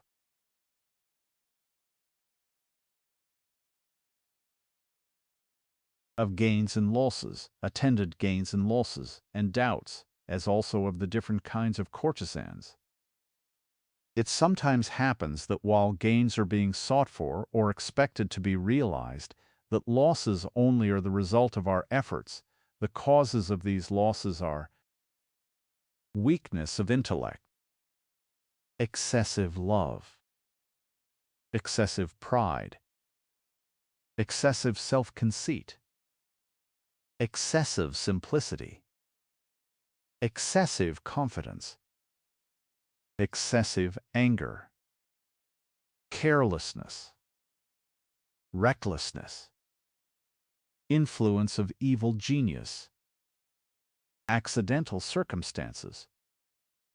The results of these losses are expense incurred without any result, destruction of future good fortune, stoppage of gains about to be realized, loss of what is already obtained, acquisition of a sour temper, becoming unamiable to everybody, injury to health, loss of hair and other accidents.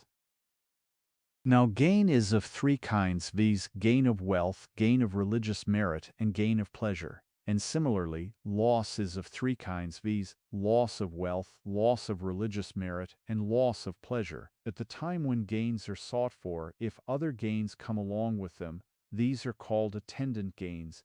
When gain is uncertain, the doubt of its being a gain is called a simple doubt. When there is a doubt whether either of two things will happen or not, it is called a mixed doubt.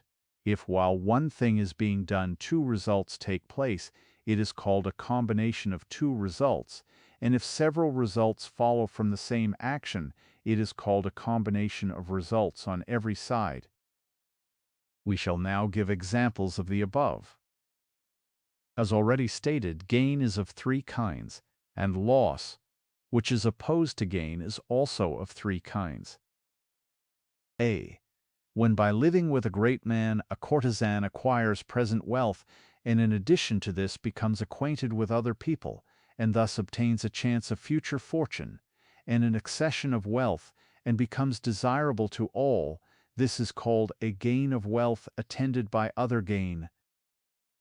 B. When by living with a man a courtesan simply gets money, this is called a gain of wealth not attended by any other gain. C. When a courtesan receives money from other people besides her lover, the results are the chance of the loss of future good from her present lover, the chance of disaffection of a man securely attached to her, the hatred of all, and the chance of a union with some low person, tending to destroy her future good. This gain is called a gain of wealth attended by losses. D. When a courtesan, at her own expense and without any results in the shape of gain, has connected with a great man or an avaricious minister, for the sake of diverting some misfortune or removing some cause that may be threatening the destruction of a great gain, this loss is said to be a loss of wealth attended by gains of the future good which it may bring about. E. When a courtesan is kind even at her own expense to a man who is very stingy, or to a man proud of his looks, or to an ungrateful man skilled in gaining the heart of others, without any good resulting from these connections to her in the end, this loss is called a loss of wealth not attended by any gain. When a courtesan is kind to any such man as described above, but who in addition are favorites of the king and moreover cruel and powerful, without any good result in the end, and with a chance of her being turned away at any moment, this loss is called a loss of wealth attended by other losses. In this way, gains and losses, and attendant gains and losses in religious merit and pleasures, may become known to the reader, and combinations of all of them may also be made. Thus end the remarks on gains and losses, and attendant gains and losses. In the next place we come to doubts, which are again of three kinds, viz., doubts about wealth, doubts about religious merit, and doubts about pleasures. The following are examples. A. When a courtesan is not certain how much a man may give her, or spend upon her. This is called a doubt about wealth. B. When a courtesan feels doubtful whether she is right in entirely abandoning a lover from whom she is unable to get money, she having taken all his wealth from him in the first instance, this doubt is called a doubt about religious merit. C. When a courtesan is unable to get hold of a lover to her liking, and is uncertain whether she will derive any pleasure from a person surrounded by his family, or from a low person. This is called a doubt about pleasure. D. When a courtesan is uncertain whether some powerful but low-principled fellow would cause loss to her on account of her not being civil to him, this is called a doubt about the loss of wealth. E.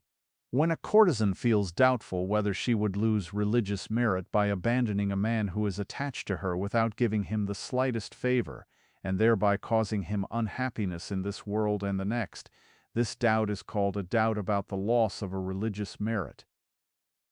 If, when a courtesan is uncertain as to whether she might create disaffection by speaking out and revealing her love and thus not get her desire satisfied, this is called a doubt about the loss of pleasure. Thus end the remarks on doubts. Mixed doubts. A. The intercourse or connection with a stranger whose disposition is unknown, and who may have been introduced by a lover or by one who possessed authority, may be productive either of gain or loss, and therefore this is called a mixed doubt about the gain and loss of wealth. When a courtesan is requested by a friend, or is impelled by pity to have intercourse with a learned Brahmin, a religious student, a sacrificer, a devotee, or an ascetic, who may have all fallen in love with her, and who may be consequently at the point of death, by doing this she might either gain or lose religious merit, and therefore this is called a mixed doubt about the gain and loss of shuk. B. Religious merit. C. If a courtesan relies solely upon the report of other people, i.e., hearsay about a man, and goes to him without ascertaining herself whether he possesses good qualities or not, she may either gain or lose pleasure in proportion as he may be good or bad, and therefore this is called a mixed doubt about the gain and loss of pleasure. Audiobook has described the gains and losses on both sides as follows. A. If, when living with a lover, a courtesan gets both wealth and pleasure from him, It is called a gain on both sides. B.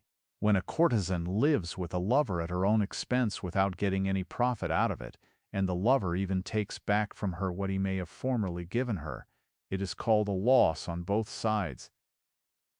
C. When a courtesan is uncertain whether a new acquaintance would become attached to her, and moreover, if he became attached to her, whether he would give her anything, it is then called a doubt on both sides about gains. D. When a courtesan is uncertain whether a former enemy, if made up by her at her own expense, would do her some injury on account of his grudge against her, or, if becoming attached to her, would take away angrily from her anything that he may have given to her, this is called a doubt on both sides about loss. Bhavravya has described the gains and losses on both sides as follows. A. When a courtesan can get money from a man whom she may go to see, and also money from a man whom she may not go to see, this is called a gain on both sides. B. When a courtesan has to incur further expense if she goes to see a man, and yet runs the risk of incurring an irremediable loss if she does not go to see him, this is called a loss on both sides. C. When a courtesan is uncertain whether a particular man would give her anything on her going to see him without incurring expense on her part, or whether on her neglecting him another man would give her something, this is called a doubt on both sides about gain. D. When a courtesan is uncertain whether, on going at her own expense to see an old enemy, he would take back from her what he may have given her, or whether by her not going to see him he would cause some disaster to fall upon her. This is called a doubt on both sides about loss. By combining the above, the following 6 kinds of mixed results are produced, viz. A. Gain on one side and loss on the other. B. Gain on one side and doubt of gain on the other.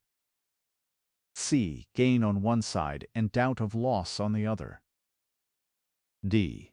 Loss on one side and doubt of gain on the other. E. Doubt of gain on one side and doubt of loss on the other.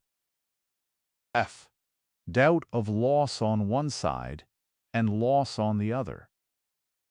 A courtesan, having considered all the above things and taken counsel with her friends, should act so as to acquire gain, the chances of great gain, and the warding off of any great disaster. Religious merit and pleasure should also be formed into separate combinations like those of wealth, and then all should be combined with each other so as to form new combinations. When a courtesan consorts with men, she should cause each of them to give her money as well as pleasure. At particular times such as the spring festivals, etc., she should make her mother announce to the various men that on a certain day her daughter would remain with the man who would gratify such and such a desire of hers. When young men approach her with delight, she should think of what she may accomplish through them. The combination of gains and losses on all sides are gain on one side and loss on all others, loss on one side and gain on all others, gain on all sides, loss on all sides. A courtesan should also consider doubts about gain and doubts about loss with reference both to wealth, religious merit, and pleasure. Thus ends the consideration of gain, loss, attendant gains, attendant losses, and doubts. The different kinds of courtesans are: a bawd, a female attendant, an unchaste woman, a dancing girl, a female artisan, a woman who has left her family, a woman living on her beauty, and finally a regular courtesan and our son. All the above kinds of courtesans are acquainted with various kinds of men, and should consider the ways of getting money from them, of pleasing them, of separating themselves from them, and of reuniting with them. They should also take into consideration particular gains and losses, attendant gains and losses, and doubts in accordance with their several conditions. Thus end the considerations of courtesans. There are also 2 verses on the subject as follows. Men want pleasure, while women want money, and therefore this part, which treats of the means of gaining wealth, should be studied. There are some women who seek for love, and there are others who seek for money. For the former, the ways of love are told in previous portions of this work, while the ways of getting money as practiced by courtesans are described in this part. Part 7, Chapter 1, on personal adornment, on subjugating the hearts of others, and on tonic.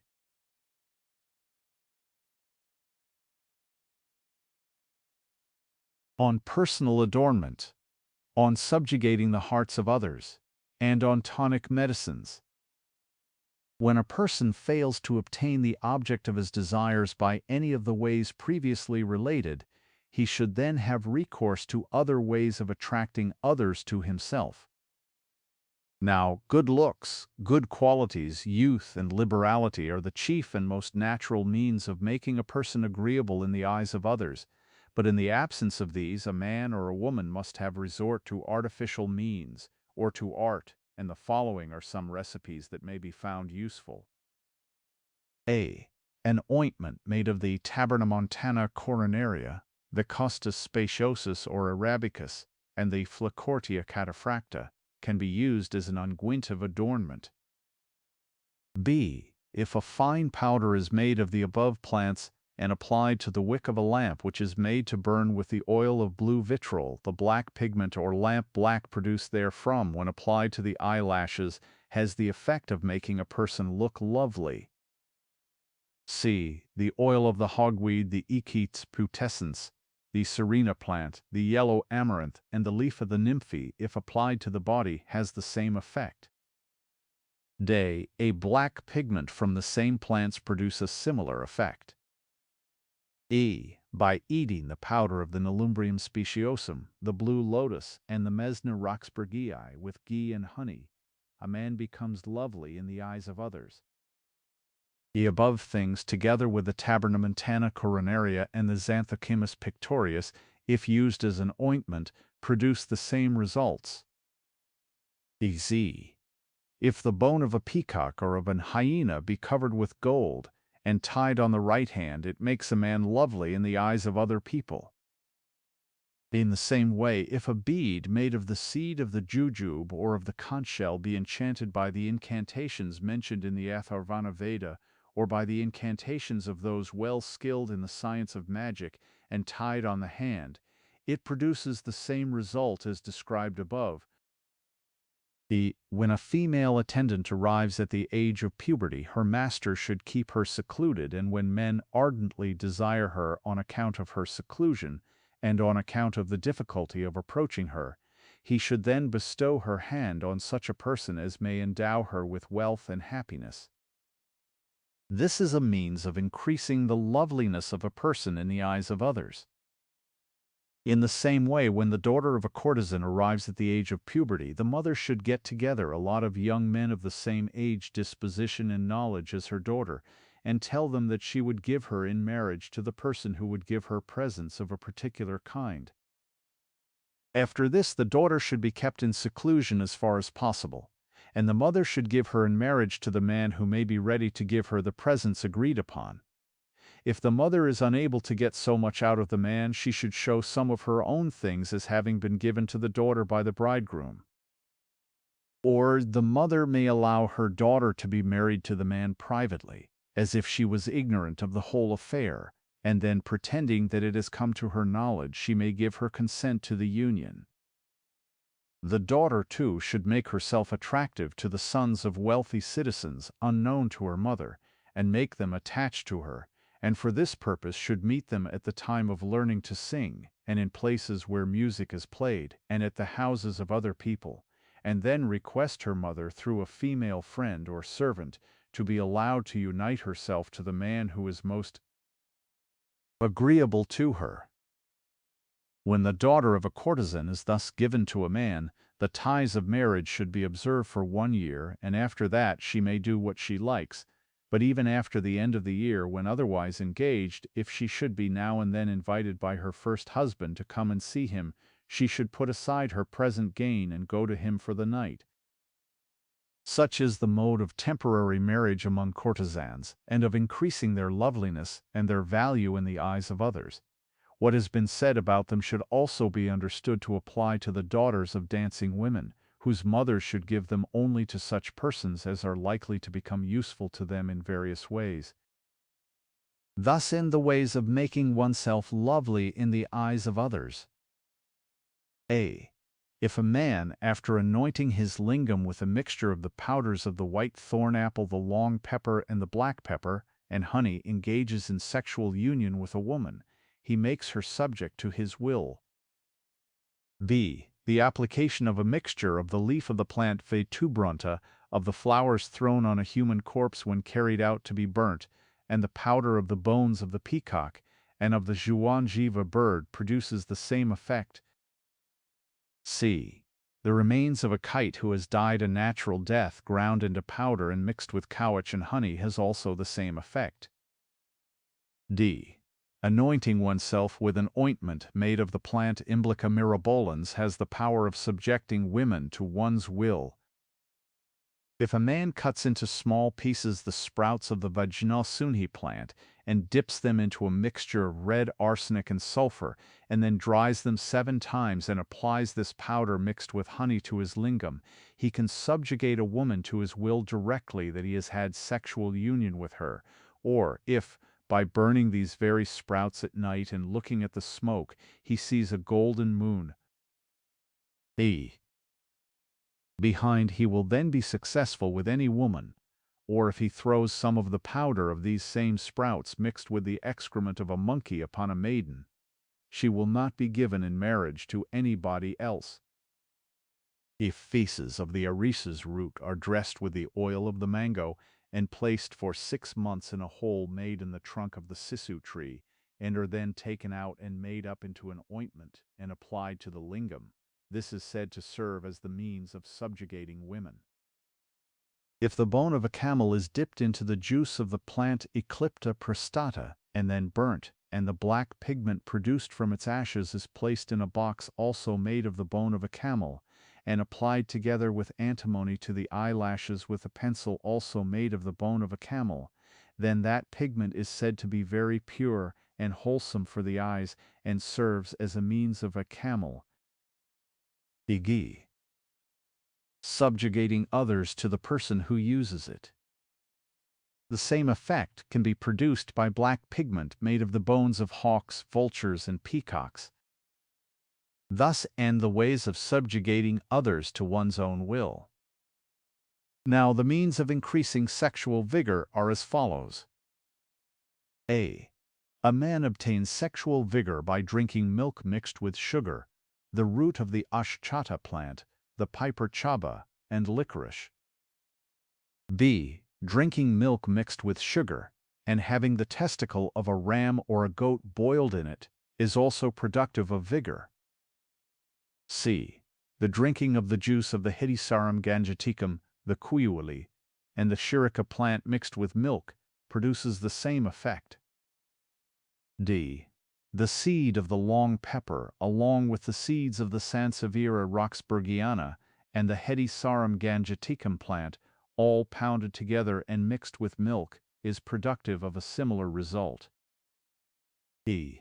According to ancient authors, if a man pounds the seeds or roots of the Trapa bispinosa, the Kasurica, the Tuscan jasmine, and licorice, together with the Xericapale, a kind of onion, and puts the powder into milk mixed with sugar and ghee, and having boiled the whole mixture on a moderate fire, drinks the paste so formed, he will be able to enjoy innumerable women. In the Vatsyayana, if a man mixes rice with the eggs of the sparrow and having boiled this in milk adds to it ghee and honey and drinks as much of it as necessary, this will produce the same effect. If a man takes the outer covering of sesamum seeds and soaks them with the eggs of sparrows, and then, having boiled them in milk mixed with sugar and ghee, along with the fruits of the Trapa bispinosa and the Kasurica plant, and adding to it the flour of wheat and beans, and then drinks this composition, he is said to be able to enjoy many women. If ghee, honey, sugar, and licorice in equal quantities, the juice of the fennel plant, and milk are mixed together, this nectar-like composition is said to be holy and provocative of sexual vigor, a preservative of life and sweet to the taste. The drinking of a paste composed of the asparagus racemosus, the shvedustra plant, the guduchi plant, the long pepper, and licorice boiled in milk, honey, and ghee in the spring is said to have the same effect as the above. Joe. Boiling the asparagus racemosus and the shvadostra plant along with the pounded fruits of the Primna spinosa in water and drinking the same is said to act in the same way. K. Drinking boiled ghee or clarified butter in the morning during the spring season is said to be beneficial to health and strength and agreeable to the taste. If the powder of the seed of the shvadostra plant and the flour of barley are mixed together in equal parts, and a portion of it, i.e. 2 palas in weight, is eaten every morning on getting up, it has the same effect as the preceding recipe. There are also verses on the subject as follows. The means of producing love and sexual vigor should be learnt from the science of medicine, from the Vedas, from those who are learned in the arts of magic, and from confidential relatives. No means should be tried which are doubtful in their effects, which are likely to cause injury to the body, which involve the death of animals, and which bring us in contact with impure things. Such means should only be used as are holy, acknowledged to be good and approved of by Brahmins and friends. Part 7, Chapter 2, of the ways of exciting desire and miscellaneous experiments, and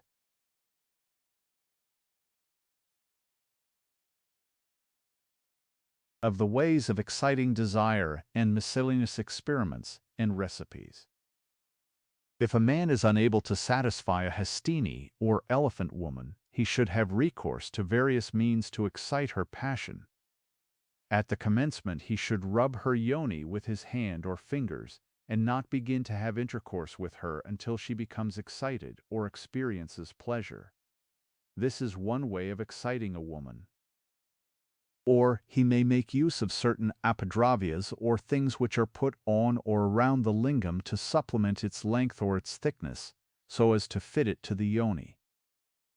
In the opinion of Bhairaviya, these apadravyas should be made of gold, silver, copper, iron, ivory, buffalo's horn, various kinds of wood, tin, or lead, and should be soft, cool, provocative of sexual vigor, and well fitted to serve the intended purpose. Vatsyayana, however, says that they may be made according to the natural liking of each individual. The following are the different kinds of apadravyas. The armlet, valaya, should be of the same size as the lingam, and should have its outer surface made rough with globules. Tattoo. The couple, sanghati, is formed of 2 armlets. The bracelet, chudaka, is made by joining 3 or more armlets until they come up to the required length of the lingam. 4. The single bracelet is formed by wrapping a single wire around the lingam according to its dimensions. 5. The kantuka or jalaka is a tube open at both ends, with a hole through it, outwardly rough and studded with soft globules, and made to fit the side of the yoni and tied to the waist. When such a thing cannot be obtained, then a tube made of the wood apple or tubular stalk of the bottle gourd, or a reed made soft with oil and extracts of plants, and tied to the waist with strings, may be made use of, as also a row of soft pieces of wood tied together. The above are the things that can be used in connection with or in the place of the lingam. The people of the southern countries think that true sexual pleasure cannot be obtained without perforating the lingam, and they therefore cause it to be pierced like the lobes of the ears of an infant pierced for earrings. Now, when a young man perforates his lingam, he should pierce it with a sharp instrument, and then stand in water so long as the blood continues to flow. At night he should engage in sexual intercourse, even with vigor, so as to clean the hole. After this he should continue to wash the hole with decoctions, and increase the size by putting into it small pieces of cane, and the rhytia antidecenterica, and thus gradually enlarging the orifice. It may also be washed with licorice mixed with honey and the size of the hole increased by the fruit stalks of the Simapatra plant. The hole should be anointed with a small quantity of oil. In the hole made in the lingam, a man may put apadravyas of various forms, such as the round on one side, the wooden mortar, the flower, the armlet, the bone of the heron, the goad of the elephant, the collection of 8 balls, the lock of hair, the place where 4 roads meet, and other things named according to their forms and means of using them. All these apadravyas should be rough on the outside according to their requirements. The ways of enlarging the lingam must be now related. When a man wishes to enlarge his lingam, he should rub it with the bristles of certain insects that live in trees, and then, after rubbing it for 10 nights with oils, he should again rub it with the bristles as before. By continuing to do this, a swelling will be gradually produced in the lingam, and he should then lie on a cot and cause his lingam to hang down through a hole in the cot. After this, he should take away all the pain from the swelling by using cool concoctions. The swelling, which is called sukha and is often brought about among the people of the Dravida country, lasts for life. If the lingam is rubbed with the following things, viz., the plant Physalis flexuosa, the Shavara kundaka plant, the Jalasuka plant, the fruit of the eggplant, the butter of a she-buffalo, the Hastri charma plant, and the juice of the Vajra rasa plant, a swelling lasting for 1 month will be produced. By rubbing it with oil boiled in the concoctions of the above things, the same effect will be produced, but lasting for 6 months. The enlargement of the lingam is also effected by rubbing it or moistening it with oil boiled on a moderate fire along with the seeds of the pomegranate and the cucumber, the juices of the Valuka plant, the Hasti charma plant, and the eggplant. In addition to the above, other means may be learnt from experienced and confidential persons. The miscellaneous experiments and recipes are as follows. A. If a man mixes the powder of the milk hedge plant and the kantaka plant with the excrement of a monkey and the powdered root of the lanjalalika plant and throws this mixture on a woman, she will not love anybody else afterwards. B.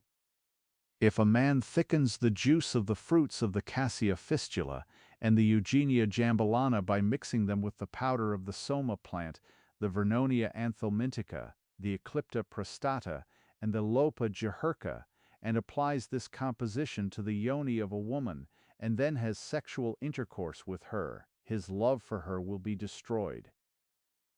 C.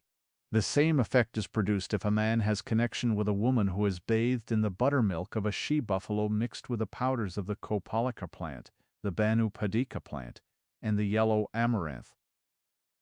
D. An ointment made of the flowers of the Naclea cadamba, the hog plum, and the Eugenia jambalana, and used by a woman, causes her to be disliked by her husband. A kamaze, made of the above flowers, when worn by the woman, produce the same effect. F. An ointment made of the fruit of the Astracantha longifolia kokalaksha will contract the yoni of a hastini or elephant woman, and this contraction lasts for 1 night. Igi, an ointment made by pounding the roots of the Neolumbrium speciosum and of the blue lotus, and the powder of the plant Physalis flexuosa mixed with ghee and honey, will enlarge the yoni of the mashrigi or deer woman. When an ointment made of the fruit of the Emblica mirabilans soaked in the milky juice of the milk hedge plant, of the soma plant, the Calotropis gigantea, and the juice of the fruit of the Vernonia anthelmintica, will make the hair white. The juice of the roots of the Madhyantaka plant, the yellow amaranth, the Anjanika plant, the Clitoria ternatea, and the Shlakshnaparni plant used as a lotion will make the hair grow. Jo. An ointment made by boiling the above roots in oil and rubbed in will make the hair black, and will also gradually restore hair that has fallen off. Ebi Peshes saturated 7 times in the sweat of the testicle of a white horse, and applied to a red lip, the lip will become white. Ilay. The color of the lips can be regained by means of the Medeantica and other plants mentioned above under I. M. A woman who hears a man playing on a reed pipe which has been dressed with the juices of the Bahupadika plant, the Tabernamentana coronaria, the Costus speciosus or arabicus, the Pinus deodora, the Euphorbia antiquorum, the Vajra, and the Kantaka plant, becomes his slave. And N. If food be mixed with the fruit of the thorn apple dathura, it causes intoxication. O. If water be mixed with oil and the ashes of any kind of grass except the kusha grass, it becomes the color of milk. If yellow myrobalans, the hog plum, the shrawana plant, and the priangu plant be all pounded together and applied to iron pots, these pots become red. If a lamp trimmed with oil extracted from the shrawana and priangum plants, its wick being made of cloth and the slough of the skins of snakes, is lighted, and long pieces of wood placed near it, those pieces of wood will resemble so many snakes. Reeking the milk of a white cow who has a white calf at her feet is auspicious, produces fame, and preserves life. S. The blessings of venerable Brahmins, well propitiated, have the same effect. There are also some verses in conclusion. Thus have I written in a few words the science of love, after reading the texts of ancient authors and following the ways of enjoyment mentioned in them. He who is acquainted with the true principles of this science pays regard to Dharma, Artha, Kama, and to his own experiences, as well as to the teachings of others, and does not act simply on the dictates of his own desire. As for the errors in the science of love which I have mentioned in this work, on my own authority as an author I have, immediately after mentioning them, carefully censured and prohibited them. An act is never looked upon with indulgence for the simple reason that it is authorized by the science, because it ought to be remembered that it is the intention of the science that the rules which it contains should only be acted upon in particular cases. After reading and considering the works of Babravya and other ancient authors, and thinking over the meaning of the rules given by them, the Kama Sutra was composed according to the precepts of Holy Writ for the benefit of the world by Vatsyayana, while leading the life of a religious student and wholly engaged in the contemplation of the deity. This work is not intended to be used merely as an instrument for satisfying our desires. A person acquainted with the true principles of this science, and who preserves his Dharma, Artha, and Kama, and has regard for the practices of the people, is sure to obtain the mastery over his senses. In short, an intelligent and prudent person, attending to Dharma and Artha, and attending to Kama also, without becoming the slave of his passions, obtains success in everything that he may undertake. Concluding remarks. Thus ends, in 7 parts, the Kama Sutra of Vatsyayana, which might otherwise be called a treatise on men and women, their mutual relationship and connection with each other. It is a work that should be studied by all, both old and young. The former will find in it real truths gathered by experience and already tested by themselves, while the latter will derive the great advantage of learning things which some perhaps may otherwise never learn at all, or which they may only learn when it is too late, those immortal words of Mirabeau. Learning. It can also be fairly commended to the student of social science and of humanity, and above all to the student of those early ideas which have gradually filtered down through the sands of time, and which seem to prove that the human nature of today is much the same as the human nature of the long ago. It has been said of Balzac, the great, if not the greatest of French novelists, that he seemed to have inherited a natural and intuitive perception of the feelings of men and women, and has described them with an analysis worthy of a man of science. The author of the present work must also have had a considerable knowledge of the humanities. Many of his remarks are so full of simplicity and truth that they have stood the test of time and stand out still as clear and true as when they were first written some 1800 years ago. As a collection of facts told in plain and simple language, it must be remembered that in those early days there was apparently no idea of embellishing the work either with a literary style, a flow of language, or a quantity of superfluous padding. The author tells the world what he knows in very concise language, without any attempt to produce an interesting story. From his facts, how many novels could be written? Indeed, much of the matter contained in parts 3, 4, 5, and 6 has formed the basis of many of the stories and the tales of past centuries. There will be found in part 7 some curious recipes. Many of them appear to be as primitive as the book itself, but in later works of the same nature these recipes and prescriptions appear to have increased, both as regards quality and quantity, in the Anunga Runga, or the stage of love, mentioned at page 5 of the preface in part 1. There are found no less than 33 different subjects for which 130 recipes and prescriptions are given. As the details may be interesting, these subjects are described as follows. 1. For hastening the paroxysm of the woman. 2. For delaying the organs of the man. 3. Aphrodisiacs. 4. For thickening and enlarging the lingam, rendering it sound and strong, hard and lusty. 5. For narrowing and contracting the yoni. 6. For perfuming the yoni. 7. For removing and destroying the hair of the body. 8. For removing the sudden stopping of the monthly ailment. 9. For abating the immoderate appearance of the monthly ailment. 10. For purifying the womb. 11. For causing pregnancy. 12.